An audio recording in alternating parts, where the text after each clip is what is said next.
Aro. Ddc Skool of Thoughts. Yeah. Kubatirana, techi sana, techi ambusana. Fila, kuona sana, techi simutirana. Ya. Panondo bato sangana, techi batirana. Panondo bato kumana, techi sana. Ddc Skool of Thoughts. Ddc Skool of Thoughts. Yautete wachimonyo pila icho kwadi upenyu uyu unoda kupanana miwono. Yeah. Kubatirana, techitisana, techiyambutsana pila kuonesana, kusimudzirana nekukurudzirana. Yeah. Pano ndo patosangana, techibatsirana. Pano ndo patokumana, techibatsirana. Ddc Skool of Thoughts. Ddc Skool of Thoughts. But Ddc Skool of Thoughts. Real life matters now. Mondays and Fridays, 8:30 p.m. UK time. Live here on Facebook. Ddc Skool of Thoughts. What?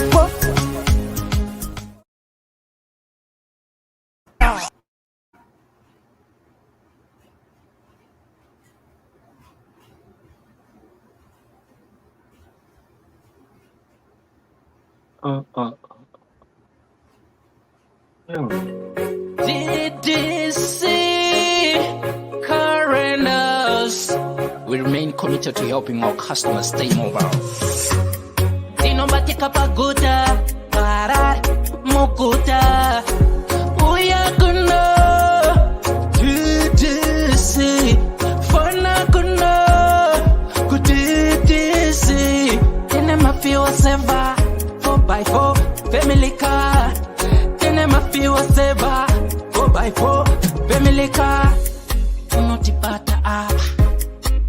+447961803546 or +263773791 and last one +263771257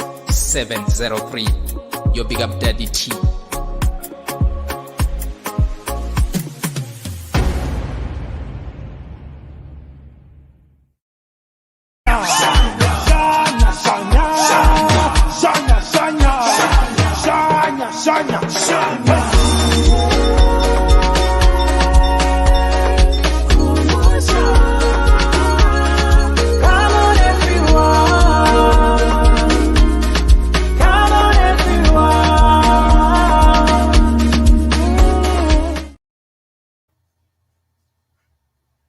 Hello, good people, muri say salibonani mashabezudo amahle itapeza if ndakafreeza ndisuzvoona apa. Right, ndinenge ndakafreeza. Hello good people, how are you doing? How are you all doing? Hope and trust you guys are doing good wherever you are. Murdo takaenda ne Ddc Skool of Thoughts every Mondays and Fridays 8:30 UK time. Then it depends which country you are. Mugoma Powell, how are you? Mugoma Powell. Dinovara Eldadewa. How have you been? Murdo takaenda. Sibo US Moro Sibo unjani Sibo. Ukona Sibo ya vasa. America. Bathi ibiza ngemelika mabekhuluma ngezulu imelika ya imelika ngoko awukhona emelika uSibo. Hayi siyaphila sanibonani bathereri munofara here bayaphila enyika zepasi pano rugare ruve nemi wo. Amen. Right. Mukoma Solomon Gwerevenda Anzi tapinda Mukoma de birthday. Thank you so much Mukoma Solo Ndaizi Mamba Zuri say vatete chihoro murukus gonna say True DG. What's up my dear? Koni Murinda Zuri say Celia Shashwayo, how are you doing my dear? Edna Clegg, what's up my dear? Maja Mafa, what's up good people? Miriam Manda murukus gonna say Pananda Sierra. Tapinda tirimo murdo takaenda. Right, good people. If it's the first time coming here, please do likewise follow the page and share the page. And on top of that, this program is sponsored by Ddc Rental. If you are traveling to Zimbabwe, if you know anyone who is going, your friend, relatives, even your enemy, please do likewise share with them our page here, Ddc Rental, or you can go on our website www.ddccarrental.co.za, or you can visit us on our Facebook page, Ddc Car Rentals.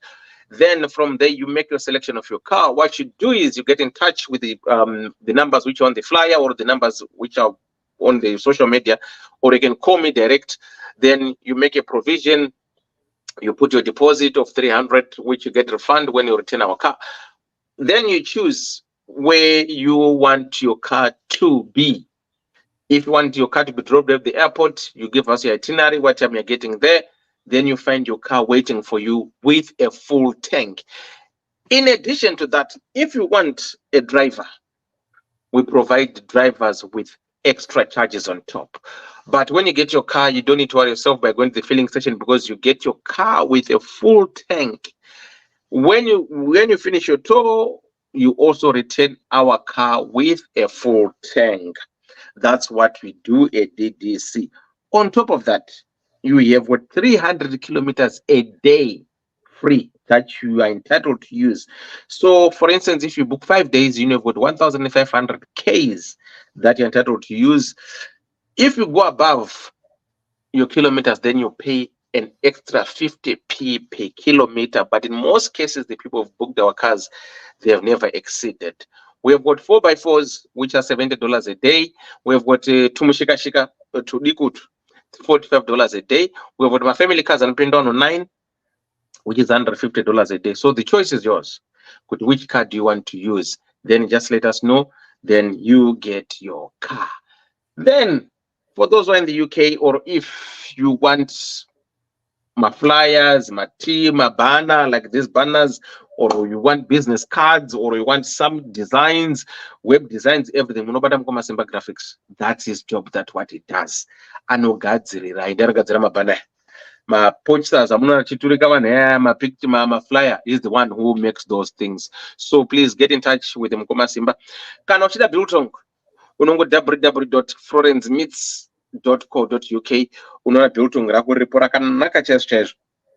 For those who want to travel, munongo www.shanyai.com. Shanyai.com is it's a hub, search engine hub. You can search my flights, accommodation, whatever. The same way you do in Google. You just go there, type www.shanyai.com. It brings out everything that you want. Then you can go there and book whatever you want to book. You want someone who sell tickets for you to organize the event and everything. Shanyai events. That's their duty, which they do. Without a part, without far out to pick a Christmas and I'm your DJ. Whatever you want from me, will take on a party certificate, liability insurance. I'm your DJ. I play music till you drop dead. And there's a time limit. Maria Pochet. To know in the Takadaro Kadadewa, and so the Murizim MC, I can be MC. What they want to draw my pictures. I'm a very good photographer, and you know, part of my pictures will do that. Saka Murdo Muragata say, Takaenda. Saka Tongoti, DDC, Ndiko, Murdo. Any fampofu linjani ekaya banya pila seswami kunjani wena. Right, Ambidon Rufu, how are you doing? Anzina Koni Biritongo, yes, Biltongo or Biritongo. Na thing, Munongwenda pa thing pa website pao passes Florence, www.florencemeets.co.uk. Vano Biltongo. And don't forget, guys, end of January, book your tickets. mukoma gwangu 60th birthday party. Tiri kuita birthday party kwamukoma gwangu vari kutena 60. Saka venue tichakuudzai dress code zvetokupai. Toda kujamba maspika tenge chiridza kusvika mwoyo wedu wamira. Asi buye songe sijabule nomukuru gwangu ozotena 60 years musa 27 January. Saka it's not a surprise, it's not a secret. We want you guys to come and support mukoma gwangu. At least with anything, we are just trying to mix and mingle, have fun, enjoy ourselves. Tichenda takadai, tichenda takadaro. Tina shema looking forward to see you birthday ramukoma gwangu. Koni is coming. Mugoma Power vari kuya vazhinji veDDC, vazhinji vacho vari kuya muno UK. Please, let's come and enjoy ramukoma gwangu. Vari kuZimbabwe, kuAfrica uko, if you want invitation munongotinyorera. Kana wauya kana wanyimwa tinongotry. Those want to come, please come and celebrate mukoma gwangu's 60th birthday. Saka murudo takaenda pano ndasiya rapo. Right. Loveness, how are you doing? Tinafi Mshama Kulukunjani, Majamafa, how are you doing? Miriam, I've seen you. Edna Clegg, I've seen you. You guys have seen you all. So, regai tingoti ndichaga story ka. Regai dipinde ndimochaga story. Because story yacho handisikuiona. Saka inokwanisa kukata kuti phone yacho ka, but I don't think inokata regai ndipinde apa.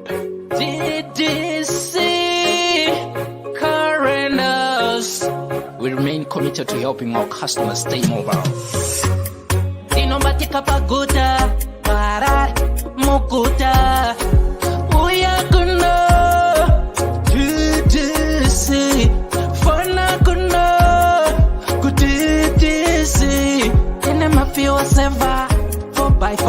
Family car, family car, +4479618035546 or +263773791 and last one +263771257 your big up daddy T.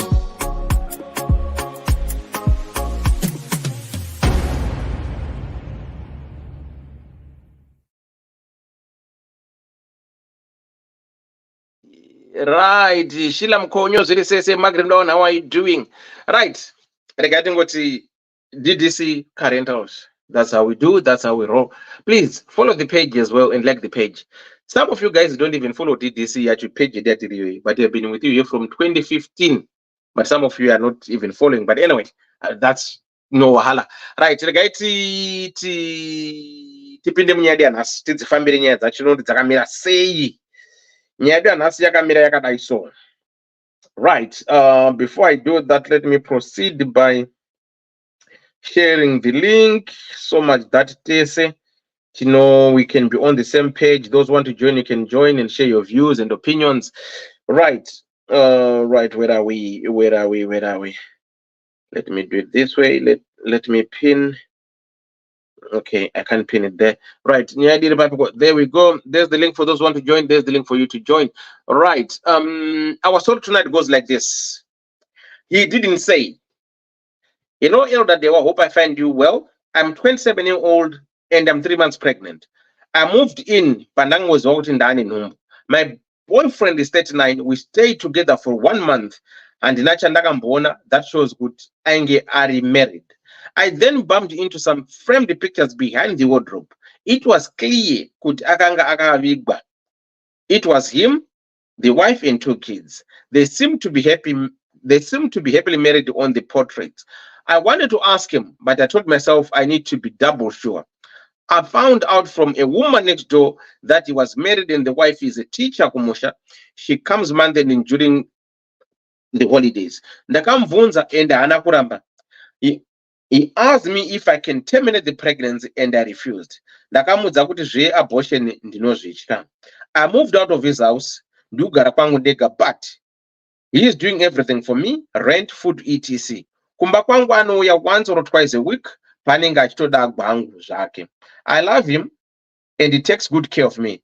Now my problem is I'm receiving some threats from the wife. Akanditi siyana nemurume wangu, but I told her I can't because I'm already pregnant and I love him. The last message she sent to me was, chimboita tione ukambata mwana wacho. I'm very scared now, please help me. I don't know what to do, and I'm thinking of cutting off the relationship, but I don't know how. I need your advice, please. So here's a story of how old is this young lady? 27-year-old young lady who is 3 months pregnant now. So what happened to this young lady? According to her, she's saying she fell in love with this young man who is 39, and the young man didn't disclose that he is married. So the lady used to visit, but this young man, what he did was he would take off all the portrait pictures of his family and hide them behind the wardrobe and everything. So when this young lady was pregnant, told this man, look, I'm not pregnant. Then went and stayed with the husband with this guy for a month. That's when she bumped into the portraits of this man and his family, looking happily on the portraits. Then here is a detective said, no, I have to take my time. I'm not gonna make him aware that I'm aware. I need to do thorough investigations and find out whether if this is what I'm seeing is true. So he asked the neighbors. Then this other woman told her, you know what? Yes, he's a married man, he's got 2 kids. His wife is a mistress. He teaches in the rural areas. At times he comes holidays, or comes month, and at times she doesn't come. So that's the way how they live. So this young lady, when she finds out that, and she had evidence about it, she approached the husband, and the husband didn't deny. He said, yes, sorry, I didn't tell you, I wasn't open with you, I wasn't honest with you. Yes, I'm married, but if you're okay with this, let's terminate the pregnancy. I love you, but I've got my wife and my children. Then the young lady said, no, you know what? No, I don't do termination, I don't do abortion. That doesn't apply to me. I will leave. So she left and looked the place for her to stay by herself. But this man is the one. According to the young lady, this guy is very caring. He pays the rent, food, make sure she's got everything that she wants. And he comes and, make love to this young lady when he feels like. So the woman now knows that there's a small house there. There's a second wife. So the woman is sending messages threatening this young lady that you leave my husband alone, or if you keep on insisting that you still want to be with him, try me and test me and see if you are going to hold that child in your hands. So this young lady is now frightened that maybe something might happen to her newborn baby. So she said, what shall I do? How can I get out of this mess without termination? How can I let this man go? How can I not love this guy, but I love the guy? So that's our story for tonight. And yes, people might wonder, how come she's a lady? Should have seen the telltales that this guy is married. Guys, let me be honest with you. I've been there before. We know this. Kuna nonzima best. As men, we are very good at covering each other's back. We are very, very good at that. I once said this before, and I've repeated saying here, my time is as a young man, we used to hang around as friends, and we used to swap shirts, shoes, and everything.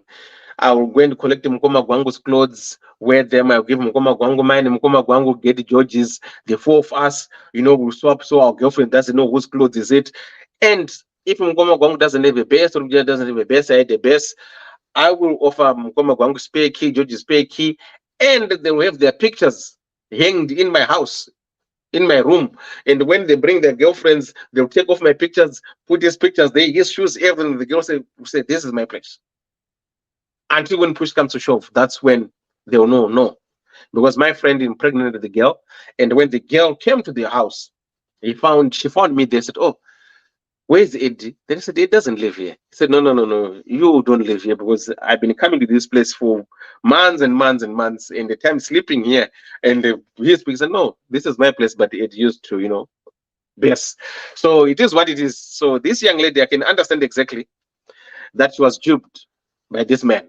And trust me, yeah, ndo anonzi maginda goria manje wakarenga bhuku riya pafunge ranyo hanani ndirakanyanha kuziva pafunge rinana aidzana kumukomana aidzana ku Jorak wokuti Africa and its people aggressive into injustice of egotism and capotism iye Jorak iyeyo ngoma kwangu muri sei right zvese good maka ndipafunga ndiri ka Jorak musikana chanzaniziya ainzana mwana wacho Anatolia Anatolia ndemukadzi Anatolia ndoma yake ainzaniko nena aina kuti rogwerere nyeye kugweruya kwaskote Joragi, African these people.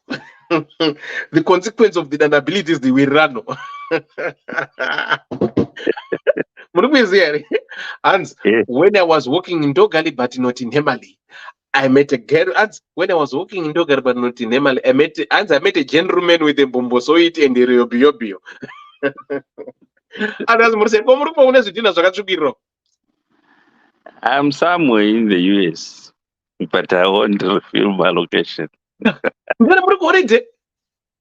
Yeah. Mune utsinye mukoma gwangu munofunza mchiti tingakumbira mari ere isusu.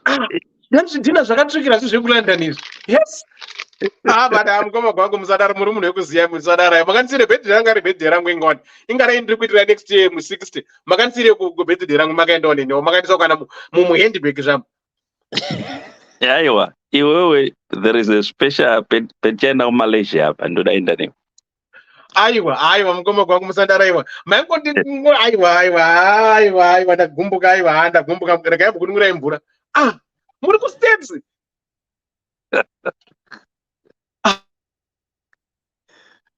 Mukoma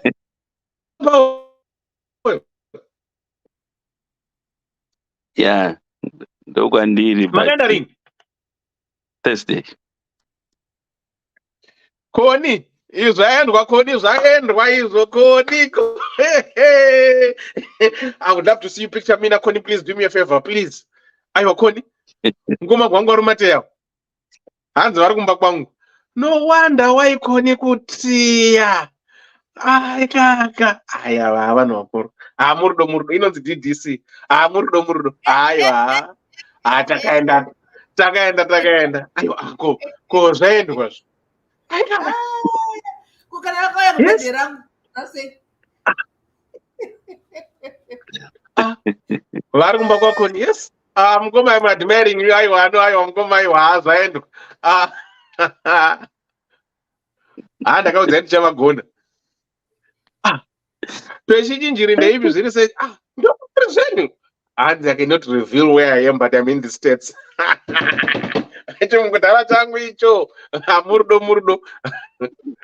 Takaenda. Rumbini, how are you do? Hi Elder, I remember you once mentioned this story. Yes, ndakazvita zvecho Rumbi. It's true. You see, I don't lie. So ainzi kumabhesi ranga riri bhesi. Sera nyoni, the relationship yakatanga ine bed foundation manyepo unofira mafufu segonzo. Petijiri, hi everyone, and Elder Dewa and all the panelists, we are all doing peshi. How are you doing? Right, since then mpofu makadini hamadzadi watinofara since then how are you doing? Sera nyoni saka wafira kuchengetwa here saka waita second wife or womuti arambe mukadzi. Right, okay. Right, so there we go. Right, so that's our story for tonight, and I'm happy Mukoma Gwangwe is at Koni's place. Enjoy your vacation, enjoy your holiday. But mozongo enda kuna Nasibo Mchwaona na Glenda, nana Mukoma Powell. Saka takaenda. Saka murudo, right? Famba ina ro. True, that's true. Men wakaoma. Ndakakudza kuti ndichavagona. Right. Who wants to go first? Kwenye masikati kamukoma kwangu. Sibo. Ari kumhanya ere. Sibo. Chimbonde morisa makadiko. Esi Sibo. Tiri right. Kuti wawantisa mwiranda sakundeta. Ari sego mwangu yo. Koni.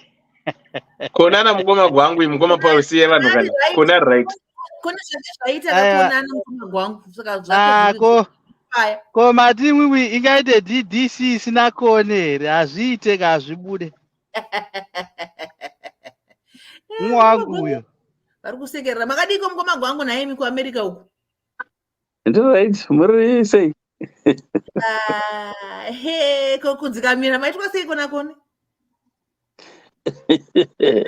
anatinase software gwangu manje he vari kuparwa bhoka kuudza vanogona kuti ndina makanika vakati vakapora yezvoka vapora chiona first day kungosvika nekugwangu kana matama ona mukoma gwangu Hello. tofanira kukudzirai karimbo kengwenya brothers kanzi rudo inzira yekutsvaga ushamwari rudo inzira yekutsvaga ukama kana vagere vanodanana mudzimba muri murudo I'm happy for you ndikoko murudo right Connie zviri sei tinashe meklimakulu how are you pane vandaona ndisina muri Satindo K zviri sei Kevin Mr Bini muri sei Sera Nyoni Peshi Chinjiri mese ndakuona manje right Sibo what's your take on this one yes saka musikana uyu akatizira nditi kunogara nakomana naBlaza vachitoti ndaona wangu saka dai pasina zvemapicture apa aizongogara akakusvika maiguruva uyu ndingosaasumawo zvangu nokuti Blaza vanange vataura kuti kumba kwakamira zvakadai akatotizirwa akatogamuchirwa zvakanaka akatogara zvakanaka dai pasina tsamba mapicture yepili yaakaona aya dai pamwe achitoriko asina kudzokera kumba kwake tongotata saizvozvo but nenyaya yekuda kubata vakadzi meso akazoona zvinhu zvaangasingafanira kuona nenguva yazvo pamwe aizongoudzwawo uzoratidzoka nguva yakwana handimazviona ndochimwe chidzidzo chifanira kudzidza vakadzi kuda kubata tunhu tusiri twako yezvoka wazopiwa warning ndamai yakuti hanzi toda kuzviona here kuti mwana achaita ndo zvimwezvo inoda kuti zvinoita vamwe vanhu vanotanga vataura nerondo vasati vapindura zvinhu zviri kudiwa nemunhu munyori saka ndozvanoda kutawo nhasi chimwe chidzidzo futi kuna vakadzi haikunoda kuningirikana kunonzi kutyisidzira kana chiroya chingobuda pachena ndinokuroya abva aziya mwana varadzoda da kuroyiwa ikona kuti hanzi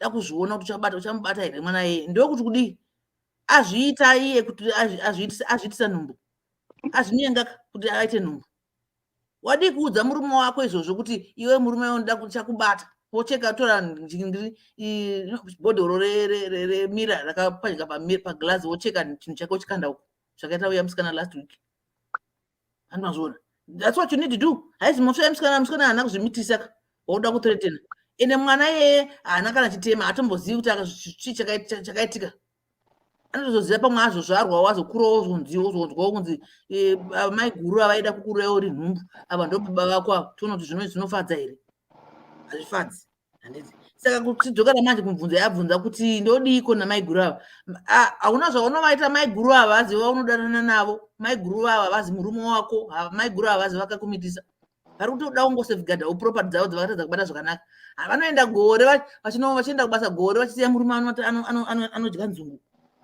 anoita sei haizvoka vakaona murume azomitisa toda kutoroora dai anga asingamudi akamudzinga but the question yekuti anzibvisa pamwiriro aiwa usabvise pamwiri pabakamboita maidi kuprotecta nevamusikana mwana naye badiki ndiwo mviro dzacho ukangorara ukada kurova nyoro kuchitundira mukati yezvoka ndizvo zvinoita abata pamwiri chengetai mwana badiki chengetai mwana ende iwe musikana yeoka because that's your health you never know what happens to you wada kuita zvekuda kubvisa nhumbu izvo usabvise nhumbu unogona kuda sei unogona kutofa uriwe unobviswa nhumbu chirudzi kuenda kwadokta but why chazosvika ipapo nyaya dzekuti kwaita mai guru uku wasvikidzirwa namai guru paikusiya uchigara mwedzi wese asingakuudzi kuti bvisa pamwiri aidi izvozvo ndazvikontinya iwe zvamai guru siyana nazvo izvo iyo ndeyavoyo vaudze mai guru kuti ndeyenyu pedzera nemurume wenyu handida kuvinga imimi pano handiti vakadzi tirangodzvunyerera sezvinonzi varume ine iri problem yemurume wako woda kubhurima mwana wavaridzi akazvimitisa here handiti uyu anotaura kuti genuine anotaura asingatozivi hana kumbovanza pane vanoziva kuzotaura asingazivi uyu anga asingatoziva kana ndazvionera mukomana wangu murume wangu achoenda kumba achitonogara zvakanaka nemukomana uyu chakazoona nekuda kumeso kuda kutsvaga ndipo akazoona mapicture aya anga akatovigwa zvataona device mablazi vangu vakatongwara blazi vakaviga mapicture vaizotomuudza kana kuti vaizongotsvaga nzvimbo dzekuramba musikana wangu saka zvanga zvakatorongeka zvinhu zvacho zvese izvi iye ndiye akazopfunjunyura pasuro yabhudhi akaona yezvikupa pamba pano ndepavaridzi kunobvunza manext door neighbors kubvunza manext door neighbors munyaya isiri yavo wazviona ukadi kubvunza munhu wako direct iwe ndiune nyaya yawo iwe unobvunza maneighbors zvomba kwenyu kwako utoriwo mwenzi zvakanaka izvozvo wataura wega ndoita utikitivha waingoita utikitivha wako wangotora uningiriri picture yawo woisa patebhuru muchidya sadza wabika sadza kuti uyatidya picture yawo wangoisa patebhuru hauna chakambotaura tongotora picture wangoisa mumeso make wangodai gezai maoko babatidye udzwa nyaya kubva udzwa zvakati apa yekuita detective uchida kunobvunza manext door nezvekumba kwenyu kwauriwo mwenzi zvakanaka here izvozvo hazvina kumbonaka but coming back to the story yekubvisiswa pamuviri nabhodhava yoramba ende wataura kuti anokuda anochengeta mwana saka ngazvirambe zvakadaro ngati mwana ngaazvarwe muchengete baba vachengete mwana kana muchizogara mese it's okay kana usingazogara nawo kuurana kwenyu but zvamaiguru ava mhosva yako iwewe imhosva yachi yablazi saka yotawana comrade awo tichamwana pedzerana namaiguru kuti vachizoziva kuti chisori ndikumuva kuti ndikurelocata from kuside kune madziro ananga miti gwangu neukwani kunyatsoenda kunogara pasi kunyatsoitaura nyaya iyoyo nasoda kuigarira pasi andimazviona saka no nhumbu usabvisa hama yangu ukambobvisa nhumbu haisi mhosva yemwana iyeye ukatota full term zvitori nani pamwe that is going to be one and only mwana akatawo sesu tine vana 1 pamwe anenge ari ndiyo chikomborero chako ichocho saka don't bvisa pamwe don't bvisa ingotaura nablazi ava ungoti mimichi ngationesanai panapa kuti mwana atovapo maiguru kana vachizvitora vasingazvitori kana vachida kumwa roga iwe uzvimwira roga iwe maiguru kwete kutanzi kutorera munhu uchazviona kana mwana akaita iyo statement anofanira kuudza blazi uyu kuti ndanzina maiguru amene mwana akaita saka ndikaona chinondowana ini I'm going to blame maiguru maji ndizvozvo unongoudza blazi kuti inini panapa ndio zviripo handiwati anokuda iwe unomuda ini ndokuda baba pano mwana ini muri kuchena zvakanaka panombo takatorejista zvakatongonaka but maiguru vakuuya nenyaya yekuda kuti nguva chandiroya ndakutotya pano but hakuna kwandinoenda ini hapana kwandiri kuenda ndakatouya pano akadzokera zvakomba kwake but unonga uchitaura zviri kuti no imimi muchachengeta mwana wangu iwo ndochatoona zvikuita nani nemukadzi wako uyu bosi nandinei naye ofuchi haunei nemukadzi why would you want kana mukadzi wacho iye hanei newe futi anofanira kupedzera nemurume wake ndiye akapfimba musikana uyu akamitisa musikana anga asingatozivi kuti kumba kwakamira akatouya kumba aitouya kumba iwowo unobva pamba usina kusiya wakateya sei makonasi kuti pamba pakapazikama kuti pamba panapa ndepavachihera anosiya waita kamakona kuti pakauya vanamamwe vanobva kuti pano panonge pamba pavachihera pano handiti obva waudzwa kuti pamba pavachihera panamba tikutongotamba da kuti tamba ngatitamba da kuturongedza bva waenda yes zvorwadza zvorwadza hazvo unenge wakanzi wakatakura nevanzi newana nekuti hatina mari handichikodewa fenenga statement yacho tokuti hanzi taundi yadhura iwe taura chete iwe ramba taura iwe tinashe iwe talking the same language musimo sana mosha because one anga asingazivi kuti uyu murume womunhu akauya mumba hapana chakaratidza kuti pano pane vashene vachihera kana kuti model mune mbatya dzavachihera kana obviously mapoto nyaya yako mazuva ano kandei kuti imi vasikana muda kunyengwa buda kuona mumba makafenichwa uda kuona hautodi mukomana asina property hautodi kuti uziva kuti yabva imba yomene makatobva vachihera vanenge vasiya mba makarongedzeka vaenda vabvakacha wounzwa mba kuti ndazwanira blazi vanhu vakarongeka vane imba yavo fenicha yavo yakazara mubhedha kutititi masofa maswits akanaka chichichi wakutogara kautifunga kuti pamba ibhachura nyambirwa pamba pavachihera Saka izvimosva yake musikana akakabira bhiti.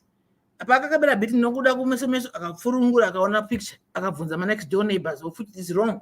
Apa ma next door akamudza kuti pamba panogara sis ndi mistress vanototicha kureserve vanopota vachidzoka vanopota vasingadzoki. Saka watinoblema mukuru panapa ndimai guru naive bambiki nditi because mai guru avangateretera mwana uyu mai guru vapanga kupedzerana nababa kuti zvamadai zvino toita seiko mwana wovaridzi zvamatokanganisa mwana wovaridzi imhosvoka tatosvoka pakuti tatada kuroya mwana wovaridzi imhosva iyo yekuti matobata mwana uyu matomuitisa makuda kuti achibvisa pamuviri imhosva. Saka iwe samai guru ekuita semunhu mukuruwo akanganisirwa but koda kuti unoda kuita nechiuroi kumisa chiuroi pamberi ukakati back to sender unoita sei vakadzi ngatingware miromo iyoyi kuda kutaurisa ikuku unotiparira akakuti back to sender iwe ukazuka ende futi ina anhu bokuurai ndokungokuremadza chete kuti ugare uchindiziva kuti ndini uyo wakandidai ukafa kani ndawina chi hapana chinahwina ndinongokusvoda kugora gumbo chete nongosvoda kugora gumbo kana ruoko irworwa chana chaunobata nongochingoishuva kuti mai vachira vaya vakazondidai vachira vaya vakazondidai chete ndinenda kutokuudza handichakuvanza aiyoka andiroini anditombozviri ndinotara kuti mai vari kutotina munhu uchazviona zvinoreva kuti chii uchazviona here kuti mwana uchamubata andichadza vachamubvisa nhumbu iyoyo kana kuti vacharemedza mwana kana kuti what does that mean what does that mean akutotinaka saka ndinotofunga ndikanzive uyu haya uchazviona zvinoreva kuti kudii saka ndaenda kutotyaka. Saka ndiri kuti ngaaudze mukomana wake statement yakataurwa namai guru kuti mai guru vakandichikidzira pano saka ndoita sei ndakutotya ndokuti ndakazvitakura ndikadonha pano ndakatsvedza nemvura ndikadonha mimbe ikabva ndinongoblama mai guru ndikaita chandinowana pano ndikadii ndakutongodhi mai guru bhozi vakandipa warning handizivi kuti vakandipa warning yekuti ndini here kana kuti mwana asi ndakutozvityira pano oudza murume wacho murume wataura nemukadzi wake kuti mukadzi wangu iye anyaya vari tuyu but iye musikana uyu haanei namai guru haanei kana navo hazi yakazviunza baba ipapo hazi mai guru havazi vakamunyenga saka mai guru hama yavo vanhu havari tu murume uyu chete murume uyu ndiye ari pakati mai guru mupedzerane nemurume wenyu iwe muningina kupedzerana nemurume uyu hauna chaunotaura namai guru hauna kana hauna wanga usikatoziviwo pana mai guru ndo ansa yako unotaura kuti mai guru inini senai neni taurai nababa ndo vatisanganisa handiti iwe mai guru vanhu vanodawo baba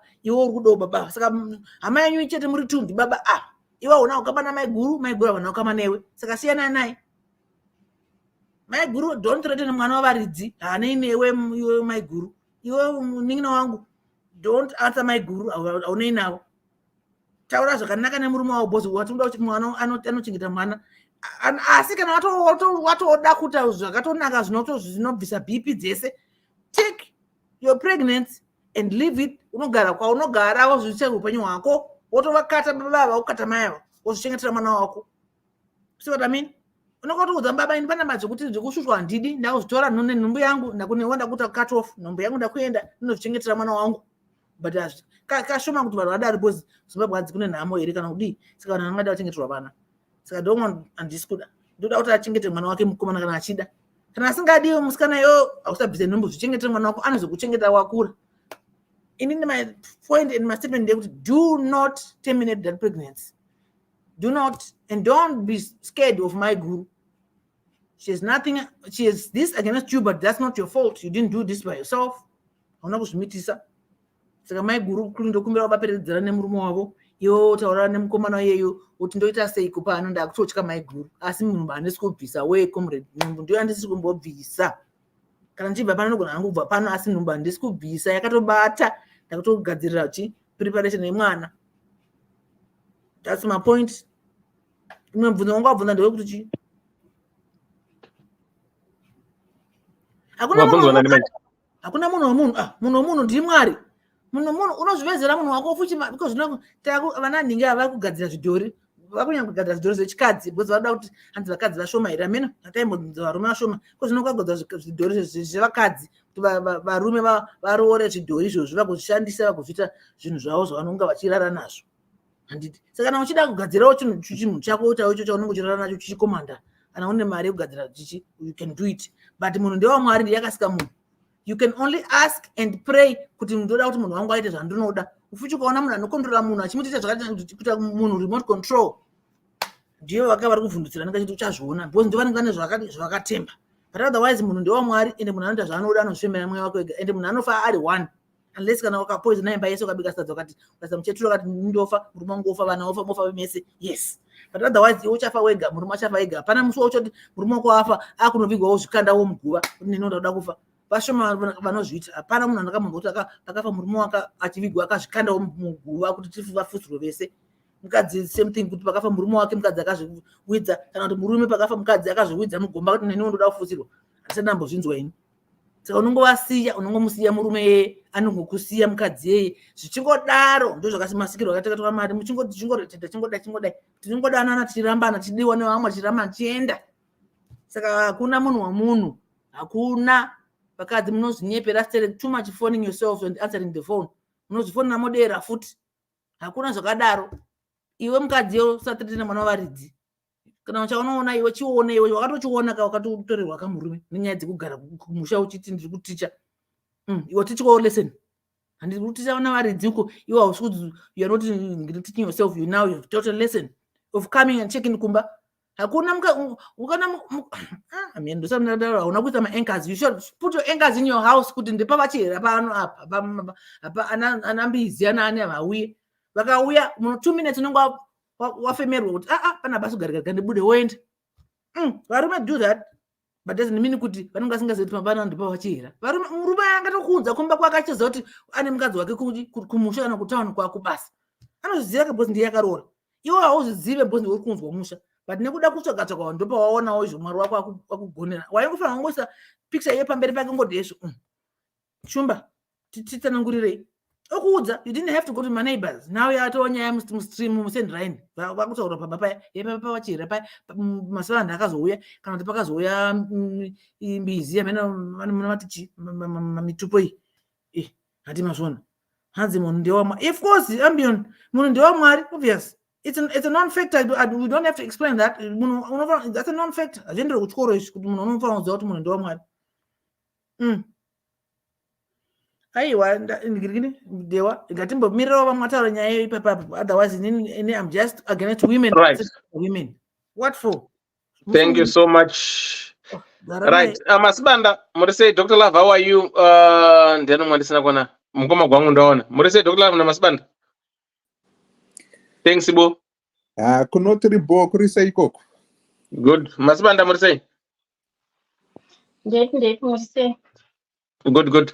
Ndana Teli, how are you doing? Ambilo Nufunde Petrudiji, how are you doing? Clara Cherashaba Mursese, Auntie Roger Sajira Zuri Pimash, how are you doing? Koma Givishtengu Mursese, Dr. Rose Ndakona Yapo, Trudiji. I think I've seen all of you guys now. Panandanda say I don't think so.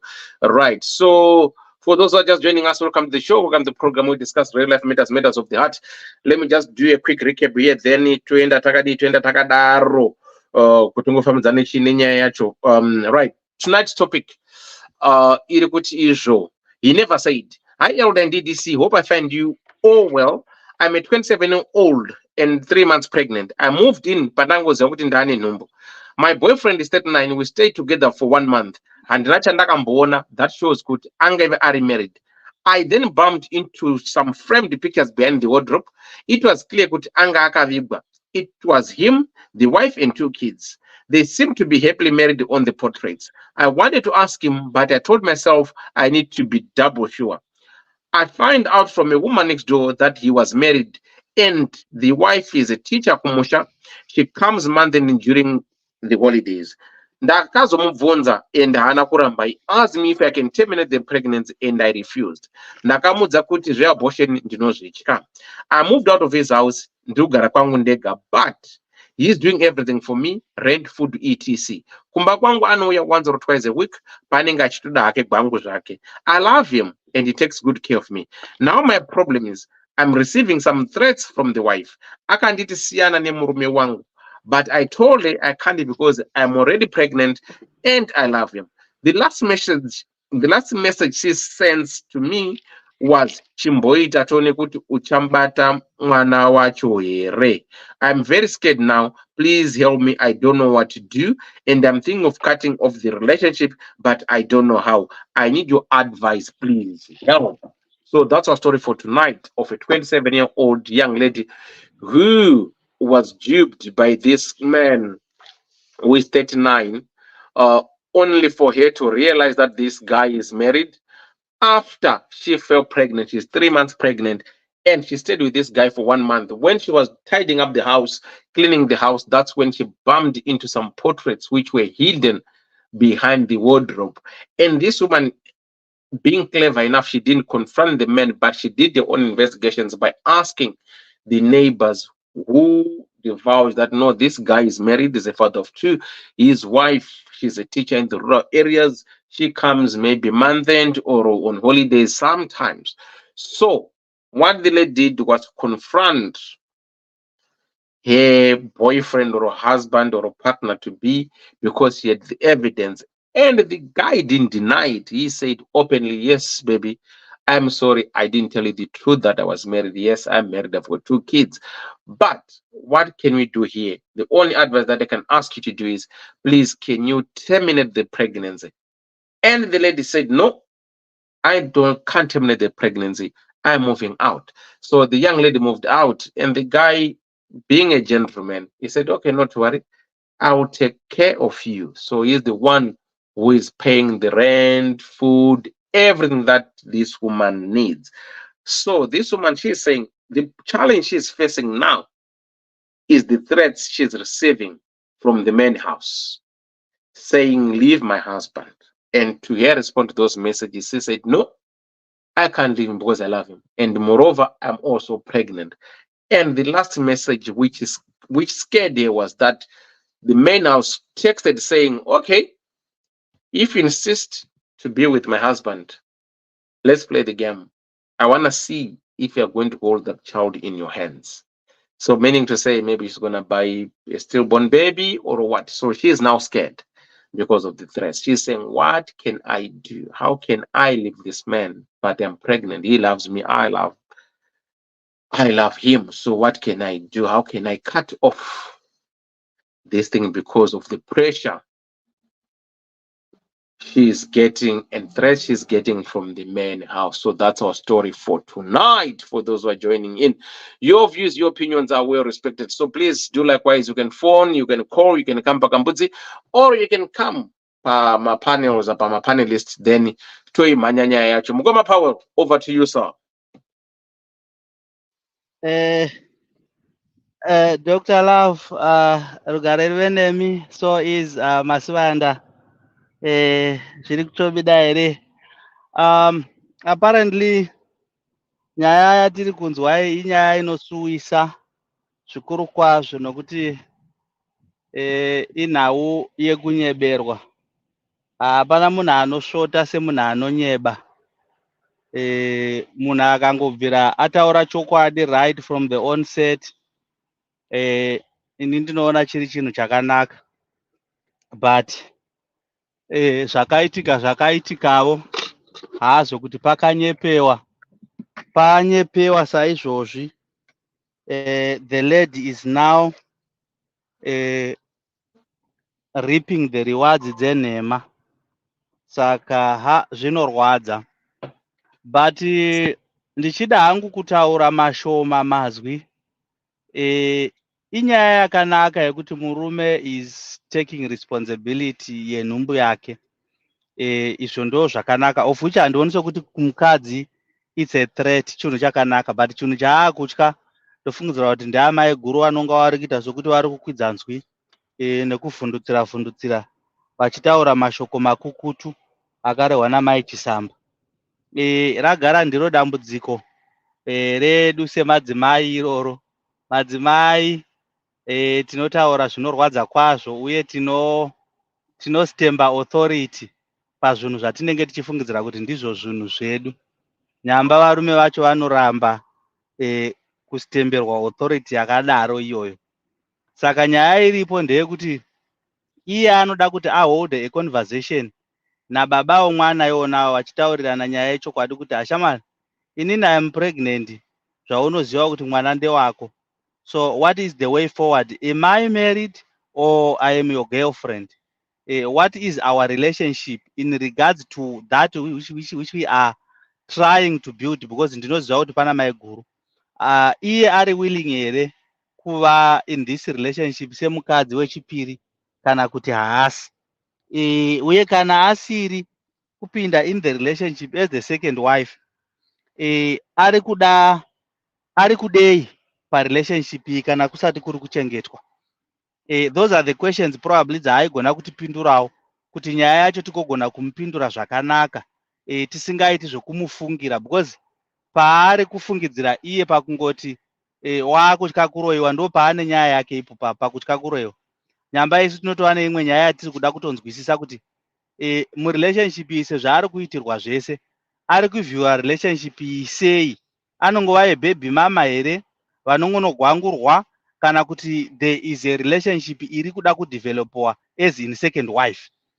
Because bear in mind, kana ari a stress reliever yomurume, well, zvinogona kungoramba zvichingoenda zvakangodaro, iye achingomuda, but iye murume asingamudi to that extent yezvayemadira anomita iyi.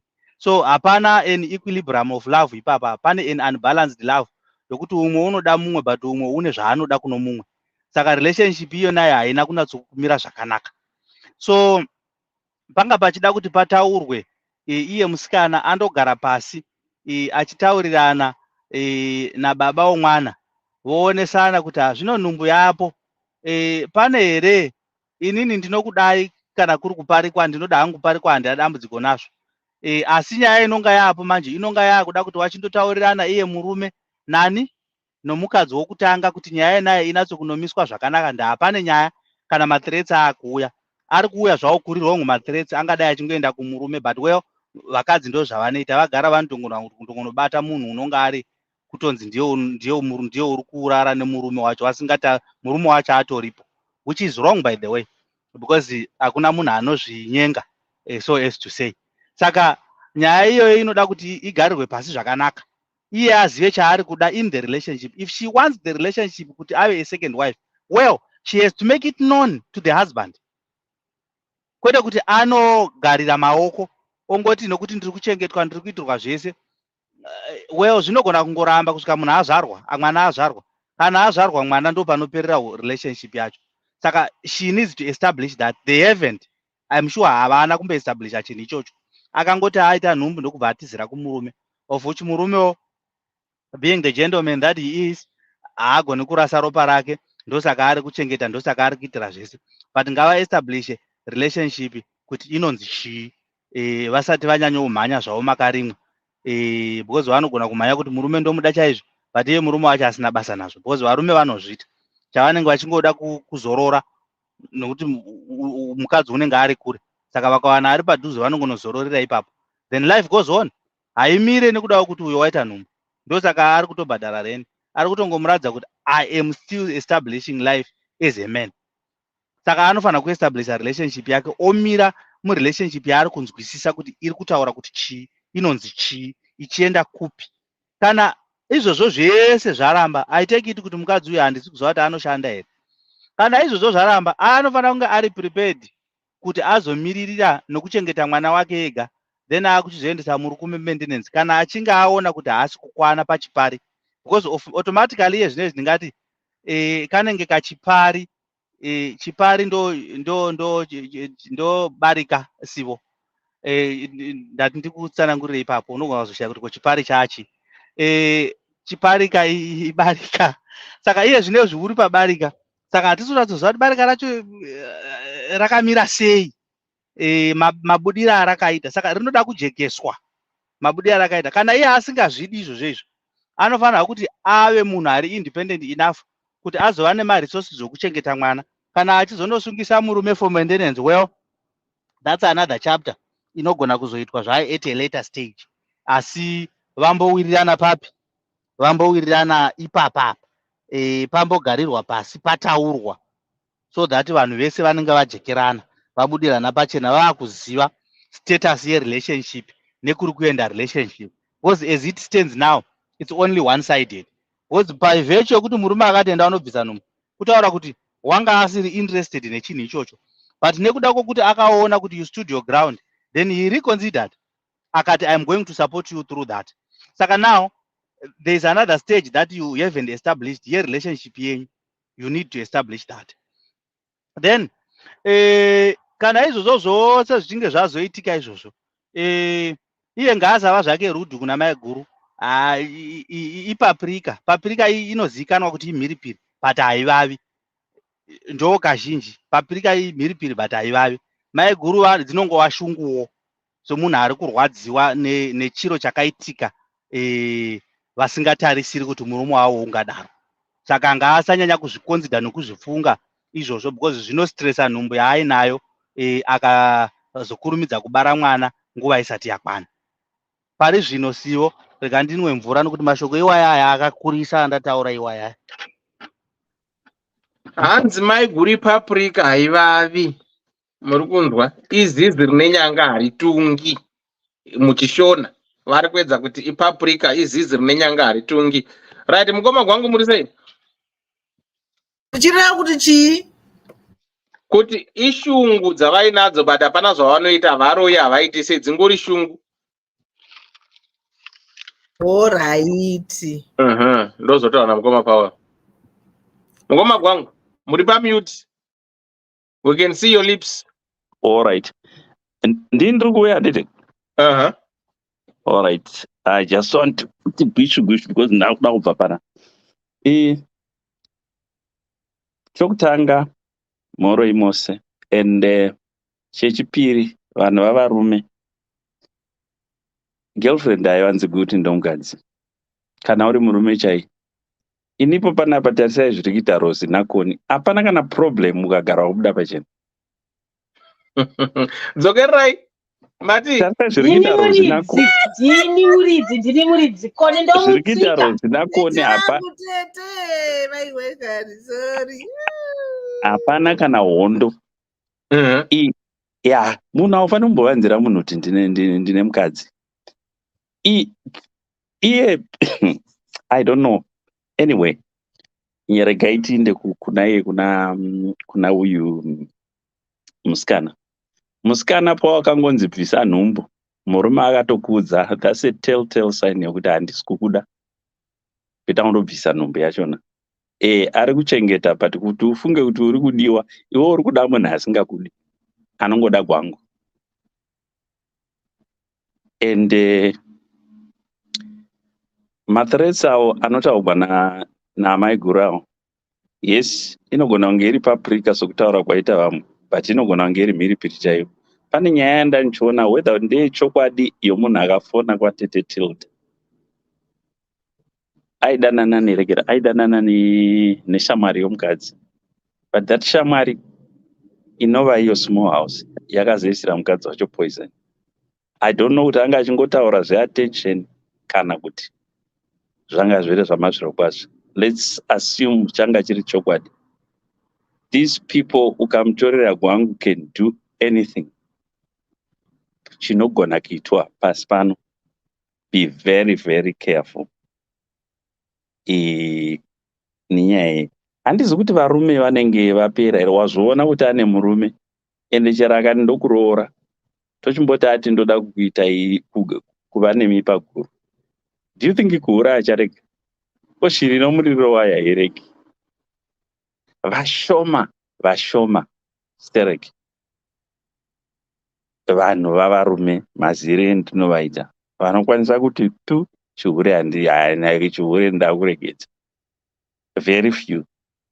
Hameno kuti zvinombofamba sei. So apa kana iwewe waona maiguru havasi kuda kuurirwa, iwewe wakuda kuinda ipapo, suggested yangu inide watsvaga basa wazvishandira ndounge usingashandi. Wochengeta mwana wako, woziva kudanana nevanhu vasina vanhu. Yeah, because chinoitika kuna vamwe vanhu vakaita sene hangu handikwanisi kuvanzira munhu izvo. Because unoti uchitaura nemukadzi ndaenda kuna Sivo, ndoti unomboziva vachihera ndinokudai. Chinhu chaanotaura kuti kana Koni akazozviwa kana kuti kana Rosa akazozviwa, ipapo unobva watongoziva kuti ari kuda, asi obstacle ndirekera, obstacle vaviri ava vandataura, nyange wamuudza kudero, iye unatokuratidza kuti aiwa ini ndozvendirungotya chete, ini chendichakuudza kuti aiwa havambofi vakazviziva izvo, ndozvigadzirisa izvo, because bwangu ine yondituma kuti bata kani matama avo, imwe akani mukaka, ndozvinoitika. Zvizhinji zvachona yes, sewo unogona kunge wakanyepepa. Apa handizvi kuti mai guru vakazozviziva sei, kana kuti vakaudzwa navanhu vomaraini kuti nhamba yako vakazoiwana sei, ndozvimwe zvinhu zvakundinetsa izvozvo. But in most cases madzimai vane vachizviziva zvavo kuti munhu uyu une murume, because unoona murume achinyenga muraini chaimo. Dzimba dzakaita mudhadhadha anonyenga imomo achidiwa. So honestly speaking, varume vasina vakadzi vakawanda, handizi kuti chomunei muchida, akuudza zvabuda pachena. Ukaona munhu achikuti bvisa nhumbu, murume anokuudza kuti bvisa nhumbu, murume haakudi, to be very honest. Asi wati unomuda hako, asi zvinhu zvese chokwadi chese waburisigwa pachena. So it's up to you, it's your choice. But relationship yacho handioni kwainoenda, samazire ndinoita, because already ma-red flags waratidza kunzi aiwa nhumbu ngaindobviswa. Hakuna murume unoudza mukadzi kuti ndaubvisa nhumbu. Murume ane chido neblood rake kuti inda undobvisa nhumbu, urayakawo.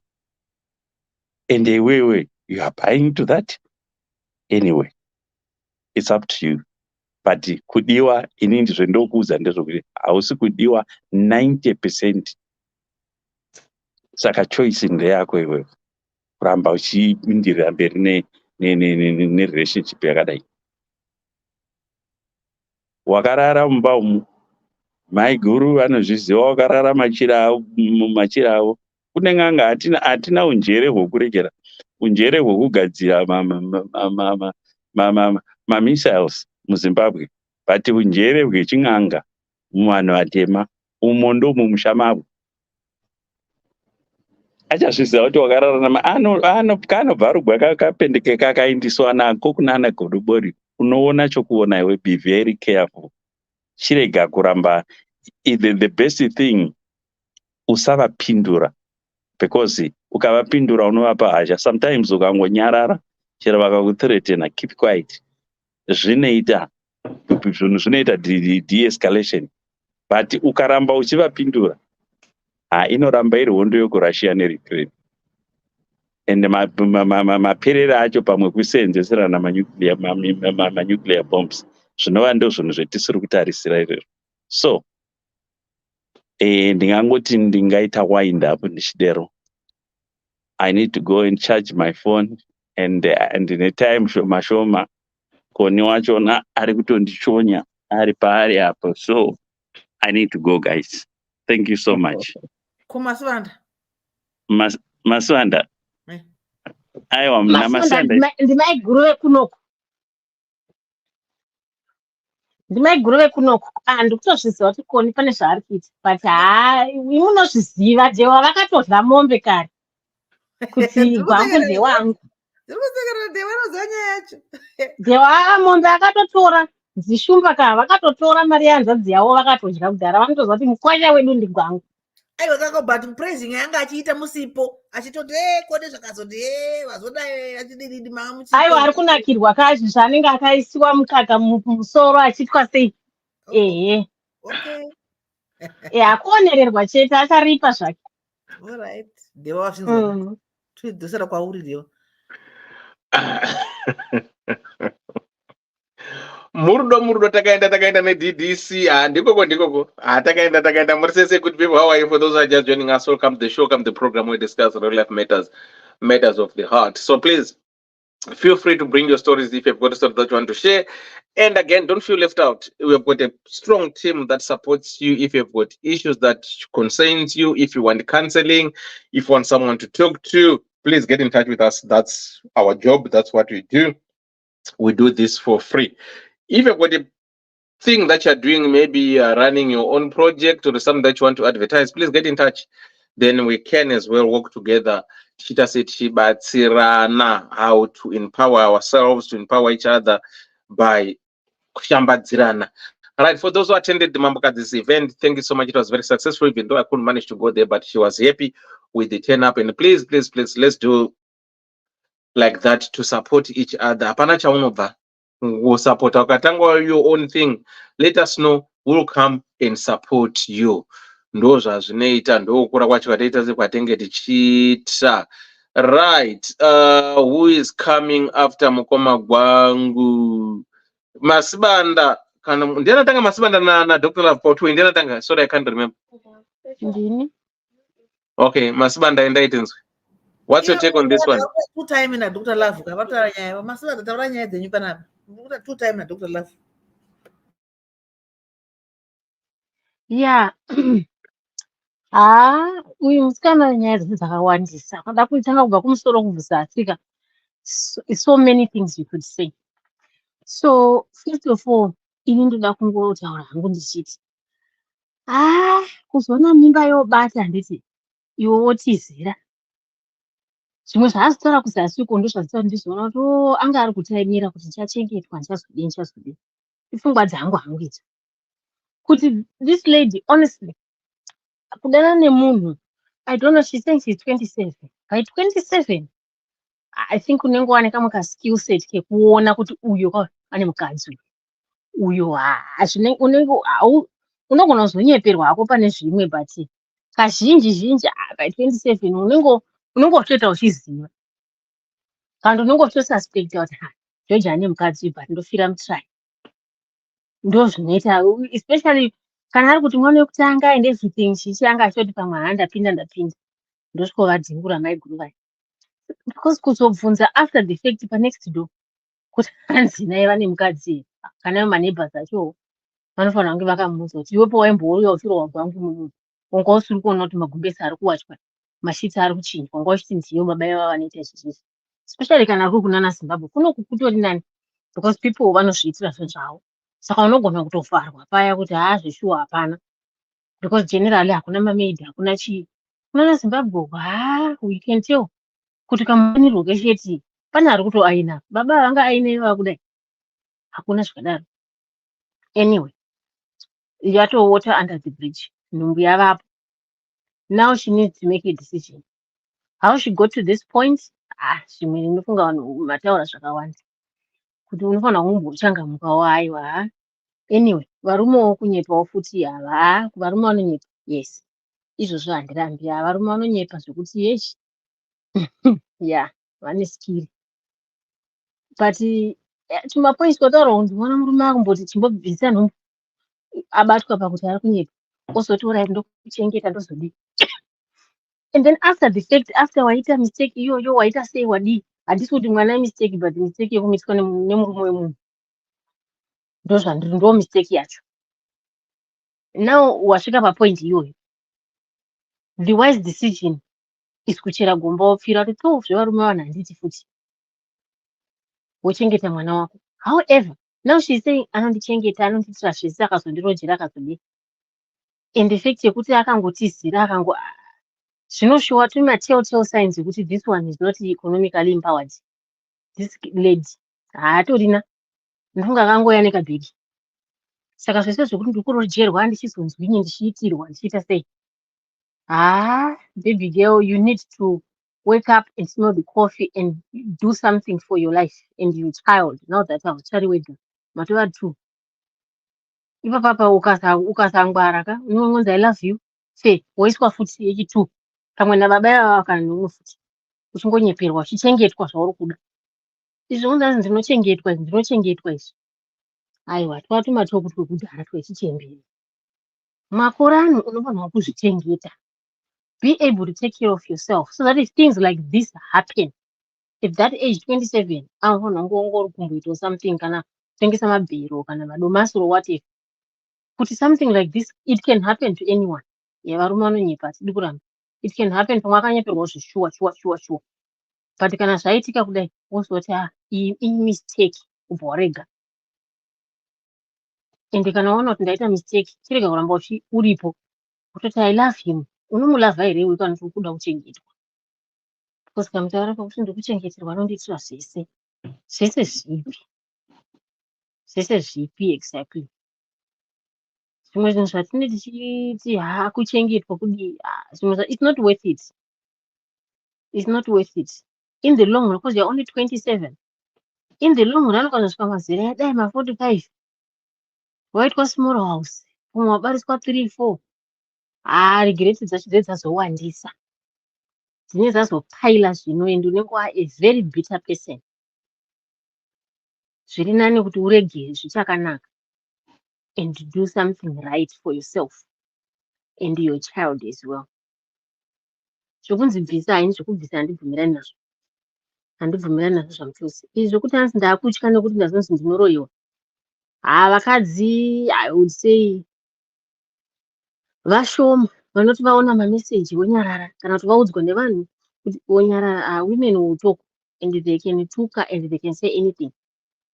Sezvangotaura namukoma Paul zvese zvavataura izvizvi kuti inogona kunge ingoriwo hayo kungotaurawo hatingaregi kutaurazve tinotuka tigodii. Then kune dzimwe shasha dzekuti I'm sure guys munozviona imi. Kune vamwe vanhu wekuti ukabata ipapa unobata madreads adhewa uchiswinga uri ipapa vakaisa gumbo pahwindo unoenda period ye3 years unorwara zvokuti wega unochera gomba kuti ukamona dhewa achibva uko unotiza ndafa kuurayiwa nababa. Havabatwe ivava vakaitwa zvavakaitwa havabatwe ukangorara navo unobuda mvura.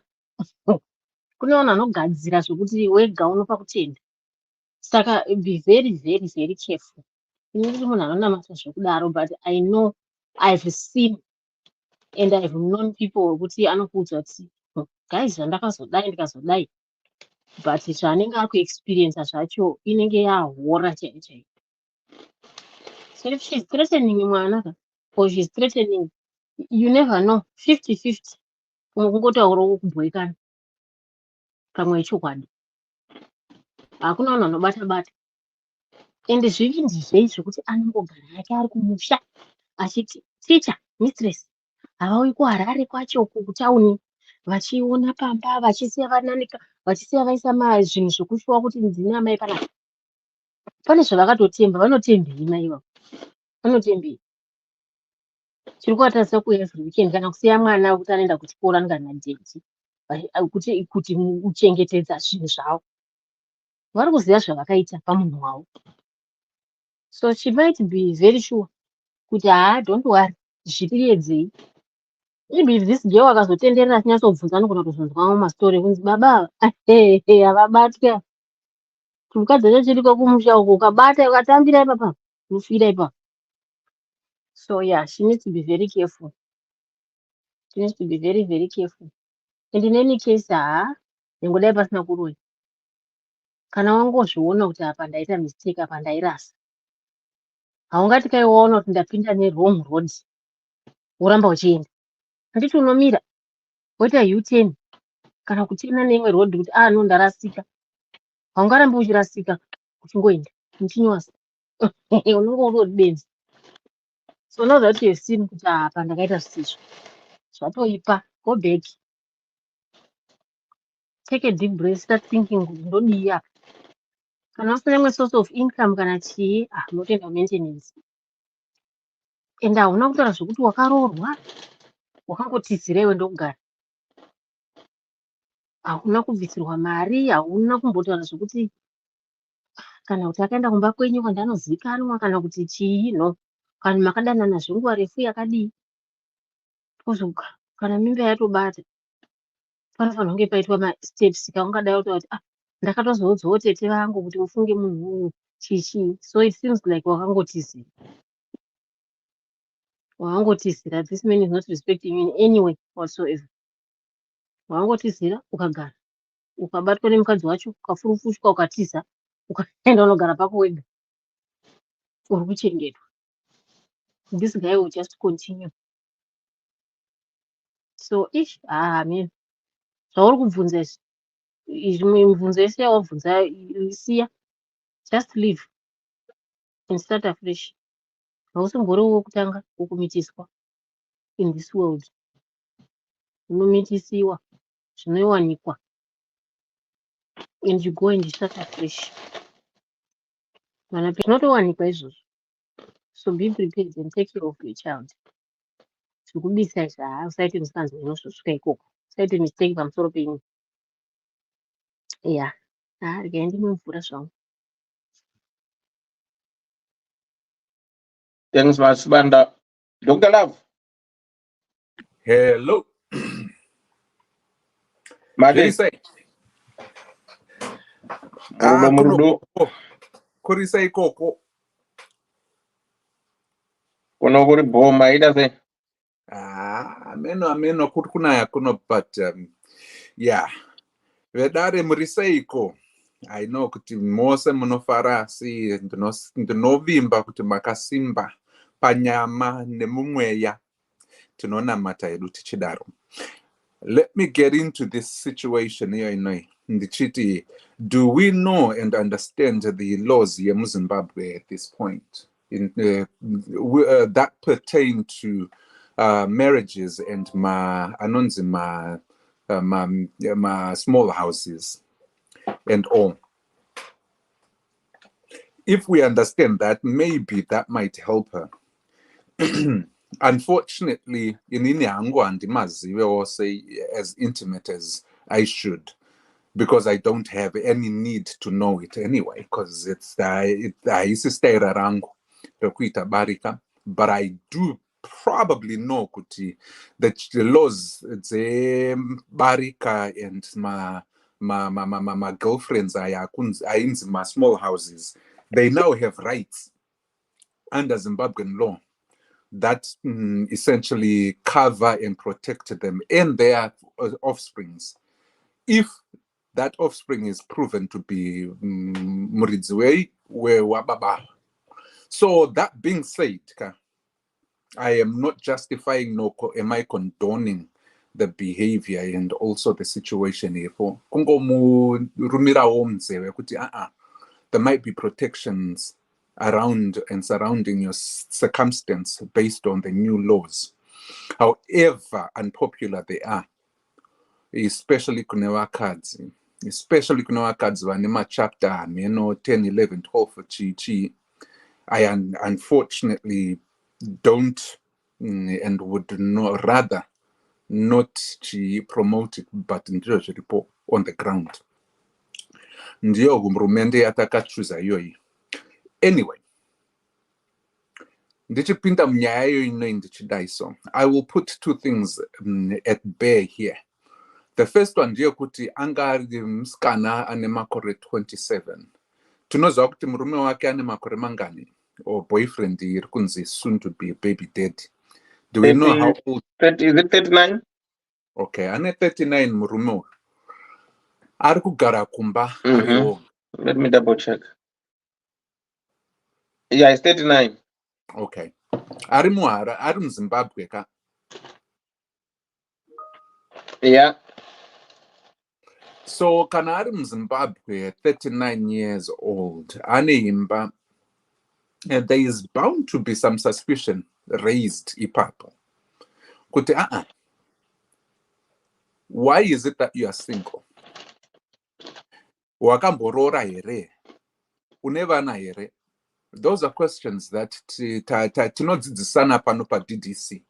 If you remember any and all the other shows that takaita dzokuti people when they are dating, what dating is, and how to approach dating and how to figure out kuti munhu ane ari kukunyepera here kana kuti asi kukunyepera.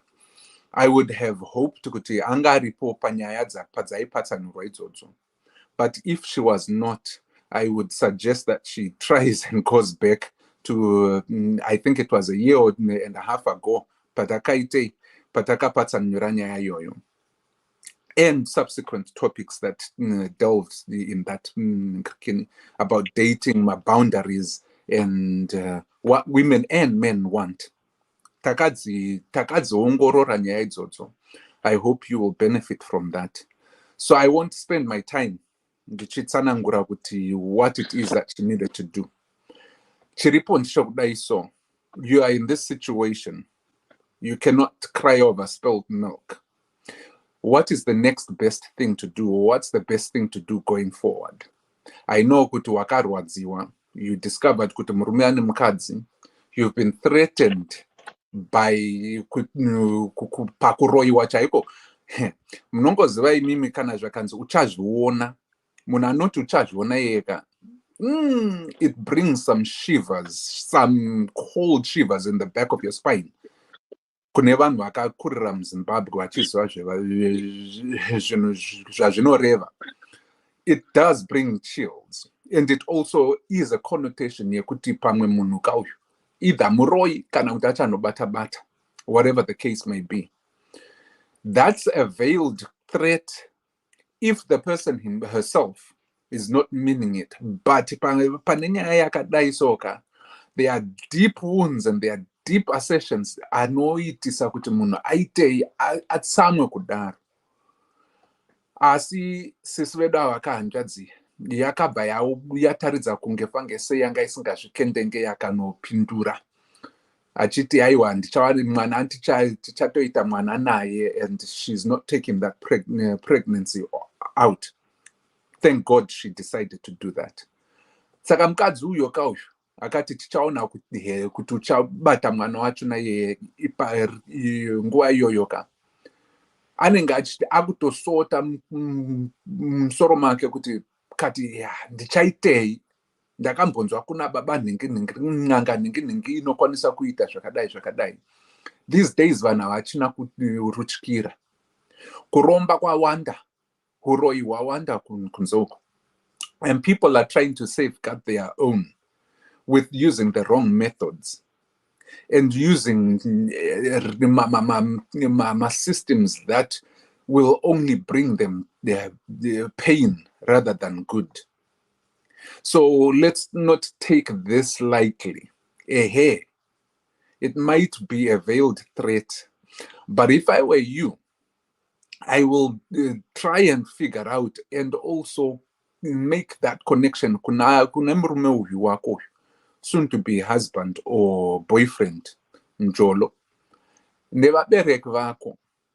Talk about this and make sure kuti iwewe waitwa say you have been protected. There are ways to do that. Chikuru chacho ndechekuti unofanwa kunamata uchidzinga mweya dzakaipa idzodzi.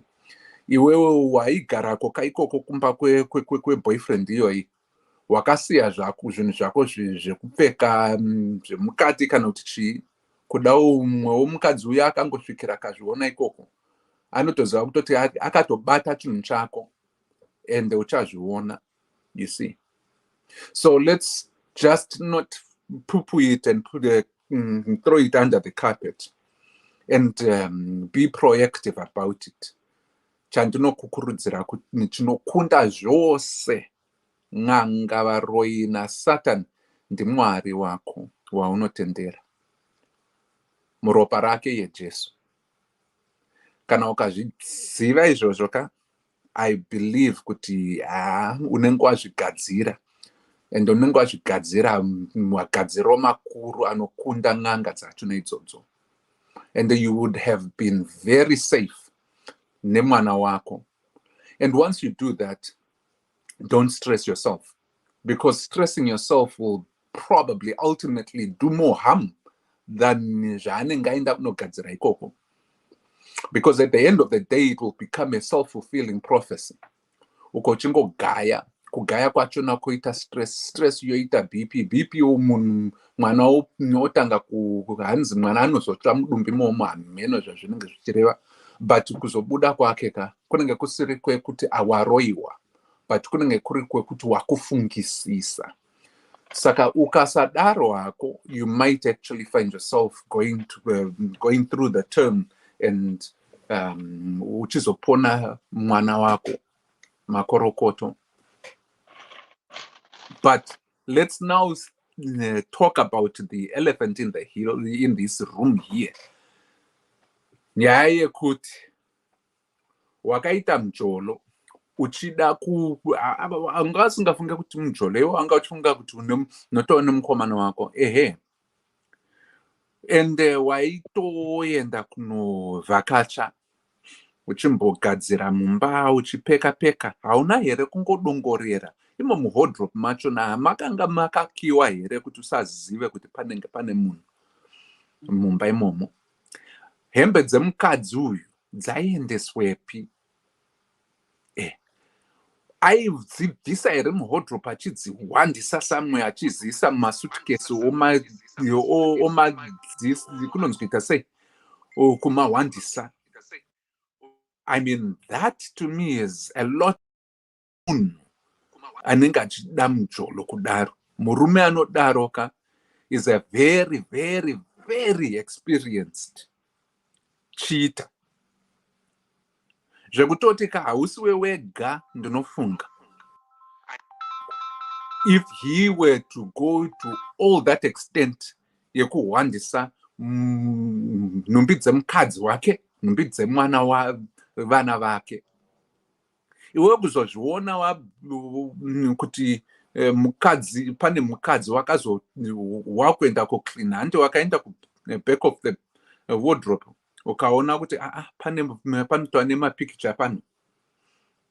That was his first and last mistake. The next people vachauya kuzoita mujolo naye outside of you, iwe zvawava kugara kwako uko, havasi kuzombofa vakamubata kana kubata iwe kuti iwe uripowo. Izvezvi anotova ne 4-5 vari kutoita maround now, because this type of cunningness iyo inoi aiwa haisi yemunhu anongoti mujolo ne1 person chete achizoita commitment newe. Why would you be special mukadzi wake asiri special, asingamukodzerese kudaro? So that's one thing you need to understand. If you understand that, chiziva kuti muri genga, hamungori iwewe namai guru. Now what do you want to do? Do you want to be part and parcel yekugara uchingofumurwa, being exposed kune zvirwere zvakawanda izvozvizvi nekuda kwekuti uri kuda munhu wako? Unenge uchidei paari ipapo? Bonde pamwe rinokunakirako? That's one thing. Unokwanisa kuriwana kune varume vakawanda, even vasina nevakadzi. That's one thing. That's a choice that you have to make. Don't limit yourself nekuti waane nhumbu hauchakwanise kutsvaga kumwe. Vhura maziso ako, vhura njere dzako. It's not the last time or the only opportune time yekuti uchawana murume. Une 27. Think about this. Iwewe uri ikoko kwakubhadharirwa mari. Murume ukoko ari kuti mukadzi wake ndiye ari teacher, ari kumaruzeva ikoko, vari kubatsirana kuvaka imba. Mukadzi achiti kuruzeva ikoko ari teacher, tiri kuvaka imba, tiri kusimudzira mhuri yedu. Unozofungei akunzwa kuti iwe uripo uri kudya mari yake, iwe wakangozvigarira ipapo? Mukadzi angafara ipapo? I mean, it will lead some of these things here kuti munhu aende kunotsvaga zvaanotsvaga kuti akukwadze iwewe kuti ubvepo. But as I said, you wouldn't be the first nor the last person to kuti murume uyu aite mujolo naye. Kukubvisisa nhumbu kwaanga achida kuti uite you wouldn't be the first one futi akaudza. And ipapo ndiri kutoona kutoti anotoita zviya zvekuti ndinoda iri yeke. Iwe hausiwe 1, pane 3 or 4 more vari kuti yeke. Ukoko iwo 3 or 4 ivavo pamwe vari kurara nawo nevamwewo. Mati wachikwata, not 3, not 4 people on 1. Mawa 20 people muchishare in terms of my connections aya atisingazonzwisise kuti if you are sleeping with someone who's sleeping with someone who's sleeping with someone and someone is sleeping with someone who is sleeping with other people, unenge wawa nechikwata 100 people that you would have touched, and the possibility of you being exposed to so many things including STIs, ne-iyo chinkondombera, are very likely. Chingoti aiwa anondichengeta, ndinofarira bonde. Those two things are not worth you dying for. So the choice is yours. The choice is yours. Ita wakangwara, ita wakachenjera. Uri munhu anoteerera DDC chingwarawo sevanhu vanoteerera DDC man. Tinombopotedzana pano tichipanana mazano asi hatina kupusa. Aiwa. Vateereri vedu vakangwarawo. Ndinoziva kuti upenyu hunombotifurira dzimwe nguva but chingwarawo uzive kuti apa kapa uri kutambiswa 10-0. Mwana asingadi uchabhadhara, achakubhadharira mari kusvika rini? Mwana wachona asingadi achamuchengeta here kusvika rini? Ari kungouya achingokujola ipapo kusvika rini? Until his next conquest. If not another person that's not going to give him as much nengirikini trouble as you. Nekuti wawane burden ka yaanotoziva iyi yake futi yakakonzera mamhanyiro anongo achida kuita away from you, far away from you. Aiwa, it will be a hard thing kuti ugare naye.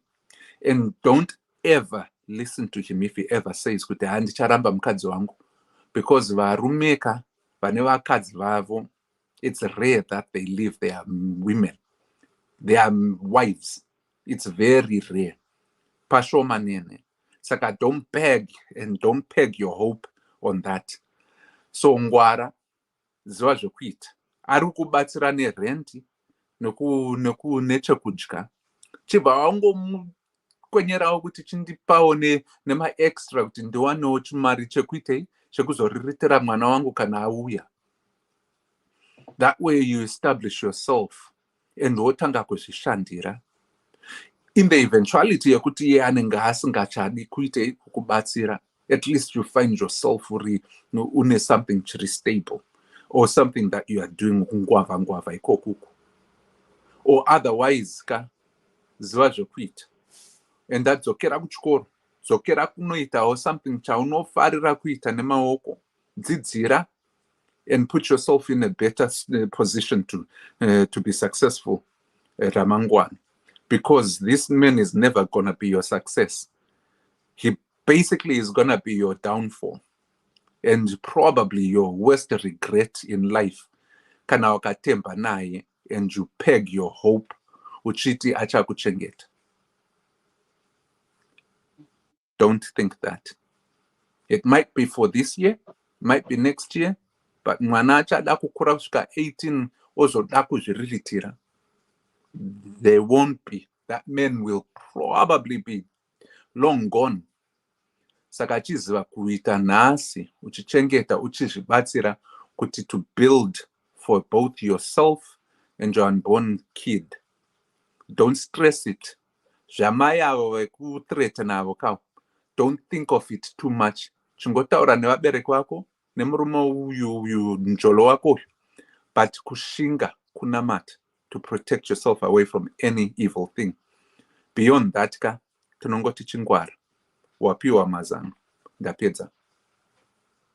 Thank you, Dr. Love. Thank you so much. Thank you. Ana nake mshema spiritual bondage and health scars. Laugh out loud. Tirimo mu headache of mujolo. Now, no wonder why people are going same-sex relationships and vibration methods. Stress-free, laugh out loud. Only Amazon purchases.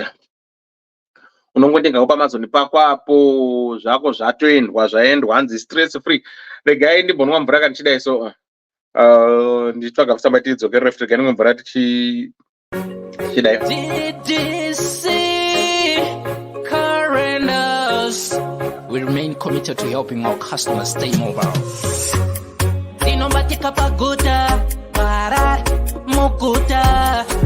Uyakuna Ddc. Fona kuna ku Ddc. Tenema fiwa seva 4x4 family car. Tenema fiwa seva 4x4 family car. butter up.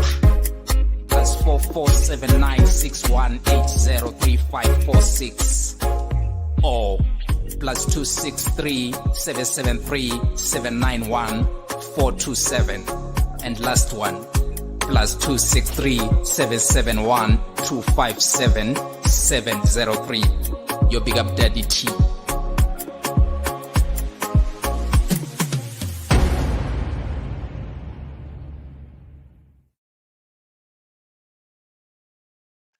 All right, Murdo takanda na DDC calendar. Say good people, good people. Say.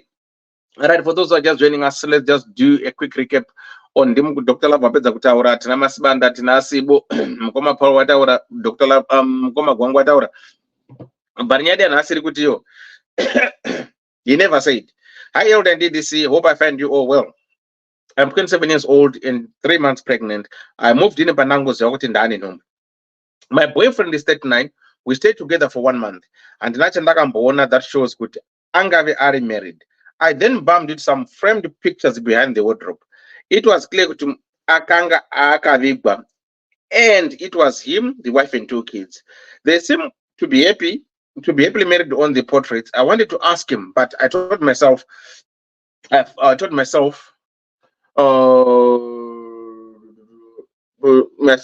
need to be double sure.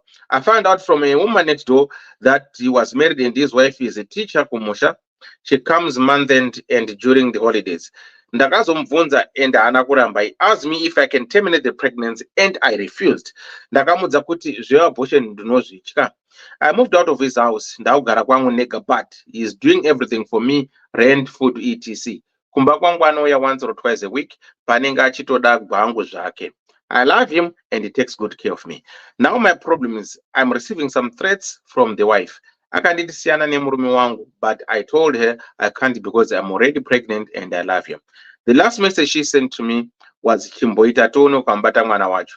I was very scared. Now please need your help. I don't know what to do. I'm thinking of cutting off the relationship, but I don't know how. I need your advice, please help. So that's our story for tonight. So regarding ngokubatsira nchiti muna zvinoitika panyaya idzi ndedzekuti vakuru vakati rume risinganyibari iti sei harirori, right? So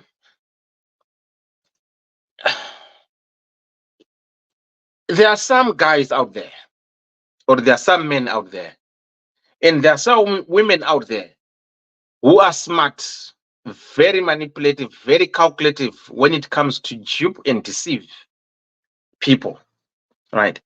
Vanokubhilivhisa to a point yekuti wewe unopinda nemoyo, unopinda uchiita kufamba so nemoyo kuchifamba moyo kupinda soka, but vanozokutsika moyo yako nemajombo manje paunozoita find out.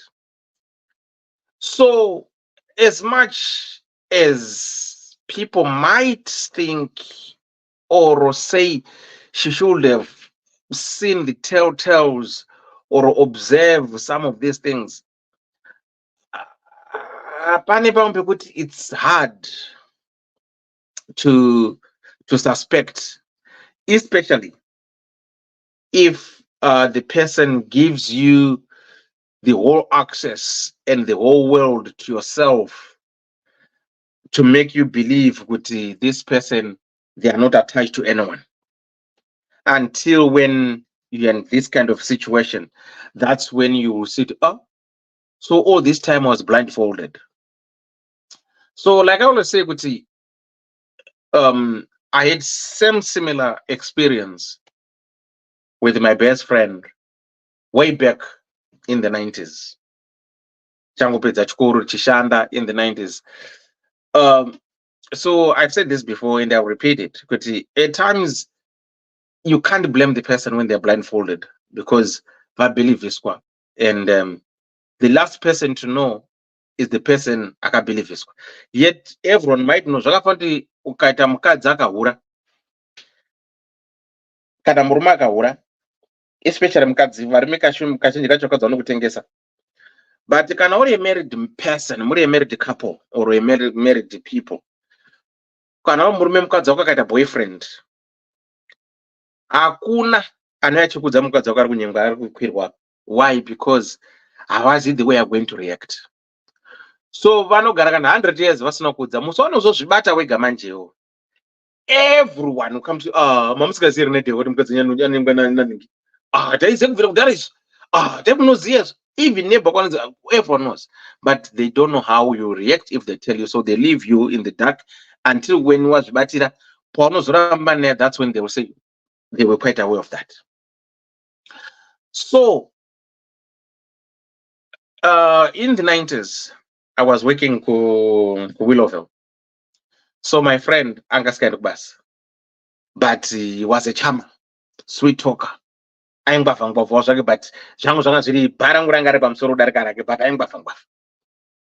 so he will come to my place, my girlfriend, or my girlfriend's ake. Achita zvaneta indinogara kukarumu kwake uko ndinonora pasi kwanga ari kuhaifiridzo achitoisa mapictures achidecorate achita sei tichinja nahembe zvimwe zviya boys.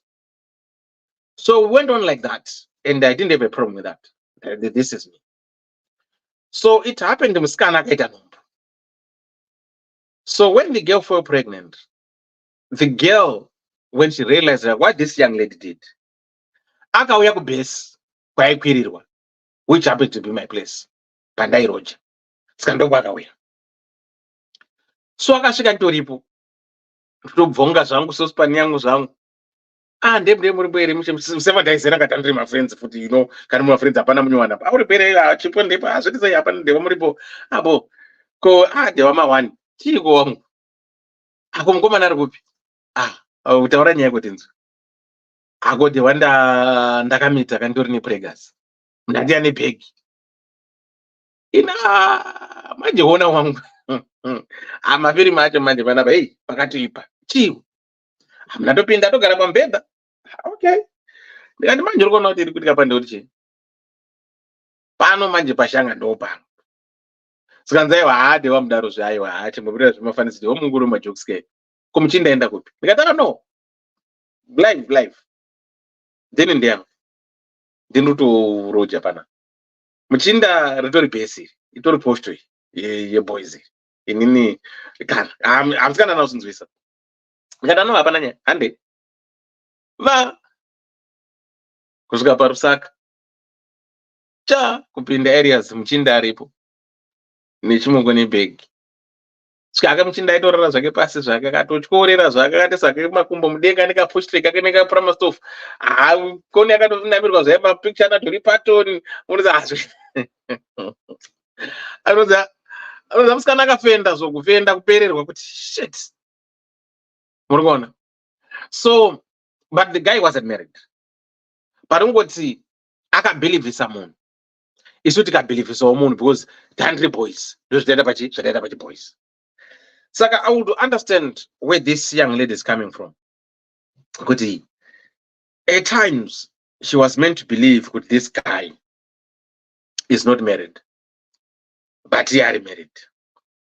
And again, what people need to understand, kuti nomba iti gore kunyengwa kauchingo unokwanisa nyengwa every day at 66 nomba ibati unokwanisa ngoro waka 1 nomba very bad. Saka zvine kuti how pamba kabata nomboka hana unyengo ndwa kumurume akatonyengerwa kwangu kumotikari noijwe yazobata pamwe paiunzwa pamba paiunzwa manheru vanhu varara then zvafati nini when I was married. Ndagarana namainini wangu vanini mukadzi wangu aitoenda ndichitsara nawo sika pane mumwe mumara nokuti vanofunga kuti no pamwe muni nemukadzi it depends on how many rooms pamwe unosenza 2-3 rooms pamwe muni nemukadzi wacho aripo. Some people they don't even know. That's why she went and asked. That's why akazone neighbor no uyakatorora kati baba nhingika ndibaba shuma atone mwana kuti mukadzi wake nditicho saka pamwe pese arifunga kuti no ndiani ndimainini kana kuti whatever you cousin.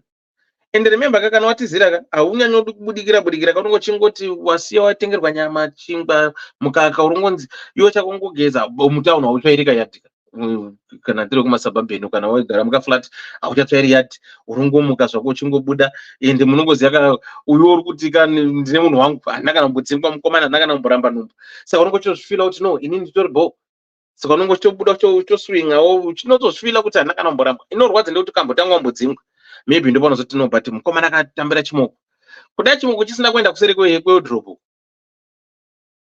otherwise vaizoita mahweko manje nagulezi ichiuya kana kuti bhlazi yaenda kuna gulezi yovharira gulezi kumusha uko tino zvakadai until zvaziita zvazvinoita saka in this case I wouldn't blame the lady much.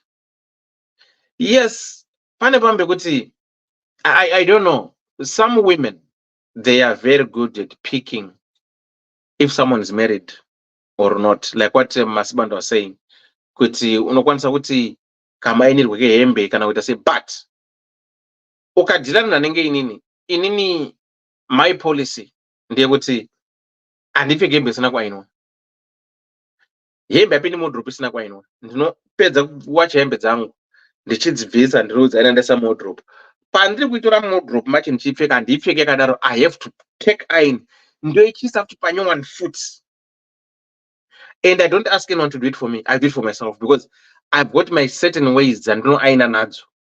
Saka kunizoti awatadza kundiaina kwandizoidzokerera ndononga ndiri kushora munhu. Saka you know what I always do, I just take my clothes, I iron them when I want to wear, I iron them, I don't bother anyone, I put on my cologne, that's me.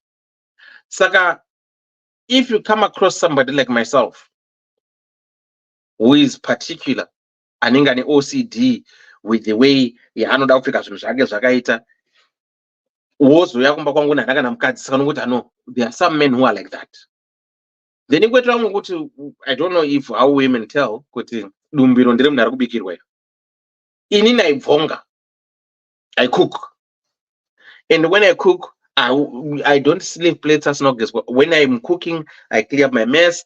Panopedza kupakura sink inenge iri empty, ndichipedza kudya I do my dishes. Kana trosodzere makoko ndinoigeza mukati nekunze sara ine makoko aendesa mvura ndikaigadzika inongobvisa makoko yakachena.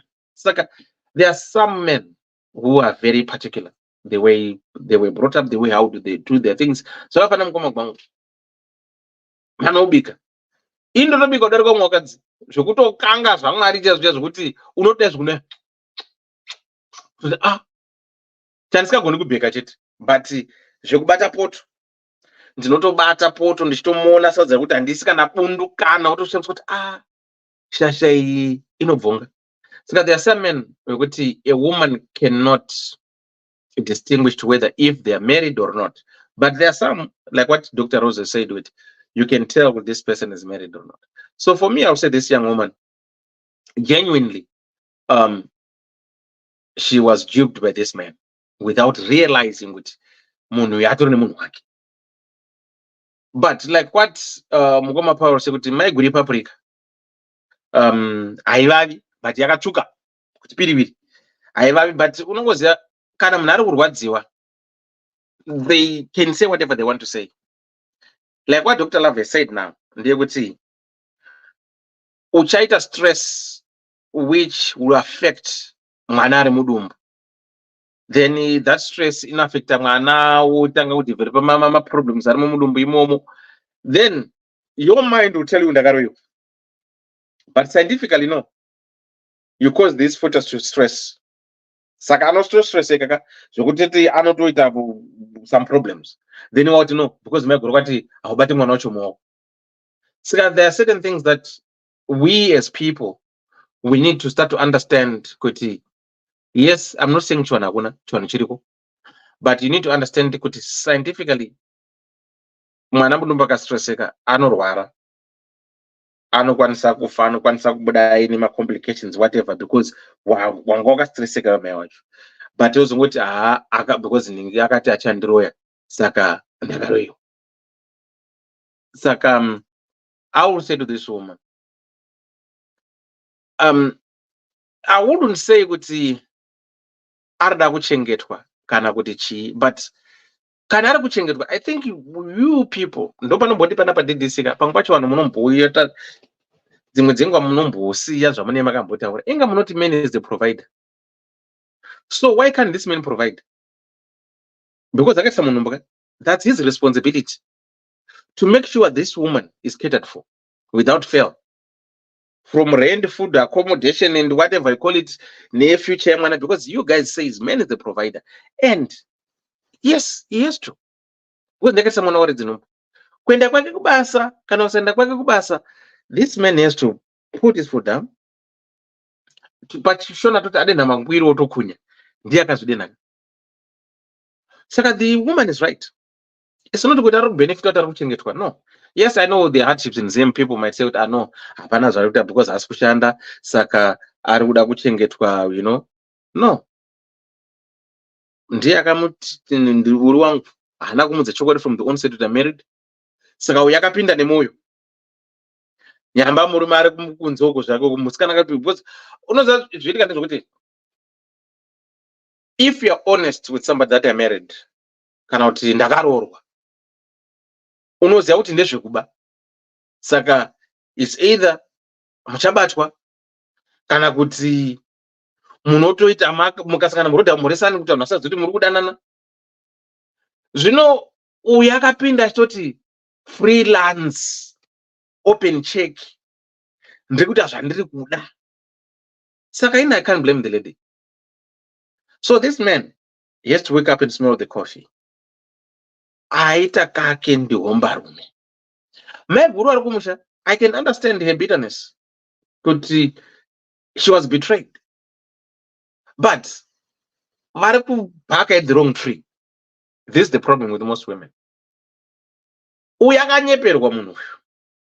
Where I'm sitting, this woman was duped, lied. Saka yes, I understand. My guru vari kuchannela her anger to someone who is so innocent to the core. But because avasi kuzviona zvakuti that's my husband, you were told.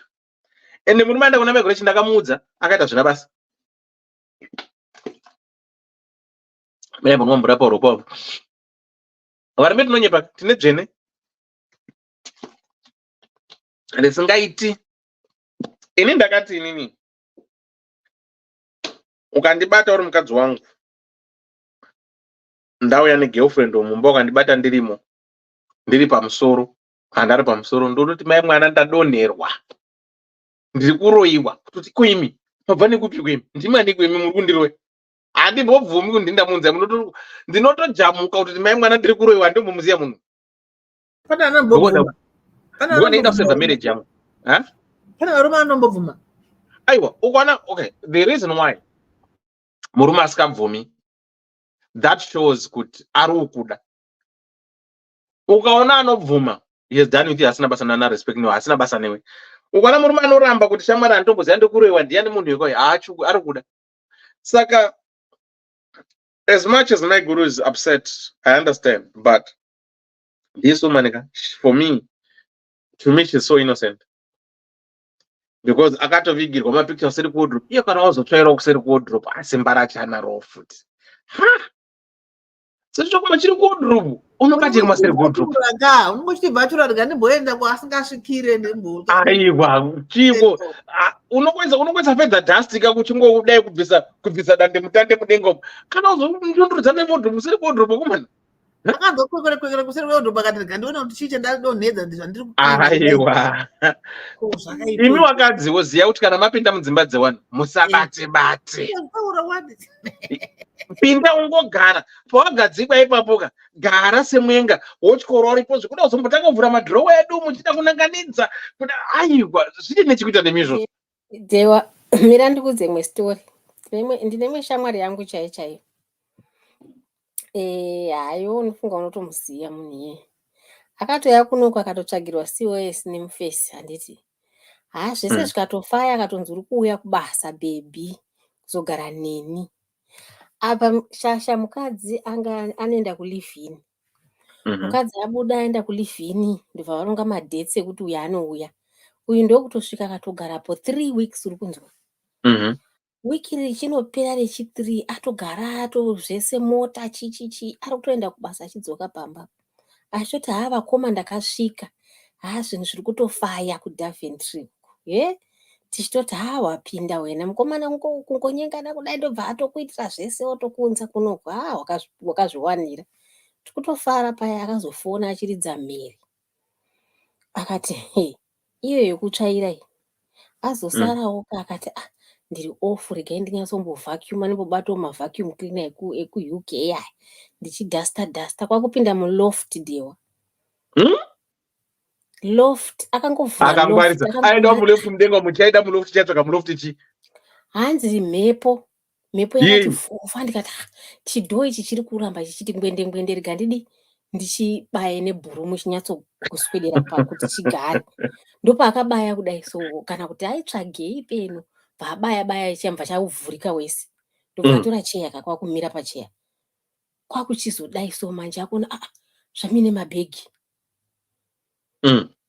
odhonza bhegi 1 ovhura kudai mune hembe dzemukadzi kwakuchinyatsotokwira muloft muya mukutsvaga ladha kupinda imomo wanikwa hembe dzemukadzi zvinhu zvemukadzi zvese zvakaiswa imomo tumatoothbrush tumachi hanzi mufesi abva kubasa kakafona abva afonera brother yake akati yai munditore asi musati manditora ndoda kuti abve kubasa akabva kubasa akaona tsano vakagara pasofa mabhegi ese aya yadzikiswa mudenga agadzikwa apa chikanzi can you explain shasha yakabva yatya nofunga kuti ndingazonyepawo nepana tsano pese kwabva ataura chokwadi kuti no mukadzi anoenda anoenda kuliving apa shasha yakatoroora kakuzimbabwe kuti munhu asumuke kakubva kuzimbabwe unofanira kunge wabvisawo kakamari something uyu kwakutobuda nehanzvadzi yake totozonzwa kuti ina nhasi akaramba akati handidzokeri kumurume ibenzi ndinodzokera kunoitei ikoko imagine saka varume vanonyepa kuri kumwe kunyepa kumwe kuri advanced kokuti shuwa munhu ungati shuwa pauri papa padhewa imagine kuvhura loft wopfakira hembe dzese dzemuroora imomo nematoothbrush netumasiripasi zvanenge yakananga kuvarume vanozvivindika kutotenga tiketi sibo kutenga cos roita 5,000 wakanga kutotenga vanenge ada munhu wake saka vakaramba nhai vantu vacho vese zvinomboipa aiwa ari kuumba kwehanzvadzi yake ndokwaachirungogara akati ndingadzokera kumba komwe mukadzi eri ndinopenda but vari kudanana zvavo iwe zvinhu zvevantuka vakaroorana ungazobvunzisisi exactly thank you very much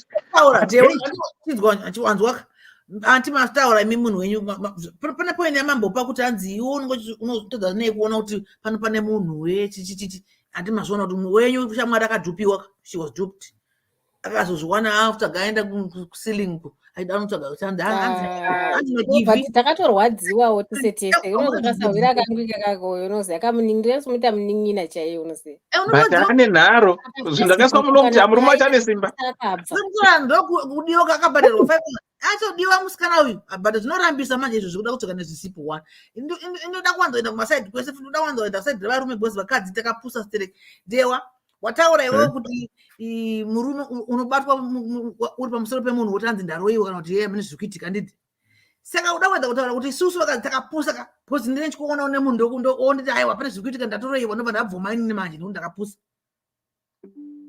no not kuti wakapusa as such but no okay this is the thing ndezvekuti if I'm going to say munhu wangu right ndinenge ndanyokurwadzisa ndinenge ndakushora saka ndinoramba urunzwa ndiri kuramba chokwadi chakaona kuti chokwadi saka ndinongokurambira pazvati ndiri kurambirwa zvaunga but this is truth bandikuudza kuti shamwarika munhu wangu ndindamuunza ndinenge ndanyokushora stereki saka ndinokurambira kuti handimuziye alright saka uri kurambira uyu wako inini wacho ari pamusoro wauri pamusoro pangu inini manje saka ndirichi ayo uri muroi ndezvako izvo ndiri muranda wazonaka kuti iwe ndiwandiunza kumba kwako kana kuti tabatwa nguva yacho utori muroi utori muroi inini tinopedzerana futi bhozi apa inini ndisandati vakadzi ndokupusa kwatakaita manje bhozi ndandada kudhira nemukadzi uyu iwe waona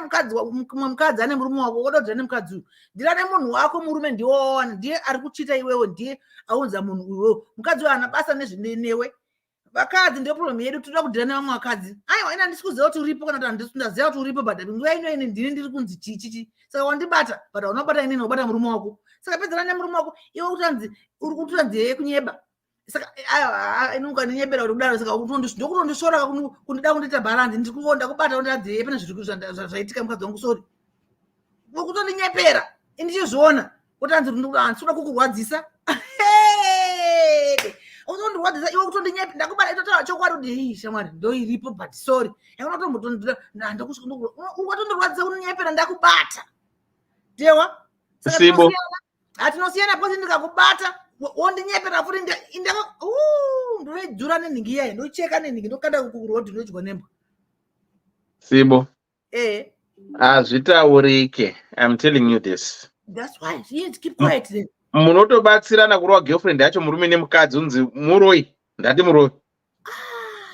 Ndingodzi vanhu handirove mwana waridzini handirove vasikana mukadzi womunhu kana musikana handidi because ndodhirane wangu musikana atonyeperwawo pamwe semandinyeperwawo kandiita uchandinyenga iwewe saka vane vanhu handibati mwana waridzi handibati ndobata iwo ndiwo hama yangu ndiwo chinhu changu uyu mukadzi handinei naye ndikamurova akana ndichodogoresa ruoko zvandataura zviya ndikamurova akana inisaka chiti vakadzika tinombotaka kupusa mbichana musikana iwo unongochibuda musikana wako uri kuda mukadzi wako wanditi mabatikidzwa izvo zvokusanzi ngatirove mukadzi warova musikana weya wamurova azvimba akwara gumbadi achada kuenda kuchipatara iwo uchabhadhara mari kunobhadhara musikana kuenda kuchipatara inini mukadzi wako ndanga ndichipenga chidini but mari iyaya yatanga fana kuenda kuzimbabwe kuvhakation ndo yakuendesa musikana waya kuchipatara saka ndagona chii ipapo iwewe urikutaura semunhu ari kurizina because that's not this girl's fault.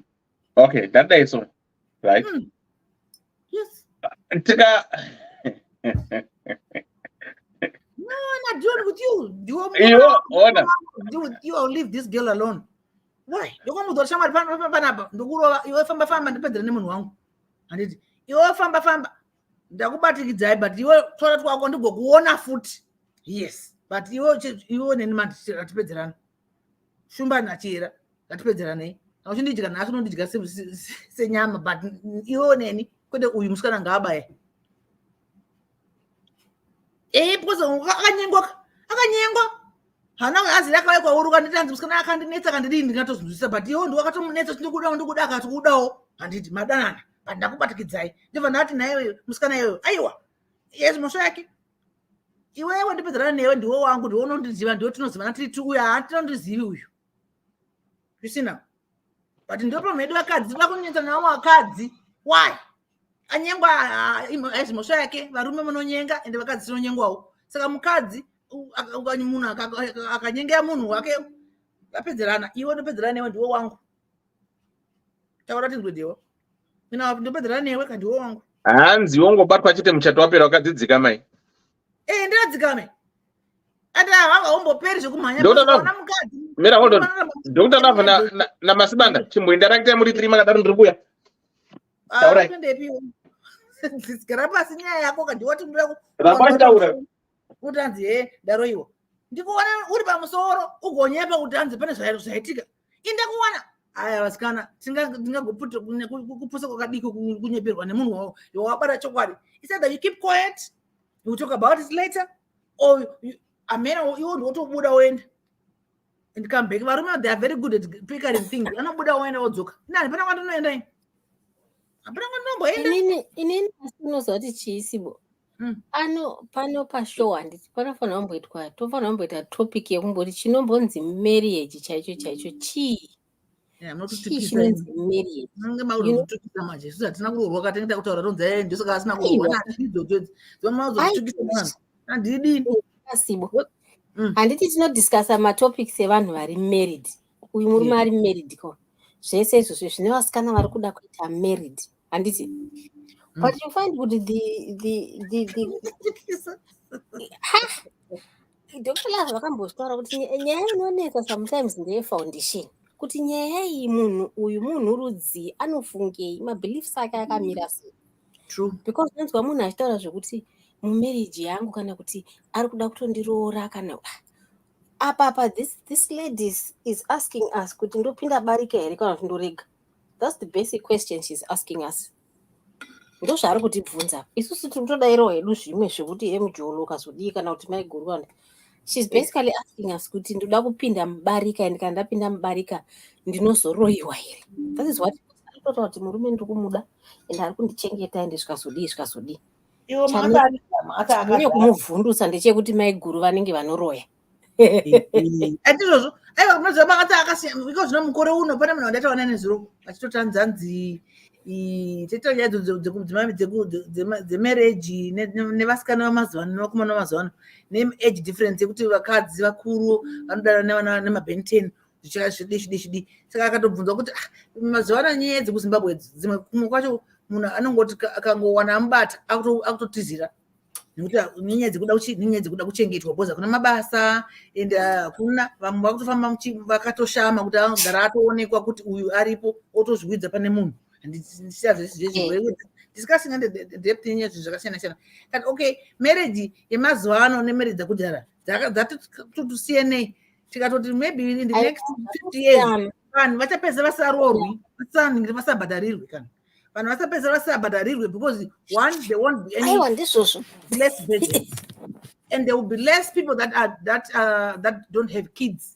Murume anenge ane vana musikana anenge ane vana voti ngatiroora naye asi hapana anobhadhara pfuma because tachingojastona taingoonesana kuti kwatatarisa hakuna future yakanaka zvasiyana nemakarekare saka kada kuti tiisanganise zvekudhara nezvo zvinezvi zvinotisiyanasiyana because mabarika agara ariko ende mabarika mamwe akanaka mamwe akaipa pane vatori vanhu vandorina chiremerera but vakakudzwa mumaparika iwo mwana wamainini pamba panga paina maiguruwo mukadzi wababa saka zvinotikanganisike saka tinoita kutoziva kuti totana munhu akaita sei kana kuti munhu anofunga nechi because vamwe inomba kuri kune maparika kune tine vana sekuru vanonzi ndeve musango ina ndikamboti ndeve musango because they were welcomed in the family saka ndinokwanisa kutaura izvozvo but ndigoshaishira mumwe munhu belief yake because nikwedu zviriko ende zviritori normal ende hapana akakuwadzwa hapana akaroiwa hapana anoroiwa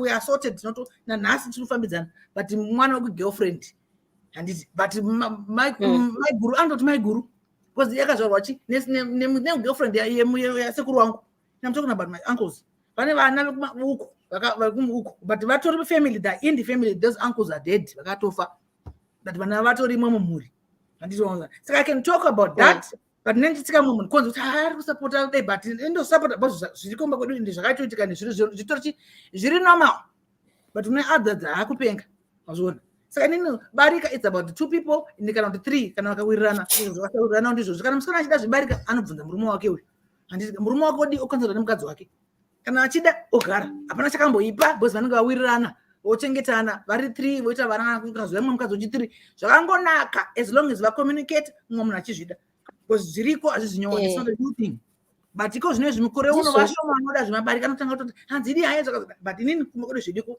go for it kana vanhu vakawirirana mukaonesana and you are willing to do it hapana noraya munhu ange nemba yake nevana vake murume wedu ndewedu tese togarisana saka unoona kuti like zvotana shuvai kuti anti arede nemukana kubvunzwa kuti saka ada kupinda pabarika izvozvo zvatetofana tatanga taestablisha kuti ikosi zvawakuita izvi wakupinda mubarika if you are going to resolve your issues namaiguru kupinda mubarika kwauri kuita is this what you want because dzimwe nguva like inini ndinotaura from a standpoint yekuti aiwa munhu ngaite one husband one wife handiti unoona iwo sibo like you're saying kuti you accept kuti no zvitoriko ende zvinoraramwa and to you unogona kutorayira munhu kuti akana wada zvebarika this is how you go about it hamenoona Dr. Love kuti vanozviona sei saka you find kuti isusu tichipa from our own biases kuti izvi zvakaipa zvakadii ndiye vanokuudza kuti from experience zvimwe zvinhu zvinofamba zvakadai what he has also seen or lived as a man kuti varume tinonyepa and kana ukaona murume akudai zvambotaura mukoma pawo ukaona akutibvisa nhumbu serious newe munhu iyoyo vakabvisa vanhu nhumbu asi zvanhasi vakabvisa vakare varume vachibvisa vanhu nhumbu kubva kare uchingonzi musikana vachitisa vasikana izvozvo varume vakabvira kare vachinyenga futi vanhu vakadzi vachibvisa vasikana nhumbu but that can be argued as well. You can argue, yes, Everything can be argued. Everything can be argued, but it depends on Right. the moon. Let's be honest with each other when it comes Yes. to termination of pregnancy or pregnancy. Do you know kuti kana iwe usikadiwe nhumbu yangu yo unonwa morning after pill? Do you know that? After what? How do you determine kuti let me drink after pill? Ambotaura kuti unogona kubata mota, inogona kubata pasi, inogona No, kudii. I did morning after pill since after 72 hours, before 72 hours. Saka. Dewa, do you know the morning after pill unogona kusashanda? Unogona kusashanda. Asiri kubikirwa kani. Vana vari kutoridza ngonono izvozvi. Vanonzi morning after vana vaunotoziva kuti ndakamamwa ka10. Masibanda, ndatidai so. Ndo rare cases. You know what I know? Anditeka. You know what I know in most cases. Mukadzi kana asikadi product yako asingadi musikana asikadi kuti mwana newe. Mukaita yake, the first thing that person will do, anonotsvaga morning after pill. Right? Yes. Kana achida nhumbu yako yo, haatombodi kana morning after pill racho kana anotiza hadi kana uriona. Okay. Yasaka zviri zvangofana kuti ndokana ndichizvara pana vanhu munofana ndonge ndichipenga zvangu. Do you know kuti varume, since we are visual beings, ndinoti mumwe murume anokwanisa kunyeka kudhinda kwebhurugwa, pendi yakadhinda kudhinda kwependi kwekuti kunakura kuti vakomana. True. Pendi yokuti kaibvisa ndo zvari kuda chete. Unoneka kudhinda kwependi. Saka mukadzi ukanada nhumbu, akaita nhumbu achidazve anenge aroda zvokuti hai shasha ndiri kumuda. Asingadi zvake, munonyepa. I'm telling you this. Anenge achiziva here, ine papa ndinovhekisika maybe ndakanonoka kumachuo zvangu kuti can you really tell ine pandakaita mwana wangu ndamboziva kuti ndakatozo vanhu vakuru vakatanga kungotaura kuti une nhumbu une pamuviri kati munoziva sei ndichiona mva ndazongoenda unokunazva ndaenda kuhospital mva ndaziva kuti ndine nhumbu. Saka I did not know. Saka vamwe vanoziva sei zvinofamba sei nangu on that era handinyasoziva. Ndofunga zvinozoshamisa kuti munhu anozobata nhumbu oshamisika kuti ane nhumbu. But you kana usiri pa-contraception, without reflector, you follow your cycle, you do everything. What do you expect? Izvo zvinodependa manje because vamwe vanhu hatina kudzidza kusvika palevel yekuti tofanira kunge tikakuita madays kuti ndadaenda zvodai iwe chakungobvura makumbo chete unogeza. Asi wewe iwewe ukangogwangurwa usiri kuperiod handiti tochimboti hatizive zvekwakuita macycle, but ukangogwangurwa usingamwe mapiritsi, usiri palup, usiri pachii, unenge uchiti zvichaenda nepi? Aiwa, hakuna kwazvinoenda, unotoita nhumbu chete. Unofertilizwa. But pandokutaura ndopekuti unoziva sei kuti yazobata, ndokuti pamwe nguva yekuti how do you kumwira mapiritsi morning after nhumbu zveshuwa zvawataura. Aiwa, Sibo, morning after rinomwiwa mangwana maximum, saka chinzi morning after. Mirai, hold on.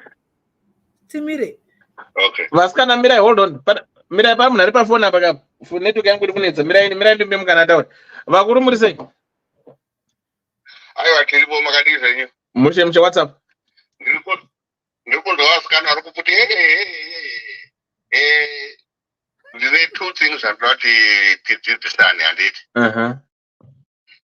Ukaona mukadzi aitira murume nhumbu sematauro awaita Dewa anenge achida, because munhu amachuwa, munhu ari kuziva zvaari kuita, hapana munhu akataura kuti it was an accident, ipapo ndozviramba inini. Okay. Handiti kozouya uyo murume uyo wekuchengeta zvinhu muloft, handiti inini zvangu ndototi anga agona akaedza mukomana iye nemhaka yekuti mukadzi ukamutaura ndada kukutorera mumwe mukadzi, iwe zvimire mushe, handiti but kana zvazvoita saizvozvi manje angapenga angaite sei, but kusiya imba yako hachisi chinhu chekutamba nacho. Okay. Saka pari zvino manje akutozviziva manje mukadzi uye manje kuti akuna maini. Okay. Andini wabaona nokuti ukada kubuda pachena chete hondo yacho ipere. Zvakatoita izvozvo ini ndotomubika. Andini. No, but hold on, Muguru. I'm just going to be selfish here, because at the end of the day, you're only thinking of your needs. Exactly. Uyu mukadzi akauya asikazvidzi zviri muloft. Was she willing kuenda pabarika? No. Uyo wacho akasa zvinhu muloft. Was she willing kuti aitirwe barika? Mukomadewa hangu zvemuhombe but uyu wokuya imagine kubva kuZimbabwe kwese ukusingaziye. That's not okay. Masibanda, hold on. Masibanda, hold on. Mwatichi? Mati Mukuru? Hakuna mukadzi kana musikana ari kuZimbabwe asingadi kuya kuEngland. Pano. Aiwa, no. Okay, let's put musikana. Mira Mukuru. All right. Aitoziziva musikana kuti hayo kuna mai guru. Handiti. Okay. Kuziziva aiziziva. Kana ini ndikatoda kuunza mumwe kana tiri kubva kuZimbabwe ka. Vaitoziva kuti kuna mai guru vanouya zvakanaka vamwe tinogara kumulofimo. Mai guru vangu achiziya here. Ko mai guru ari kuziziya here. Mai guru akangozviziva mai guru kamucheto wapera kabhuru. Mai guru hafaniri kutomboziva. Anozoziva zvaanoita saizvozvi. Saka mai guru havana choice. Nope, havana choice ndo panozobuda inonzi story ka. Mukaziva zita rinonzi story SORRY in capital letters. Ndo painopinda ipa. Mukuru musadaro. Aiwa. Ndokutaurirai. Handiti. Plus inzwa kampishamwa Dewa. Vakadzi vari mumudzimba. Handiti. Mukadzi anozoregreta unza vamwe vacho anozoti inini mukadzi handichada imagara mese 30 years akukurambira nenyaya yekuti kwaita umwe musikana. Handinoona muchato unonetsa kungopera zviri kuita munetsane zvenyoka muri mumba besi muri mese. Waona ndo option yenge itongoripo ipapo. Because andoziva kuti kana akakusiya iwewe ka iye ndiye atoruze because iwo mutori nemumwe kanga wakaichengetera zvinhu muloft. Handiti. No. Mukuru mirai. Ramemutaura takateerera. Hanzi taurai takateerera unhu ari kubvumira nemi but ndiri kuramba. He's telling the truth. Ramemutaura.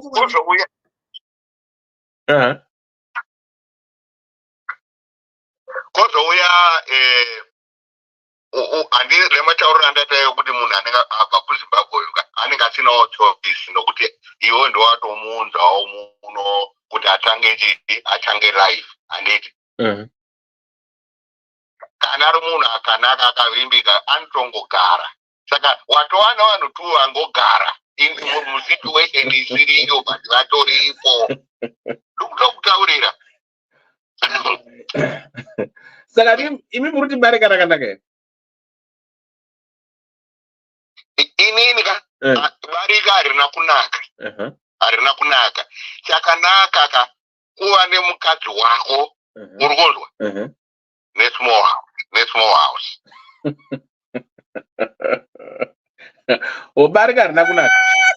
Asi chiwane mukadzi wako nesmall house. Makuti dzosa futi manzoni. Ndo zvakatonaka. Baby, No. Aiwa makuti dzosa manje tanga tanyarara. Nasi DJ mechikora. Aiwa. Ora mirai hold on. Mirai. Ora chimo mirai. Mirai hold on. Mukomadewa. Mukomadewa. Unozva ndinoda kupinda pachirongwa chenyu mazuva ese but as stream yadenyu yakandibloka mic and what I don't know why. Haisi yangu kwako ndoko wakabloka chaita zvomira wakadaro mira yakadaro mukuru unakidza chaizvo. Koni ndeipi? Ndiripo Mukomadewa. Uri kuwirirana kola here wari kutaura? Handinobva kupinda ndiko makasonera. Aiwa no maya. DJ Magic. Zvautaura ngedzina. Ko teacher magic vakurasika papiko. Anyway, ngaambotaura. Ndachangopinda saka ndaitobata ndapererwa ndinonzwa wena Koni. ndinotaura neibarika zvake. Ngaambotaura ndizonyasa kupindura. Koni. Ndavhunduka Koni kuti ndidije magic here ndasivanweiko. Nani? Ndachipindira Mavakaudiko nhasi ya zvatonooneka zvake kuti haiwa anozvigona izvi zvekuita masmall house. But Bhenford vachiunza izvo zvanzi mukadzi ngaite kuti ndaseka. All right. Nezviripo. All right, DJ.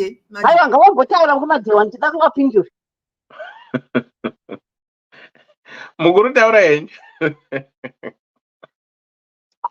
Ndatotaura kudhara ka. Ndapedza so. Ndokorereza ndataura. Aiwa musadzokerere zvenyu. Muri right. Ndiri right ka. Muri right. Ndichikora ini. Dr. Love mamura kuti muda kupikisa. Hakupikisa taiko kutopikisa kudai so. That is just an Enkrikini fallacy. Mkoma DJ magic. Do your magic and tell the truth, Sha. Taramba ipapo.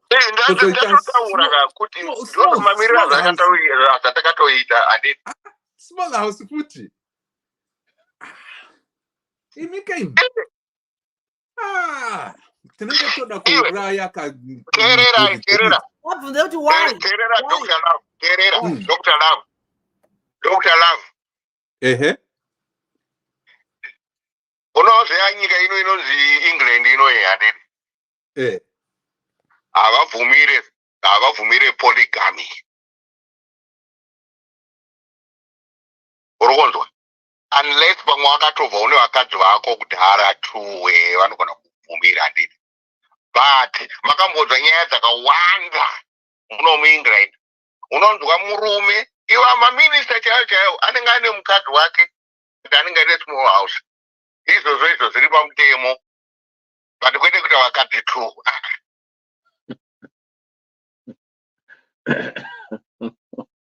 Small house pachirungu inonzi mistress. Mistress ka. Yeah, ma mistress. Okay. Muchirungu ndio inonzi mistress. He has got a mistress. But let me ask you one question. Tumira ndichikuvunzai. Ipo panonzi ma mistress yaya atakuda kuglorify. Why is it that it becomes a scandal more so than a norm? Kana vakabatwa zvichinzi ani mistress. Zvichireva kuti the norms, social norms anoti hazvibvumidzwe zvinotariswa pasi. Why should they then be secret to the fact? Kana iyo ichinzi ndizvo zvatiri kuda kuti tikurudzire nhai mukoma. It's a secret, and you can actually lose your premiership, kana kuti your MPship, kana kuti ma councillorship ikoko ku England ikoko with that type of a scandal. Why is that the case?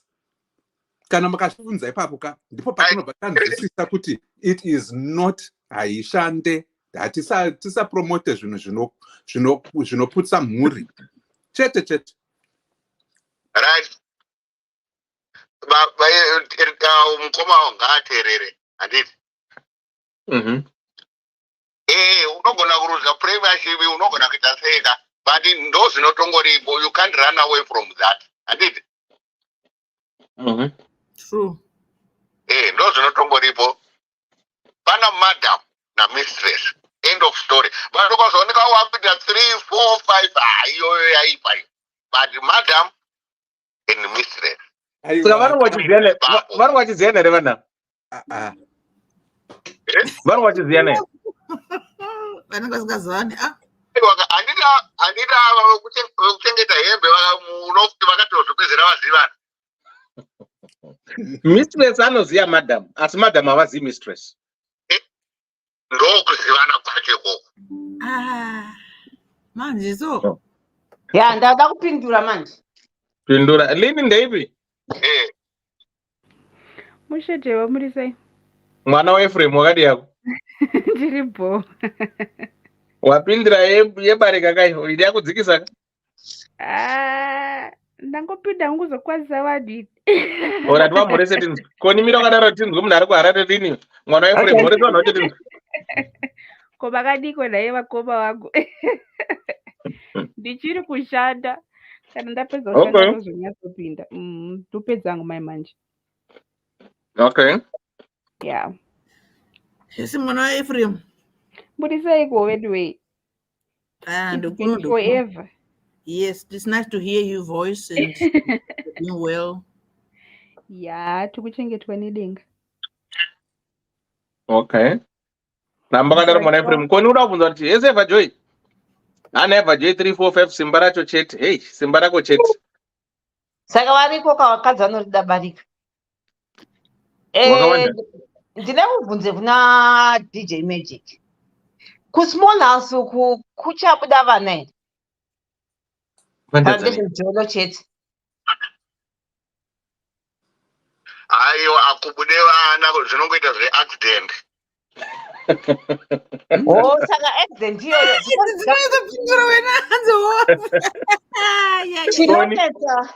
Chinonetsa ka. Aha. Hanzi akubudi vana asi vana vacho kana vabuda vanenge vari veaccident. Ndozvacho izvozvo. Chada kugadzirisa mentality iyoyo. Vanhu vakuru, mujolo unobvumidzwa zvekutaura naMagic zvekuti it's normal. Because we've normalized it, though it's not supposed to be normal. Munhu ingova nemunhu wako one, right? But my cases anonetsa is kana paita vana. The children are the ones that are suffering in this kind of situations. If you saw nakuru, we've become so like evil to the extent that hatichafungiri vana vachaita in this relationship side. Vana are being affected. Like chimbotaura nevana raised in this kind of marriages and chaguti. They're not like normal kids. They're suffering. Vana need both parents very under that roof. Manje baba vari kuzvarisa. Koma ndikungotaura kana iri yemujolo. Chitaurira naye kuti aiwa pano tiri kuita mujolo and hatisi kuzoita vana.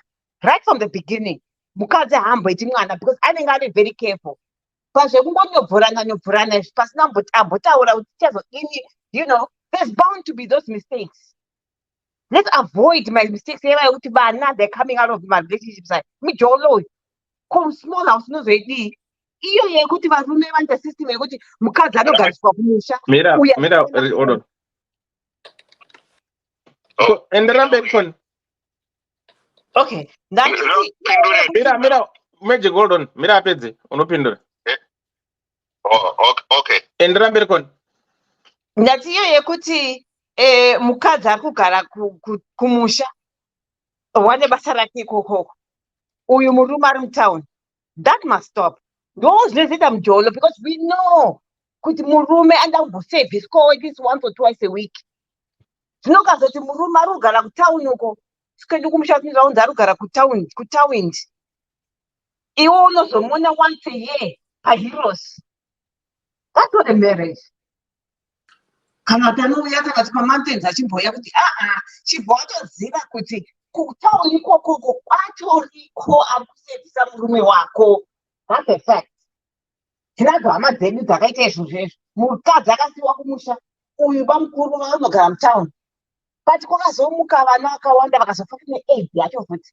Saka these things, it's just wrong. But look at those kids vanozozvarwa imomo. Vamwe vacho vane zvimhopo, vane zvisasa. I don't know, I don't want to use that word disgusting kids because vana, they're so innocent. But are we thinking of these kids? DJ Magic.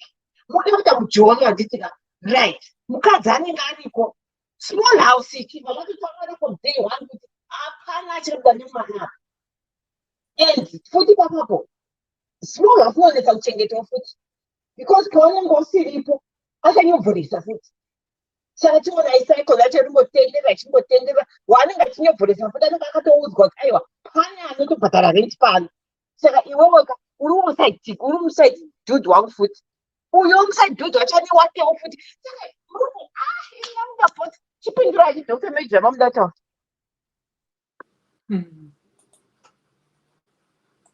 Magic hanzi pindura.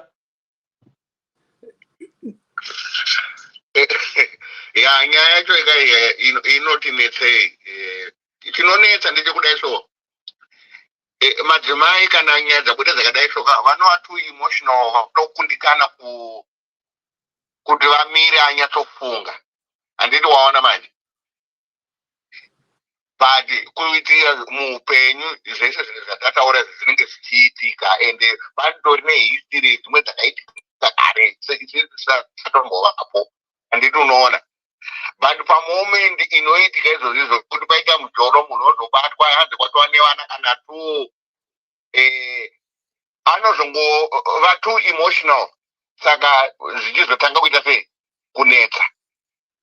Dai vari vamwe akagara pasi manje vochinyatsofungisisa kuti rezva zvaita izvi ndoita sei, handiti anogona kubuda nedecision yakaita sei yakanaka.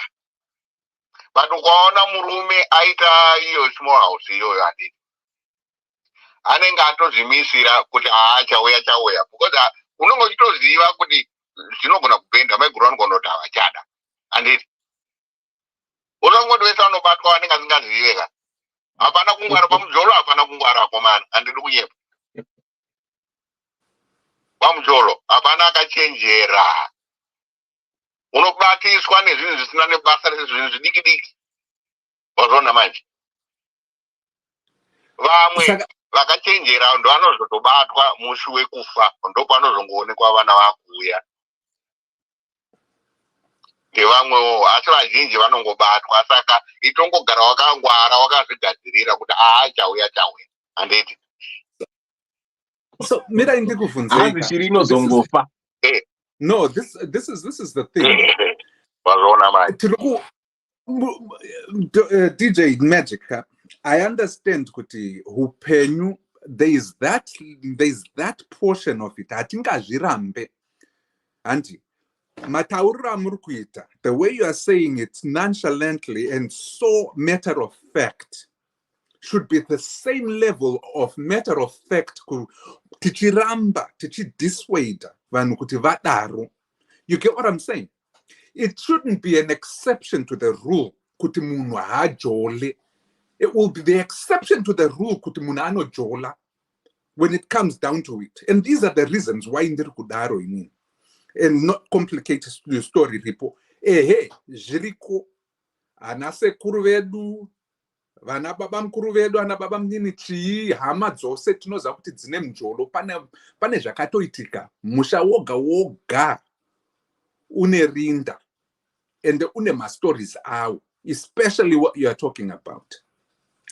Why can't we normalize it? Ndisingataure fangise ndiri kutaura shoko rimwe rinotyisa pano risati rambonzwikwa kana kunzwisiswa nevanhu. When it comes down kuti mujolo uyu kauyu, essentially that's where we start kufa sevanhu, especially sevanhu vatema. And this is the reason why mujolo unenge uchibhadhara 250 rands, whatever amount you are paying, 250 pounds chiikoko, uchiti uri kupa small house for whatever they need. Uko vanoda kumaintainwa. Uchikanganwa vana vako, main house, uchikanganwa mukadzi wako. That suffering inenge chiitwa kune vabereki vana vako ivavo. And people that are supposed to be important to you or under your care, they become the casualties. It's also we are glorifying and glamorizing Njolo nekuti unoti nakidza for that 30 minutes. The fear of kunakidzwa ikoko, kubira kupa. That's what drives us back to those Njolo idzodzo. Because you're right. Tichabatwa rimwe zuva nekuti tinenge tichi hatina kungwara. Kubatwa ikoko vakawanda vari patete tilda vanofona vachiti zvandava nemukadzi ane nhumbu panzapo, mungandibatsirawo here kuti nditaure nemukadzi wangu mumba nekuti ndiri kutya. Havasi kuti vakazvipira kuti vaite zvemujolo woita mubarika, vanenge vototya vakadzi vavo because they know how important these women and these wives are and how insignificant ava vavabatisa nhumbu are when it comes down to it. Upenyu hwedu tunoramba tichingonetsekana tichiti we have black tax tine chii, we do extended family ningirikini outings tichita holding hands from cousins to cousins kuti tibudiridzane. Yet we still are the same, very same people vari kupedza mari dzavo dzichifanirwa kuenda kune mhuri dzavo, and they are going to other people. A second woman asinei neupenyu hwako, just for that joy, for that 10 seconds, that 20 minutes, that hour yachona iyoyo yauri kubira iyoyo. But just imagine uri munhu akatendeka, uri murume, mari dzako dzose uri kudzipa mukadzi wako muchibatsirana kuti mugadzire upenyu hwevana venyu. Nyangwe muri vanhu vanosvipika zvekudii.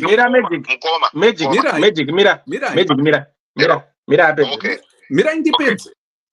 Nyangwe murimi munosvipika zvakadii. Just think about it. Saving the money iyoyo yekuenda kumjolo, makuipa vana venyu, makuigadzirisa mumhuri yenyu, ende zvinhu zvachona zvamunenge muchiita nemukadzi wako iyeye zvagozva zvadii, hausi kuwana bonde regularly.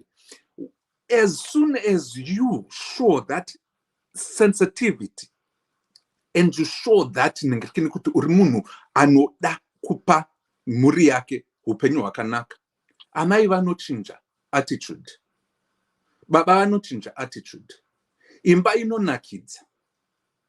And at the end of the day, makazofa imimi, hakuna uya achazoya achizoti inini ndanga ndiri mwana wanhingi ndakuuya nhasi to claim property yababa venyu. Zvinhu zvoparara kudaro. That is our Achilles heel. Isusu tichida kuita zvekuti hamjolo ndiwowo, it's natural. It's not natural. It is not natural. Vakakunyeperai kuti mjolo is natural ka?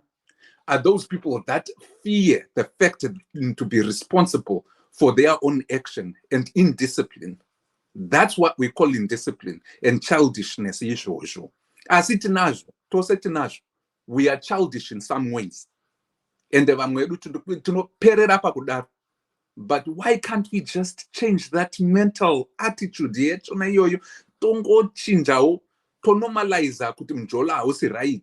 Why can't we do that? That's my question, and I fear the drowning that comes in when we talk about this is the natural and nonchalantness and we don't push back on it. That's my question. Hold on. Yeah, Vita ndakutumira link kuinbox kwako.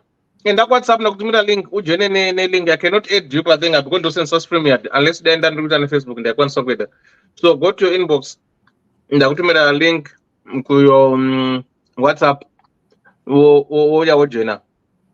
And whatever do, most men don't think they say married. I don't go for anything. It's fine. I wrote in. DJ, DJ. Okay. Right. Now I'm Komonga Gitaros, Yoro, one of them command. Dr. Love. Oh, Dr. Love. Oh, Dr. Love. Right, doctor. They can move into a doctor. Lazina na doctor mujolo unozeta kuti muri safe ichita sei ukaona munhu achisafisa mhuri yake anditi mujolo wamuneti anditi ende kana wapinda mujolo unofanira kutoziva kuti mujolo wakaoma, mujolo unoda kushanda zvakaoma, andidi kuita kuti kwese kubalance ende mujolo hauzi chipika. Mujolo unotodhura.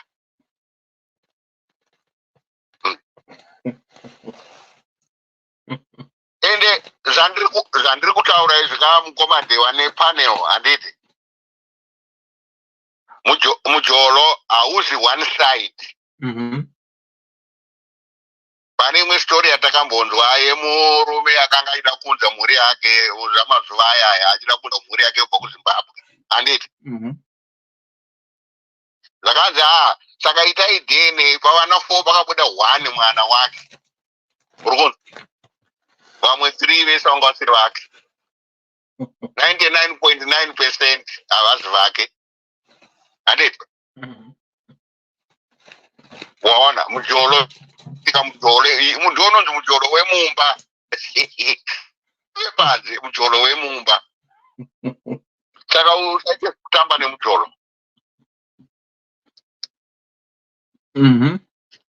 Saka point Vazindwere yekuti vana vanga vasiri vemurume uyu. I was trying to figure out the point yekuti vana, these 3 kids are not this men's kids, rather kuti mukadzi akabuda. All right. Hanzi mujolo was one-sided ba. Uri kwese nevakadzi vacho vakarwara kuti wafuti mujolo. Ndada kuti nyatsodzwisana tifambirana Dr. Love. Yes. Okay. But ini bandingopesane DJ Logic.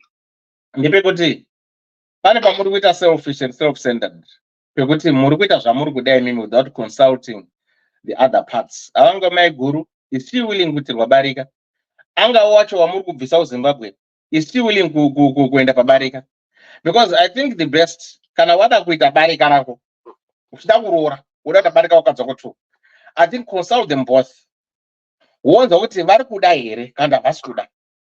It doesn't matter kuti wagara 30 years namai guru kana 40 years. Saka woti wogara 30 years namai guru hapana kwawachaenda, because of course haangakurambi, because atatisa kusika makabva okay, I invested in this person, I've done a lot with this man. Ndosiya here imba yangu yandagara 30 years because of one person akanyengwa 1 month. Akuti ndine nhumbu. Woman will say no, I'll fight for my marriage. But deep down, that woman will be hating. Mirai. But deep down, that woman will be hating. So, in my advice, kana wada chirega kusa zvinhu muloft, kana wada chiudza mai guru wacho ari kuenda kulive, ndiona shamwari iyo kulive ino kwari kuenda, you're starving me, right? Zvandaudza ndezvekuti ininika ndadatsoka mukadzi wechitu, uri kuzvida here kana ndausi kuda, wobva ati handisi kuda, bati bandakuudza ndikutsvaka mukadzi wechingani, wechitu, right? Oramba zvake, but omudza shamwari ka indotsoka mukadzi wechitu, ndaanaye mukadzi wechitu, mukadzi wacho wechitu ari kubvawo Zimbabwe, omudza shamwari yangu inini kuno ndine mukadzi wangu ane 30 years nayo, right? But handisi kurara tese gwangwani ngari kuri vhini gwangwani undinyima, handisi kusa zvinhu muloft, but ndichakutsvagira kachinyeda kako unogara iwo bvotoziva kuti ada kuyambuka kana kuti yes dedi ndiri kuda, hana problem, but wese unenge waudza. But kana uri kuti iwewe unoda kuudza ari kubva kuZimbabwe because hana choice, chada kuyambuka, anobvuma kuti yes I'm coming, hazvina problem. But my guru ndoda kuti chipawo my guru that opportunity to make an own informed decision yaari kuda kuti is she willing.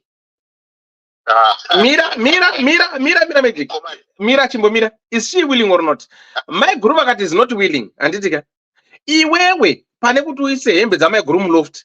Chibva ipapo. Wosira mai guru mpata mai guru. Ini ndakandira kumukadzi wangu wechituka. Sikaenda umbonogara kwangu ndega. Asi pano isara ine vana nchata nchidzoka. Ndakurara zvawo muspe. This is me just saying. Unenge waita zvinhu zvako zviri fairly and equally. Manje ukada kumbunyikidza umoti because ndine 30 years ndine wechete, I know kuti hapana kwawachaenda, saka ugomera ungoripo, haiwa hazvibudika. Mira pakadaro musanipindure, hold on, musanipindure. Evita, how are you? I'm good, thank you. How are you? Ndonga sapota magic nyaya yebarika. Sapota nai. Okay. Not that I'm supporting it, but the reality is what I'm going with. Okay. I'm going to say whether we like it or not. Hakuna murume kana mukadzi asina mafeelings. Okay. Vakadzi vari mudzimba umu vazhinji vacho vari kurovesa mujolo out there. And then mumba umu kana munhu azouya baba vakurovesa mujolo, their problem. Saka vanhu vanofanira kuti reciprocate. So it starts with women. Vakadzi vari worse than men, if I'm to say. We are worse than men panyaya yekurovesa mujolo. Manesi kumashift na musarambeka. Zviri mumwoyo zviri muninga, but the truth of the matter is vakadzi, we are worse than men. We pretend like tirimo marriage, but tisimo marriage. ukanga wapinda marriage waona kuti zvimasamba ari kumbodai achidai, iwe unotsvaga wako mujoloxide, ende mumba mako zvinhu unenge uchiita kunge zviri kufaya stereki. Varume kana vakazviita zvikava open yaamhaka, it's wrong. Saka vari kuti hanzi mujolo siyai kana kuti chii, kana kuti panoitwa vana collateral damage inoitika in any relationship, because vanhu vanenge vanakirana zvosvika palevel iyoyo, because hakuna munhu anoti hanzi it's a mistake kana kuti hanzi iyi zvakangoitika. That's a lie. Munhu anenge anakirwa. One thing I will tell you, mukugara kunoita vakadzi nevarume okuka, vakadzi tane kamwe kanhengerekini keke kuti ndoda kusempla kunzwa kuti baba vanhingi izvi pamune makagara ipapo paufriendship munenge uchitochiva baba vanhingi wakagarapo uchitovarovera beya uchivavhurira makumbo uchita sei. Saka hausi kuti kuinvita mujolo here as a woman. The fatal attraction handiti yekuti wada murume kana kuti weshamwari yako unenge uchingochichivana motorovana mujoloxide, vamwe venyu vasingazivi, munozongona pakuwirirana kakuwirirana kacho kanenge kakupfurikisa, ende kazhinji ari kuzviitirwa ambozviona zvinotoonekwa nevari kunze kuti kakuwirirana kavakuita kanenge kasiyana, apa panenge pane imwe iri kutambika. Handitya. So ngatiregerei kurova nyoka takaviga mupini. Inini pese panozvarwa varume vakawanda mudzimba vane vana vasiri vavo, handiti, but they don't know it. Kungoti chete munhu unenge usina kuenda unoita kana paternity test, and then vamwe varume futi vamwe wacho anenge achiziva kuti vana havasi vangu, but anoziva dambudziko rake, saka anongotiwo it's okay. Kuagriya kana kusaagriya nestatement vakadzi tinohura kudarika varume, that's the honest truth. Because chinoita kuti varume vazohura, it's us women. Isusu tikaresista kuti no, I respect my body, I respect my dignity, I do not want to go as far as sleeping with this or that one, ndikuda wangu andoti wangu, then and only then you can say I'm a perfect person. I was a perfect wife before, being cheated under my own nose nchizviona. That's why I never remarried. So zvekutaura tanzi vakadzi hatihure, ende zvaitika nevanhu vatanga tiri close to, vamwe ndichitoigirwa mumba, you understand? So hazvisi zvinhu zvekuti hanzi hatinhengerekini ngatisakurudziranai kuti mujolo. Inini chandinoona hangu vanhu, be open and honest with each other kuti if you want an open relationship yokuti munoita zvamunoita muchizivana kuti this is who we are, then and only then you are now living a life yaunoaccepta kuti I'm living a truthful life, because iko zvinotonyeberana. Apa tingauye tigotaura tanzi kumisa mujolo munhu ibva wada mukadzi wako, but unoona munhu aine girlfriend vari kubuda muhotera, unoona munhu aine boyfriend vari kubuda muhotera. Saka chamunozoti hanzi tinomisa mujolo haumisike. That's the honest truth. Zvakatangira nekumancestors edu, mancestors edu zviri mudzinza, zviri mublood stream, and it's not going to stop. And unfortunately it's everyone's blood stream. Ndopane problem ipapo. Saka kuti utanzi misai mujolo, vanoda kunakirwa nakirwai, vatinakirwai muchizoti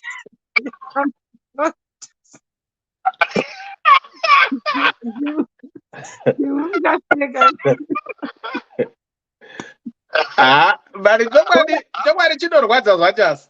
nakirwai muchiziva kuti munoda kugumira pasi nemujolo chete, kana mada kwete kuda kuya kuzojustify.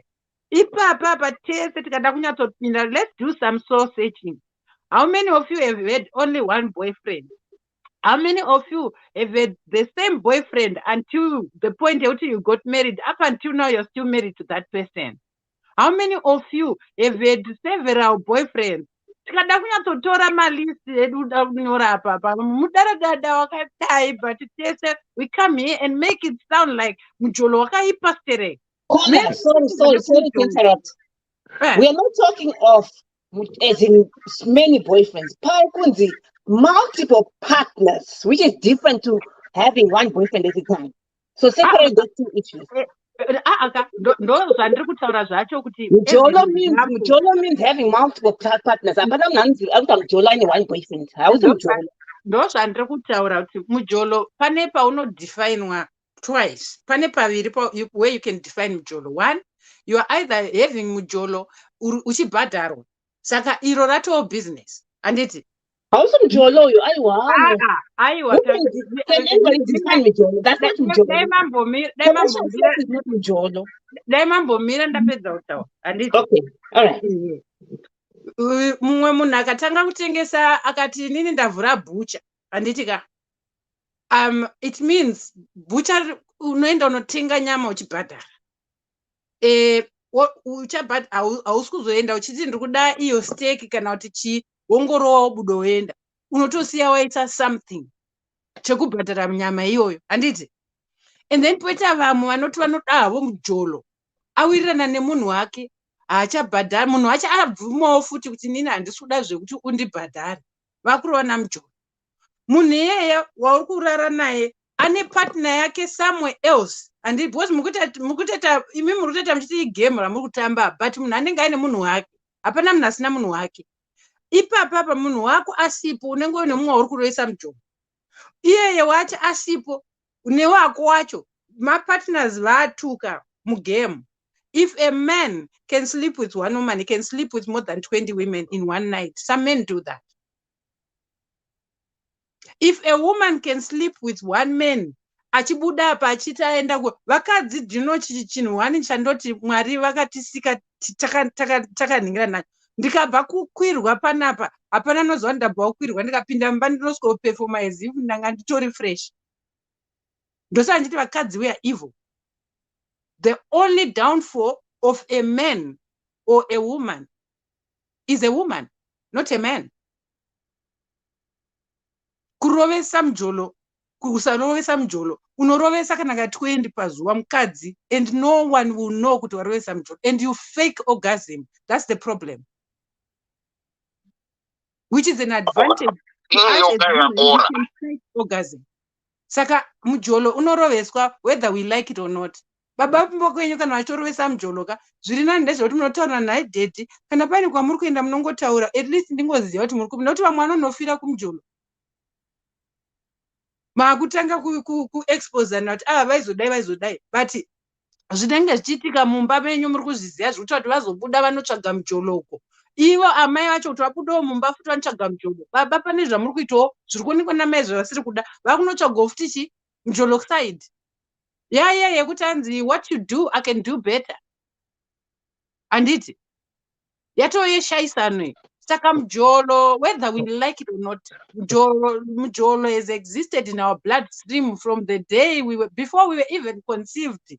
Pamwe isusu takatoconceivwa muma-relationships ekuchirwa. You never know kuti baba wako iwewe. Pane vamwana vekuti vanozoshamisika kuna baba vane vana vatochina musoro kudai. Shoma kuti isusu tantinzi tisu vana vacho, but ava vatochina musoro vavo. Madhara enyu achirovesa mujolo kwanenge achirovesa vachinakirwawo. Saka I don't think kuti zvinhu zvinonzwa munhu kundiregera. Chinondiregera ndichakabatwa mumaoko chimbonyarara kano iwe magic chimbonyarara chimbomira chimbonyarara. Izvimwe zvacho kutika mujolo unotoita kuti relationship yekumba kwenyu ive better mukada kunyatsozvitarisa, because iwewe munogara muchingoshurirana chete, but baba vakanga varova mujolo wavo vakayamupa vanenge vakachila. Ndipo unotoona kuti panapa patori nenhingirikini nezviri kuitika panapa. Handiti? Akangoya mumba chete motanga kudzinyurana, haikona unofunga kuti anoenda kupi next, anonotsvaga mujolo. Even iwewo murume watanga wasuspecta mukadzi uri kuhura ubva wazodai newewo nezvauri kuitawo. Saka inonzi it's reciprocation of my behaviors ekuti you can never stop them. All you can do is try and minimize them. Hakuna munhu anoita mwana nemunhu ouya utaura kuti hanzi it was an accident. Never. Panga patonakiranwa ipo paye.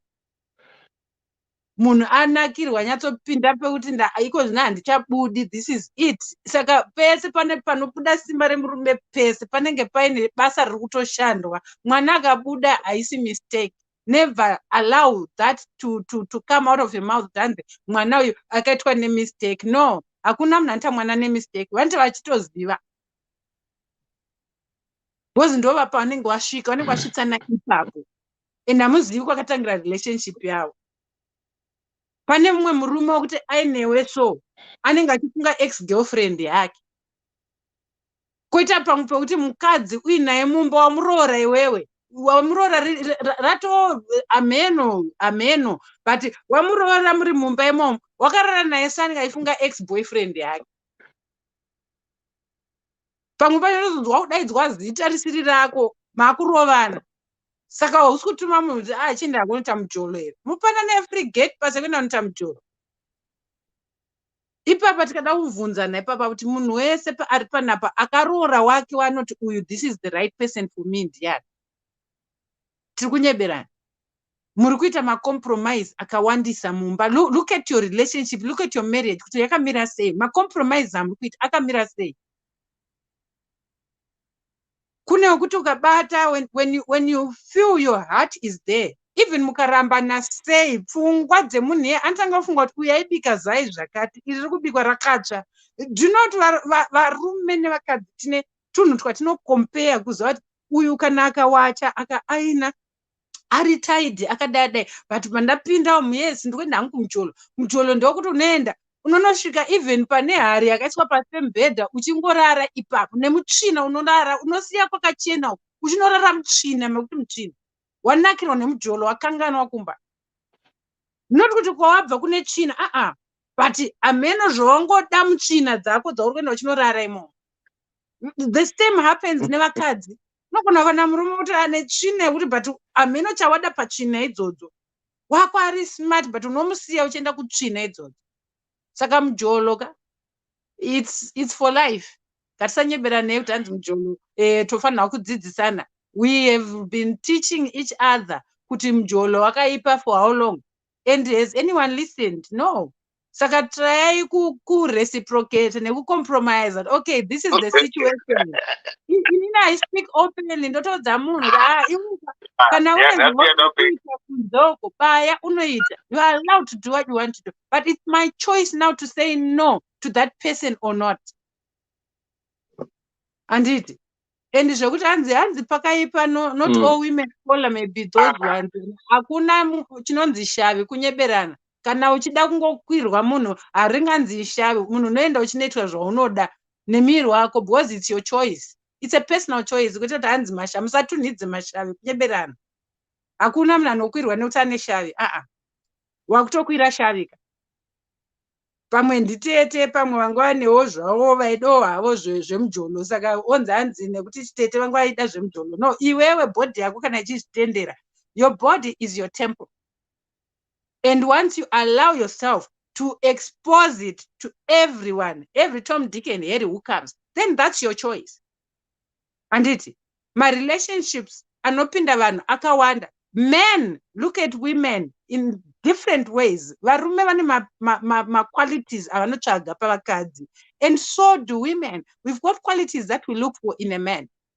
When I look at a man, one, agari nevabereki vake. 2, ane income. 3, anomhanya munhu wekuti ngatite chinhu anodai. 4, you know, you look at my principles ako iwewe. It's up to you kuti ndikuda chi. Same varume they profile women vano assess achiona kuti zviri kundiitira here kana kuti hazvisi kundiitira.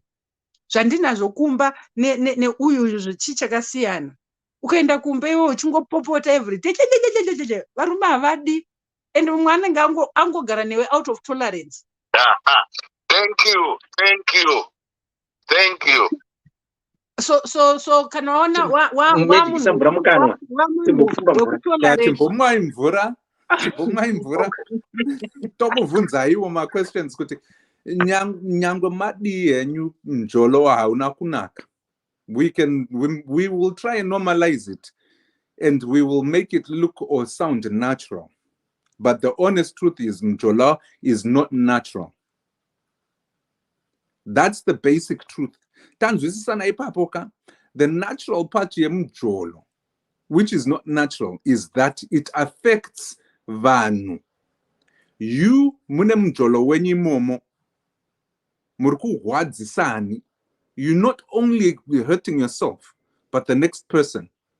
And mati, the casualty of mjolo is vana vanenge vozoraswa uku vasingazo chengetedzwa zvakanaka.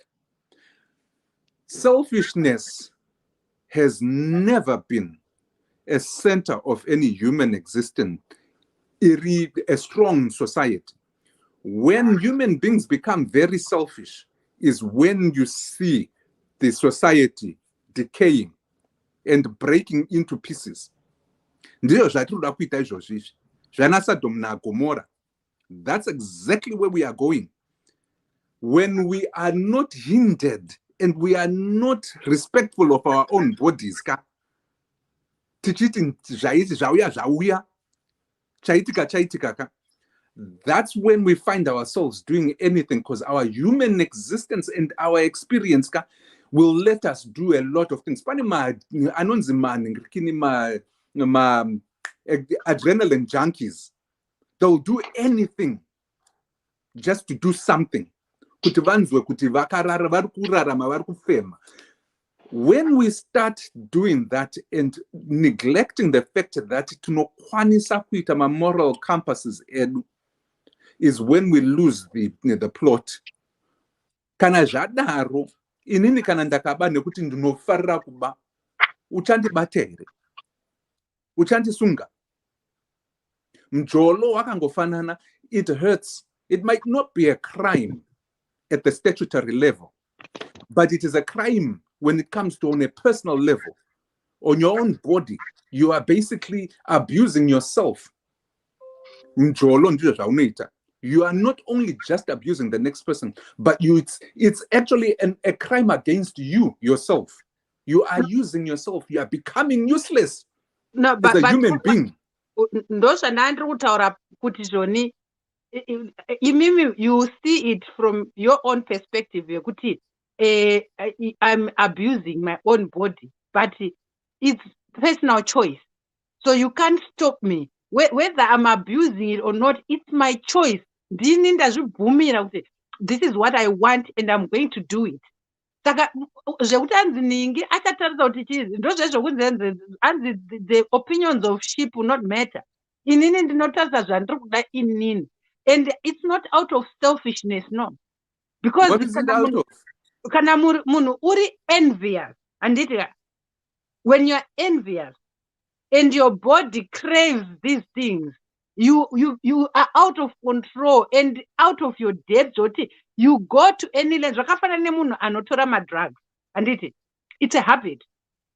So whilst it's a habit, inini I would probably term it an illness. Chitori chirwere chakatoti dyo chakabaya munyama chikachikokera.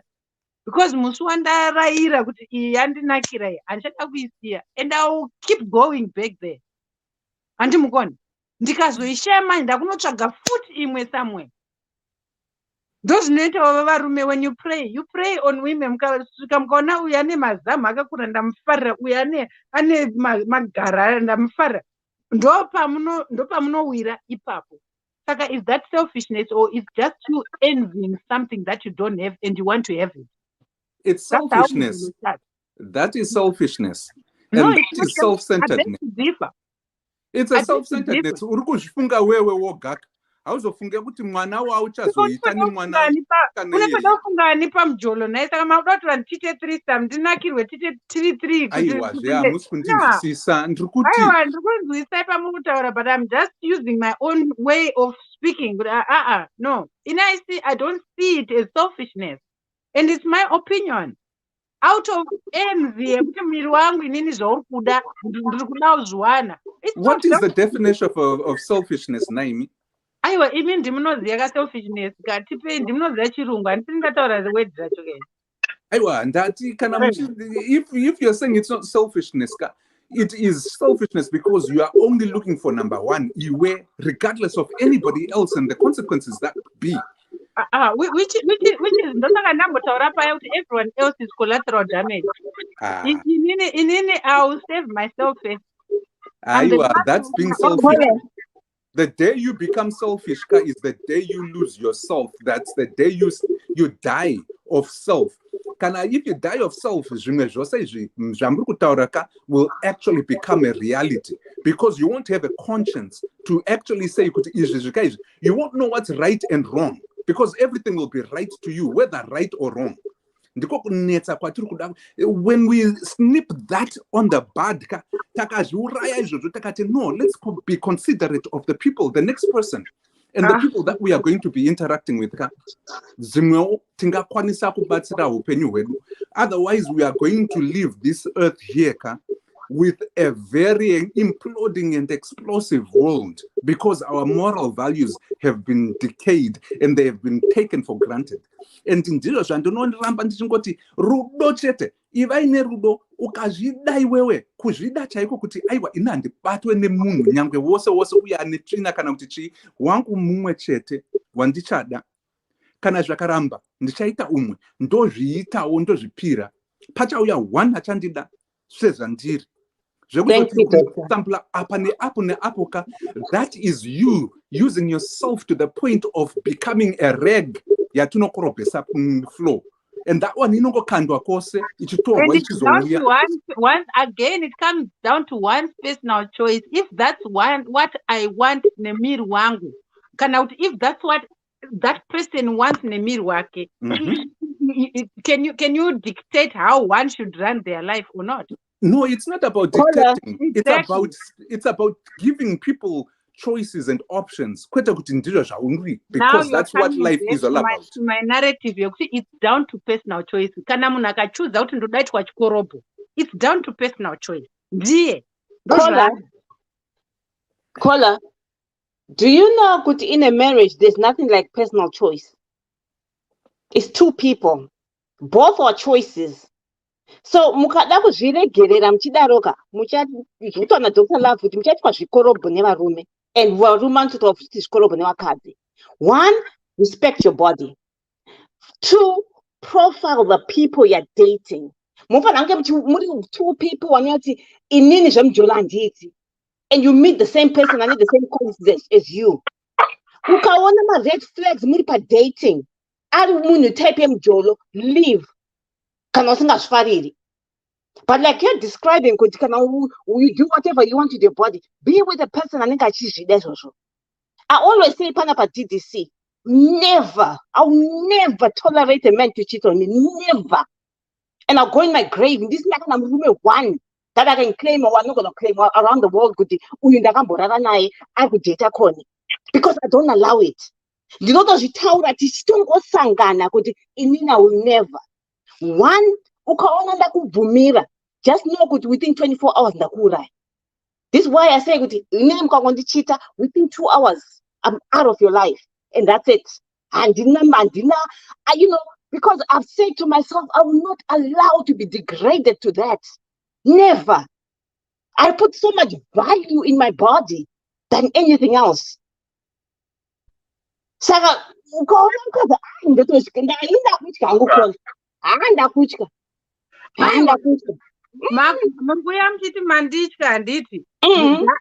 now it's personalized.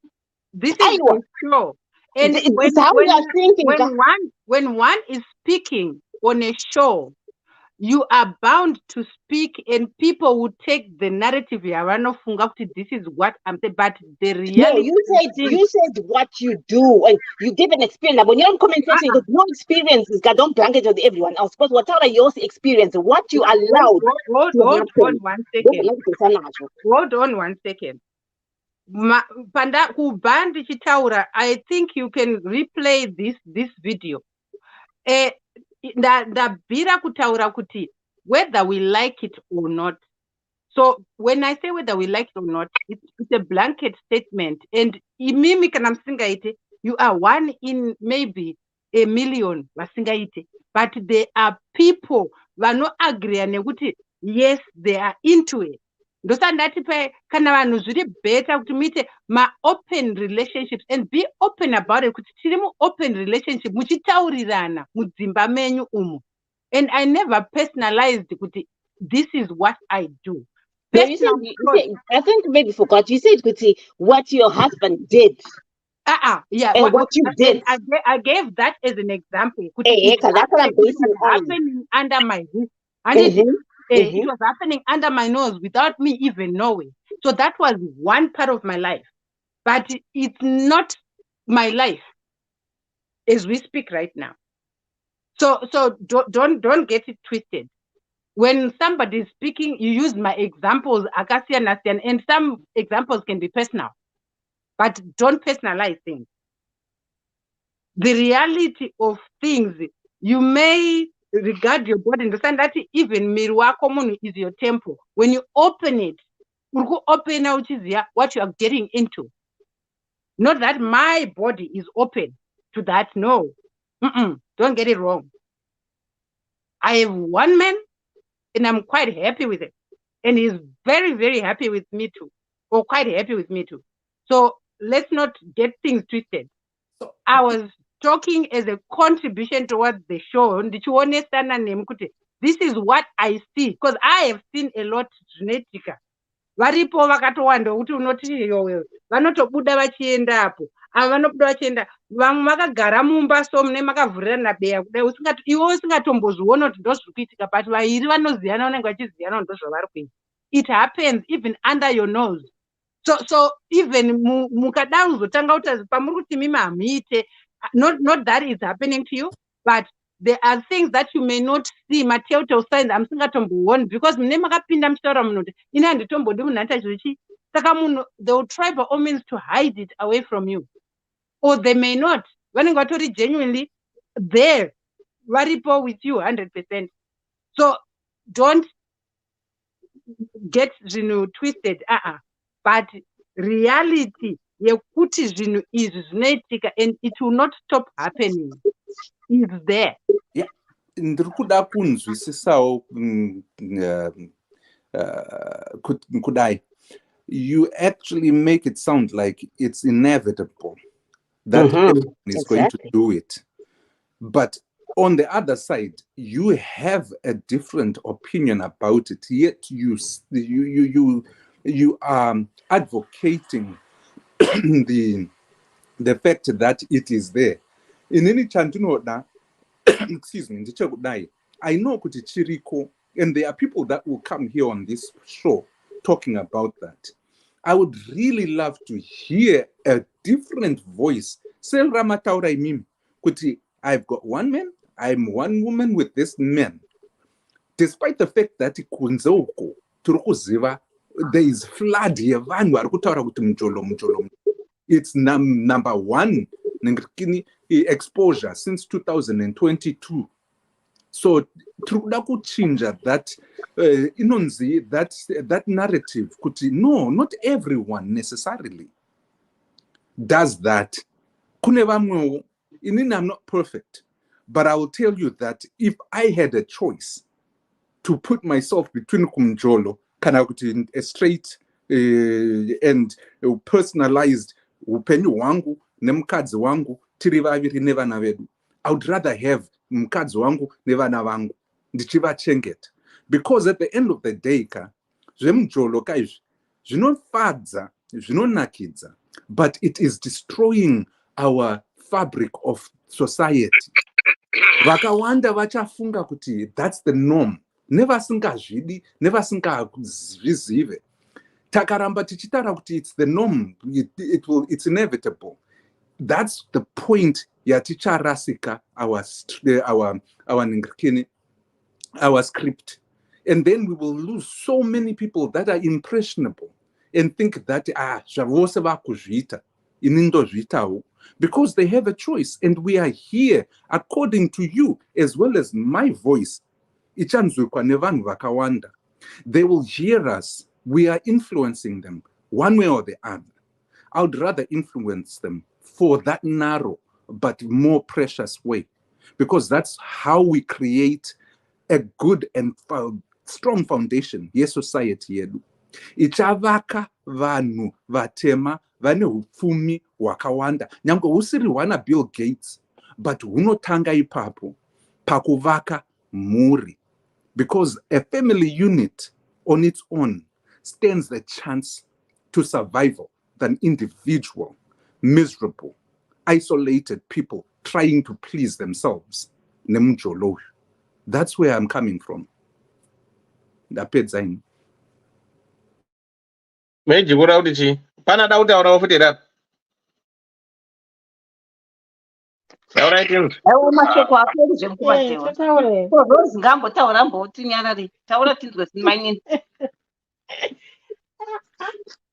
Kuonawo kunditi kuonika. Andini ndiana gwangu ere zvimwe.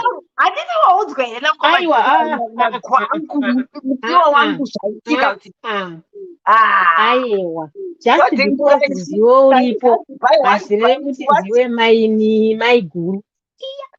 aiwa aizvi maini maiguru Mujolo uya watanga mapa chipare makubvuma ka. Do you know topic yanhasika? You know Ngomatewa? You Thomas, very observant man. That's what Nasi. Very observant. And he used that topic yanhasika. Yeah, it was like what the statement he had told about Pekutanga, those need our cards. And exactly. You know, that's exactly what happens. Now we big house. But I also was it's always my guru. My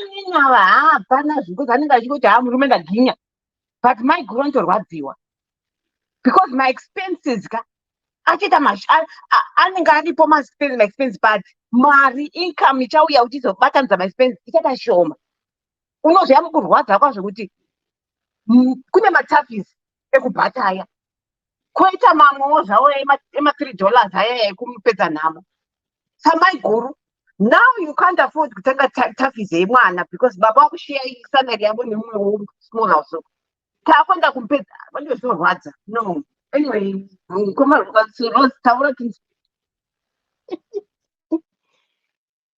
yes, no gwangu anosvitigona here. Iwe unotaura ende unotaura chokwadi anofa gore rino.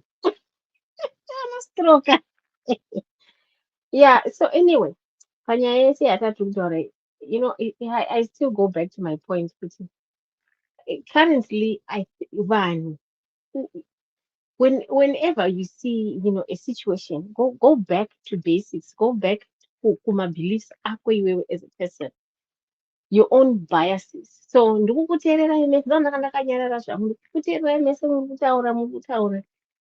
you can tell who stands where.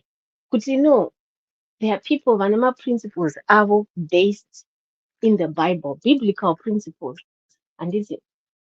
And then, in the grace zone, then there are those who will tell you otherwise. And this is. I think this is the goodness of this show. Yeah, we are all different. Different views. And this, I think today, tavhundutswa na DJ Magic, because DJ Magic normally vanenge vataura zvimwe nhasi vauya vakadira parafini.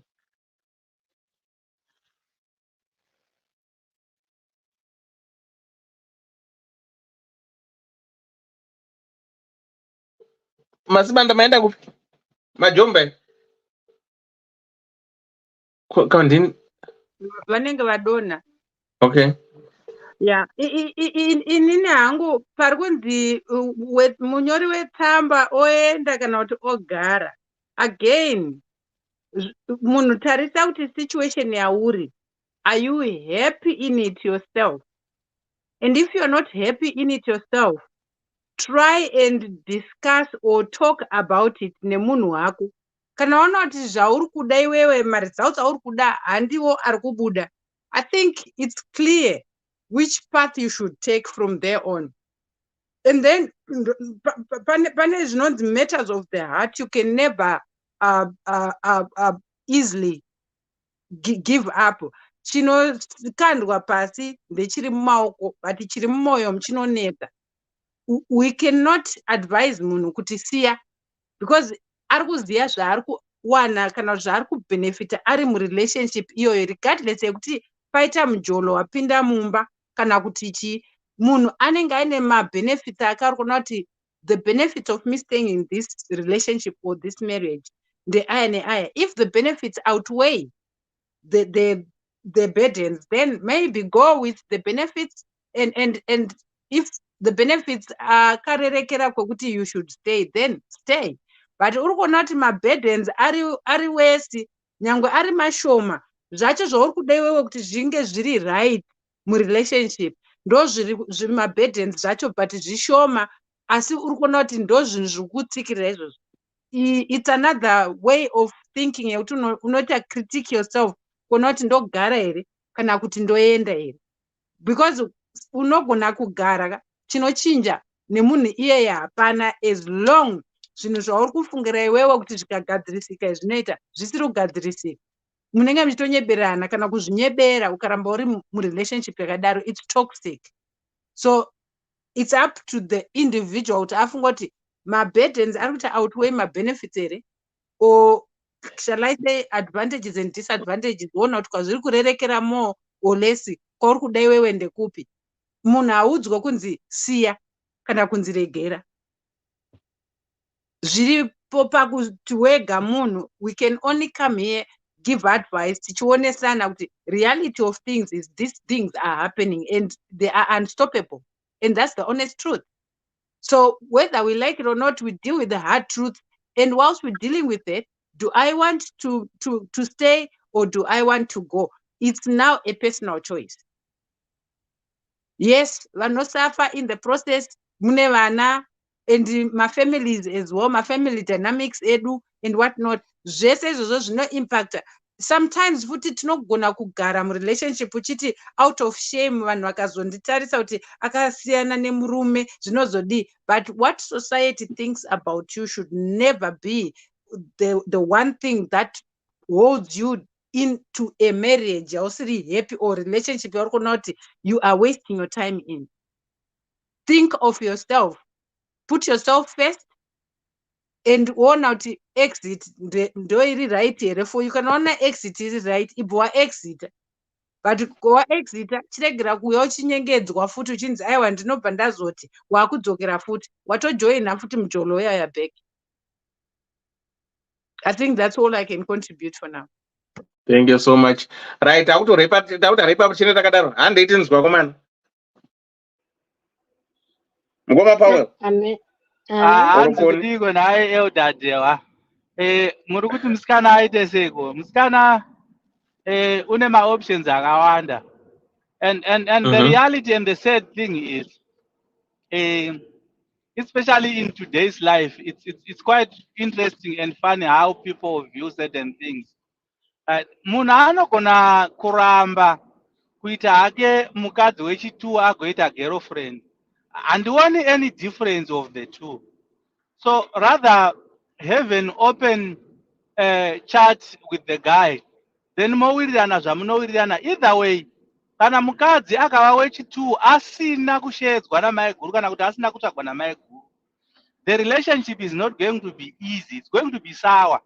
That's how it is. Nemabarika ekuti murume anonochuza ega, other than vice versa.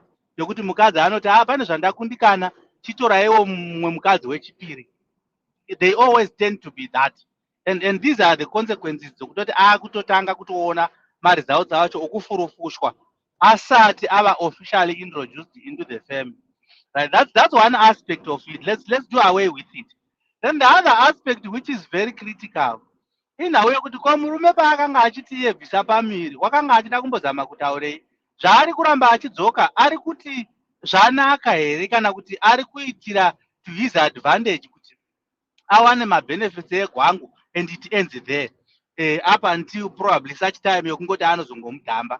Right? These are some of the questions dzokuti munyori anofanira kunge achizvibvunza, probably achiita pass through to the guy as well, so that they can sit down and have an easy chat. It's going to be an easy chat because vanenge vachingotaurirana zvaanenge achingofunga, and at the end of it there should be an agreement inofanira kutozongobuda yekuti at the end of the day iye kana achinge aita walk away from this whole scenario, murume still has got to maintain the kid.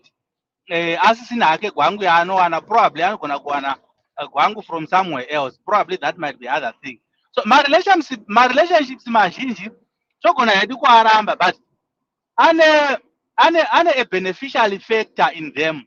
And these are some of the benefits, especially kana ukaitirwa zvinhu ukasupportwa pazvinhu zvako ukadiwa.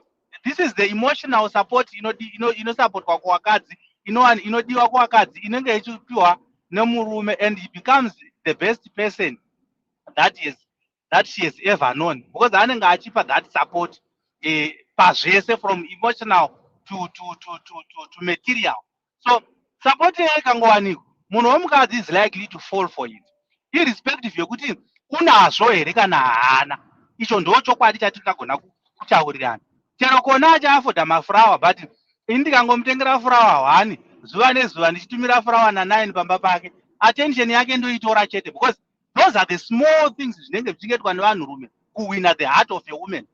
Even asina a formidable future kuti ndine zvandiri kuda kuzoita naye mangwana zvakakosha kana kumuroora kana ndichida kungoita lay down nakoni chete, ndichida kungopinda kwaari, I can simply do one small thing that is so consistent zvekuti ndopedzisira ndaa kwaari chete.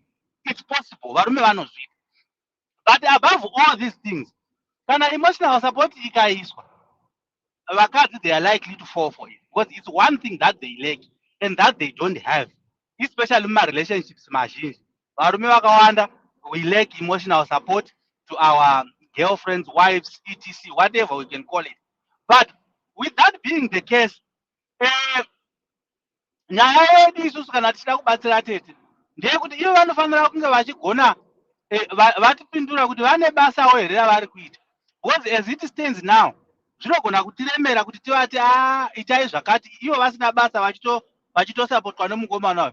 Ndo panenge paine support yese, saka automatically he becomes a good man, he becomes somebody lovable, because unotomudawo uchimutresa kuti une zvaari kukuitira here. Especially in today's life though, ndo zvavanormal zvacho. Kana usina zvaunoita kudikamwa kwako kunogona kunetsa. Handigoni kungoda munhu asina zvaanoita. It's today's rhythm of love, and it's today's love way of saying I love you. Unofanira kuita zvimwe zvinhu. Ende ndonza ndichenda kudhara zvaivako, kune zvinhu zvidiki zvawaitoitirawo musikana, kana kutengawo mabhisikitsi mavanilla iwaya achiri kunaka nekokora. Zvakakosha izvo zviya, just to make sure kuti ndoda kudhonza munhu kuti ndimuratidzewo kuti I can do something. Saka zvese izvi zvinoplay a very important role pana sisi. But ini nhangu kana ndiseni ndakangotsunga kudai ndakangomira, I don't see any reason yekuti inganzi it's a taboo kuita mukadzi wechitu asi varume vachifemerana mugodzi, vakadzi vachifemerana mugodzi. I don't see any taboo. If there is any taboo iri pavarume vanofemerana more than it is pamukadzi anoenda pano umwe murume. That's far much better to me. Saka naiwawa elder dewa aiwa ishow iyi yanga yakanaka. Thank you so much, Mugoma Powell. Who wants to go next? Mera indipindire hangu ndichiti zvinhu zvichiri zvakaoma while it's still warm. Mugoma Powell. Mugoma Powell. Anoda kuona face yenyu. Hanzi. Mwati. Ndati. Anoda kuona face yenyu, anoda kuona face yenyu. Andizinda dad. Mafolda elder dewa iripo. Dr. Lavender. Let's put false equivalence. Nyaya dzekufemerana dzemgochani nenyaya dzebarika, those are separate and different conversations. Though your my preference enyu anzwika, I would say kuti if you are going to ask for the lesser of the evils, I would then tell you kuti I don't have a say. Mandingamire ndichiti apa neapa. Ndinozvibvisa ini nekuti I see any and all those questions being different and separate. I will respect it for that. Saka handipinze mudarira iro rinoita. Chandinopinza ncho kudai so. Musikana uyu ari kukoshesa chii muupenyu hwake. Paakatakura nhumbu iyo inoyi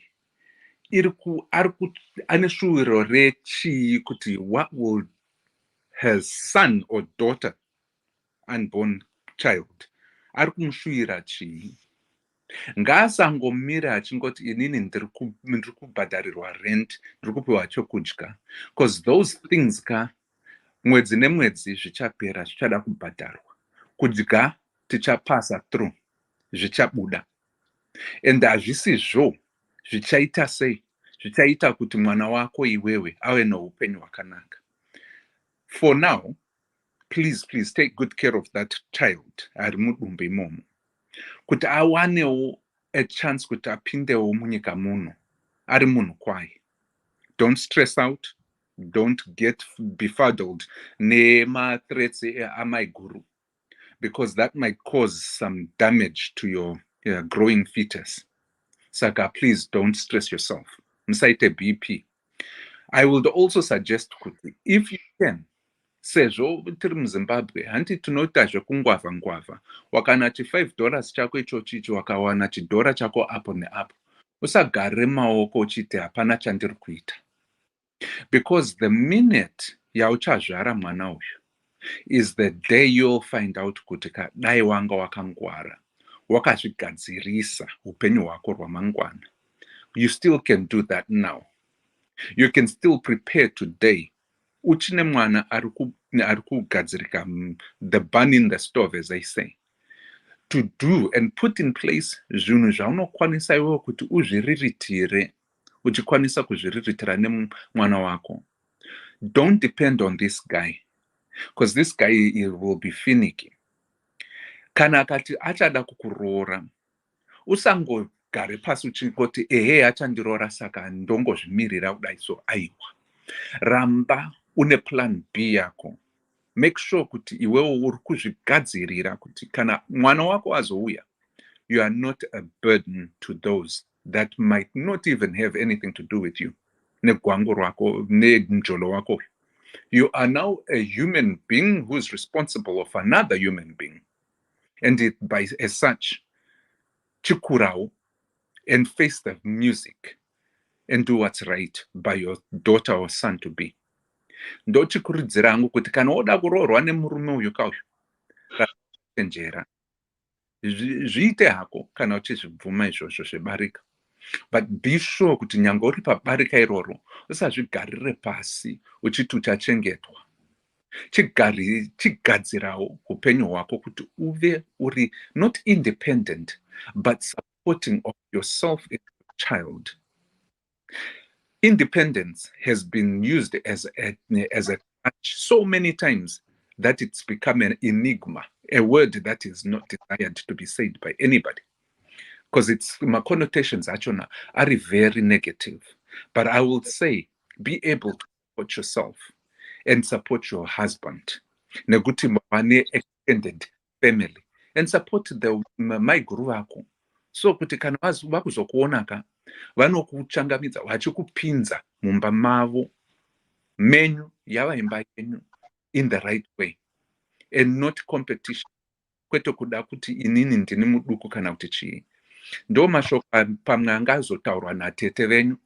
Ena handisi tete, handizive zvadi zvinotaura natete. But I think if your relationship is good with your sister, her wife, I think it is better for the three of you kuti muchengetedze muchikudza mhuri dzenyu pamwe chete. I thank you and I hope you are where I'm coming from. Zvemujolo izvi kaizvi vamwe vose vari kunzwa, please itai zvinhu, but itai makakwara muziva kuti they are. Ndapedza. Thank you. Who wants to go next? Ini pana dangovhunzwa hangu, just a question out of brainstorming kuti kuti mai guru vazotanga kumutsondora kana kutanga kumutsvaga-tsvaga zvakafamba sei? Because kazhinji chinoitika ndechekuti chinotanga ndo chinochenjedza. Munhu unoenda wonotsvaga big house kwainenge yakazvizororera iri. Saka big house kana yakuzoya fire iwewe wakuya wakuchema foul again, iwe ndiwatanga kunodena kumba kwevaridzi, wakutanga kutsvaga kuti zvinondochibuda sei, mazviri ndoita sei. Amai guru kuti vazombokunetsa vazodii vanhu ndiri kunzwa advice rupo hanzi usastresa mwana ari mudumbu nechi makambosvitsana sei ipapo kuti mai guru vazoziva kuti iwewe waapo. Nekuti kazhinji what I have seen from experience yezvandiri kunzwa vamwewo vanotaura kuti girlfriend inotoenda namai vayo pamba pebig house kunopopota kuti panapa mwana wangu ndiye anofanira kunge ari pano, iwewe mukadzi agara aripo, haufanira kunge uri mukadzi wemurume uyu mukwasha wekumba kwedu. Vakutonochallenge pamba pamai guru. Saka if this is something that may have happened, or you may have sent somebody kuti anotraya kuratidza mai guru kuti pana somebody else, uchifunga kuti pamwe zvinozokunakira, it could be it was a wrong move to make.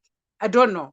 I'm just trying to understand how my guru got to know about iwewe nekuti une nhumbu and what not. Vakazviziva sei? Murume wavo ndiye akavaudza here, or she found out somehow?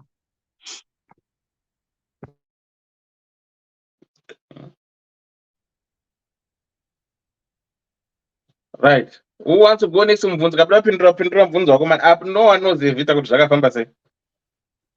Handiti pamanyorera aita handiti ambonyora here akati iye manext door neighbors ndo vakamutaurira kuti munhu yenaye ano mukadzi, kurati iye anga asingatozivi kusvikira maneighbors azotaura nezvenyaya yenaye. Saka they might be the very same people vakasvika information yavo, but how she kuti nhamba dzakasvika sei manje, apo ndo paakunetsa manje kuti asiri iye akanotokonya kumurume akanowana nhamba, because it's most likely kuti kunenge akazotsvaka nhamba achida kukonfirma kuti ndezvemashuwa here, because vanhu havazotipi mamwe maversions ka, vanozotipa maversions mamwe anonga akarerekera kwavari kunyanya kuti isusu tinyanyozwa tsitsi stereki, asi iwo vaine bro yavanonga wakaplaya inonga yakacontributa kuti zviro izvozvi zvifambe negwara zvinonga zviri kundofamba navo.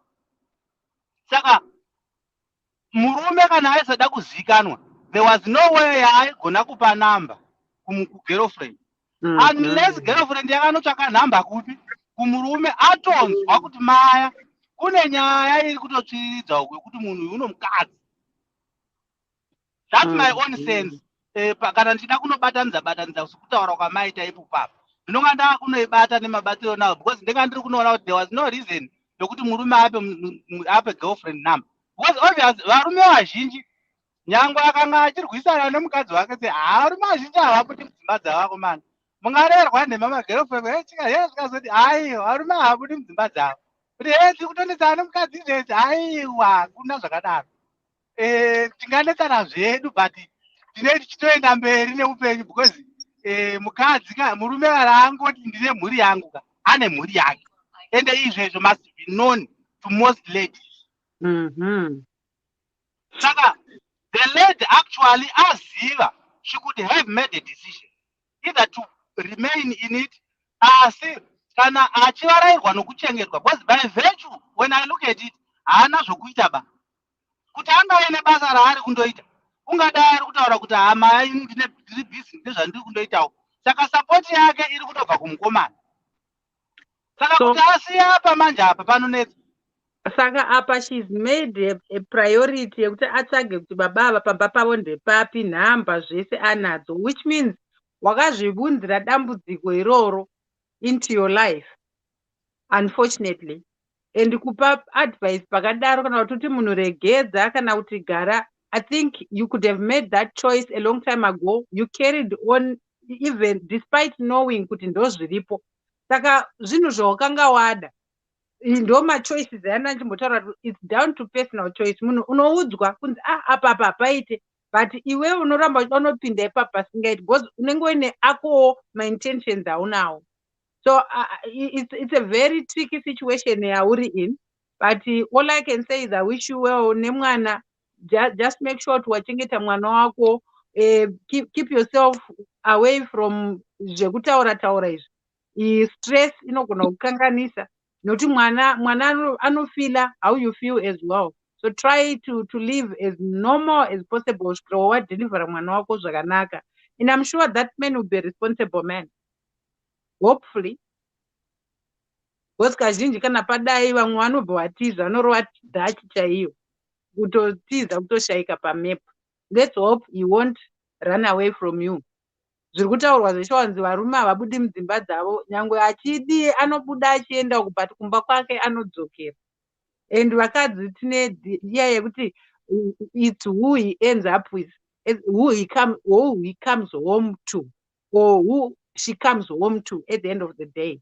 Because kune varume futi who can be spiteful, and vakadziwo vari spiteful as well. But achipedzana newe iwewe pane achikuona ari kudzokera kupi.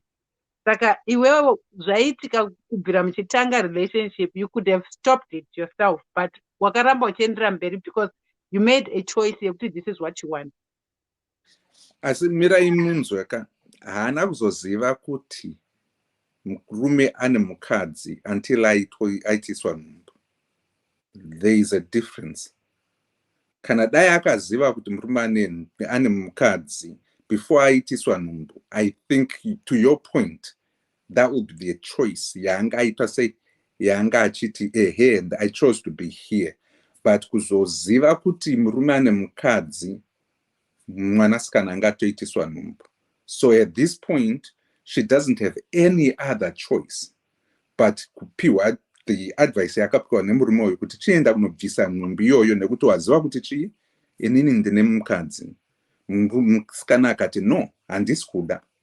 That's where the difference is. Kana asingadi kubvisa nhumbu, kwete haasi kuda kubvisa nhumbu nekuti ari kutya the consequences of your termination, especially in Zimbabwe where it is illegal.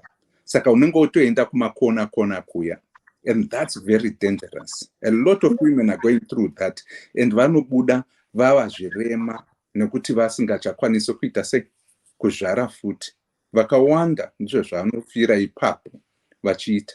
So she's very, very, very careful and intelligent kuti kusaibvisa nhumbu kwake ikokuka ndiko kumuponesa kwachona. Asi mwana uyu apinda uyu is a consequence that will be there for the rest of her life, whether they like it or not.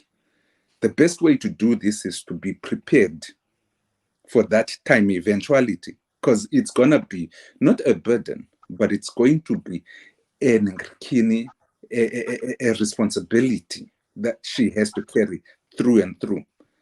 And that's where patiri kuda kuti pamwe kana panwanoziva moti pawo njere dzokuti in that case what's the best what's the best way forward. Nekuti isusu takada kungotaura kuti ngainde kunoita basa kuti azviriritire, pamwe it's not that easy for her. Hasa hana kuenda kuchikoro to a level yekuti anokwanisa kuitei, but asina chikoro ichocho pane vamwe vanokwanisa kungozviriritira vane grade 7 grade 1 chaivo mazuvano. So it is all about how best she can navigate this situation. Now that ane nhumbu, looking at the responsibility, and I say that musikana has the responsibility not to lean kune murume as much as she can actually stand on her 2 feet for her kid. Ndopacho patiri kutsvaka elder Dr. Love kuti titaure nemusikana kuti first and foremost she needs to have something to do. Anofanira kutsvaka zvokuita. Remember, resources ari kuiswa nomurume towards looking after her. I think anogona kunge ari enough kuti atore some of the resources and channel them towards doing something for herself. And that's a proper way to start something for herself. Even to mention it kumkomana kuti vagare pasi vataura noti ndinoda kutanga something for my own sake nemwana. Because the relationship yavo kwairi haina kudefiniwa zvairi so far. Inongova a relationship yakamiswa nekuda kuti umwe munhu une nhumbu ende umwe munhu akati ina handibvisi nhumbu. Ndo zvinhu zvakamisa relationship. Other than that, kana nhumbu yanga yakaterminatwa, do you really think that the guy would be available today? Likely no. Saka ndoba anofanira kuti vachidefine the relationship itself and the way having. It's up to her and the guy. Could you define that? Define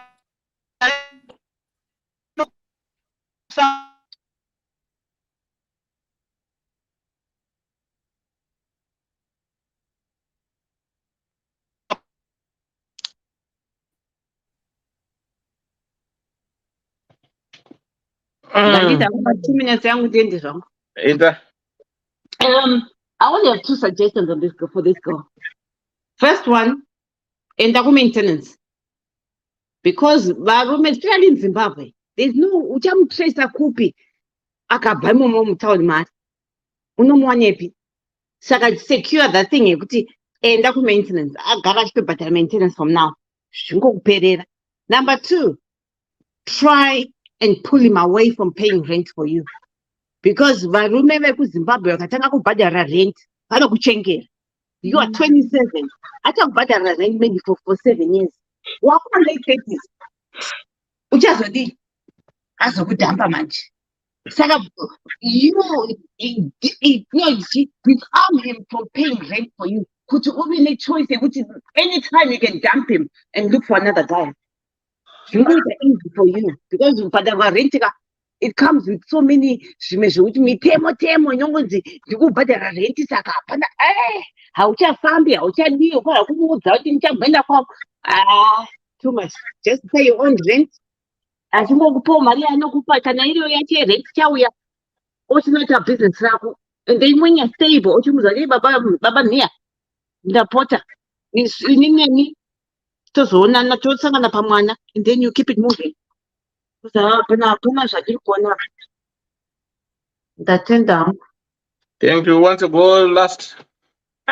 Inini angu advice the last caller I think we also need to look at mararamiro ari kuita mwana ine nhumbi yake iko zvinezvi kuti ati munhu stop paying rent for me. I don't think kuti it's a good thing. Kana uri kutobhadharirwa rent, that's good enough for you. Try by all means maybe kutsvaga kana kuti pauri kugara ipapo rent ichiuya yauri kuona kuti you can try and get something out of zvambotaurwa nabhudhi vaya vanga vari papa kuti chichanela some of the resources towards building something chaunoita for you and your child. I think that's the best thing you can do. Even if it means kunogara kana paunogara pakachipa mari yauri kupiwa iyo yerent wobvisa imwe uchichanela towards getting to do something nayo chinozokubatsira nemwana. I think that you're not listening. Exactly what you're saying is exactly what I said. Aiwa ndanzosenge kustopa murume from paying. See, right now the guy is paying. The guy is paying right now. Right? But even got something to do for herself while the guy is still paying. When you know you have built your own foundation, then you have to cut him off. Okay, you didn't put it in that way. That's exactly what I said. It was almost up until once there, because still it's gonna continue. Up until you know now I can stand on my own. Maybe at that time, maybe after 1 year, you know you can do it on your own. Because the more you relax, you don't get moved. But once you challenge yourself with it, no, I don't want this guy anymore. Because it's all in the mind. The moment you say, I don't want this guy anymore, you start building yourself up. It doesn't take long. But also me, then 3 years, it will just keep going and going. I just got 40 years. I think what that Murume Pano disappear forever. Also pepuka, then it's too late. See. So right now,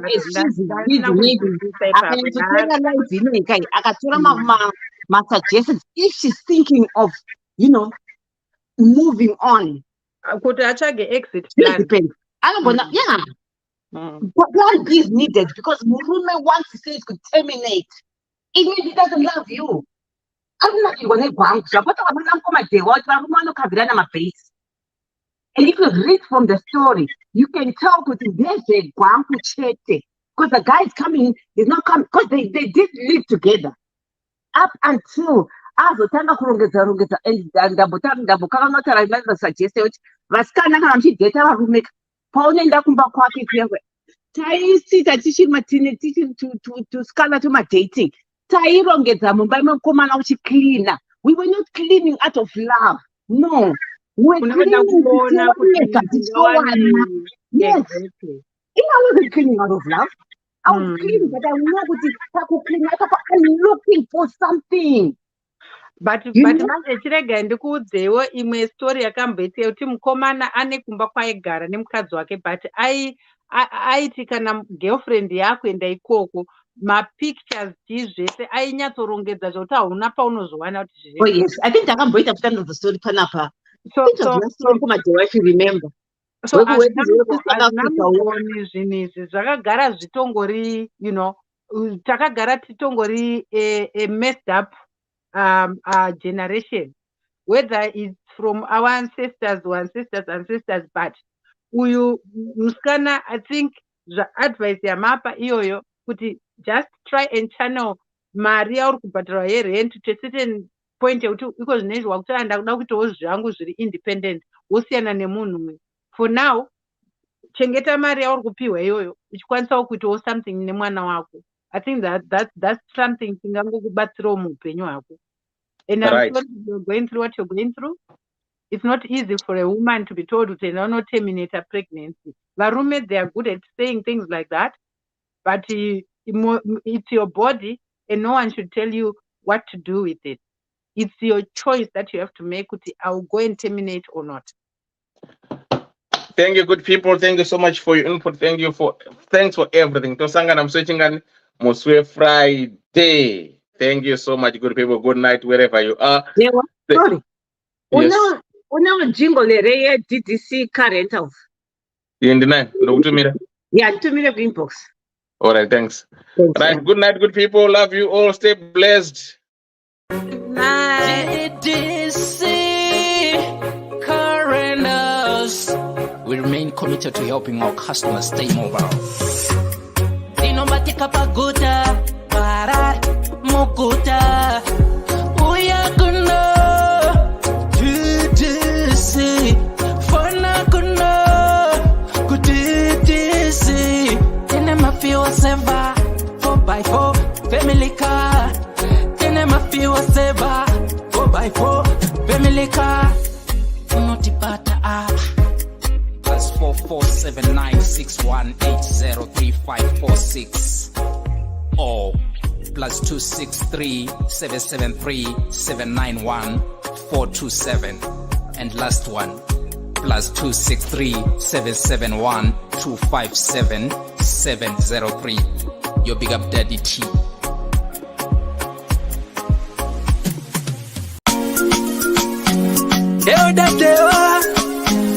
Ddc Skool of Thoughts, yeah. Kubatsirana, techidzidzisana, techiyambutsana, fila kuonesana, techisimudzirana, ya. Pano ndo patosangana, techibatsirana, pano ndo patokumana, techidzidzisana.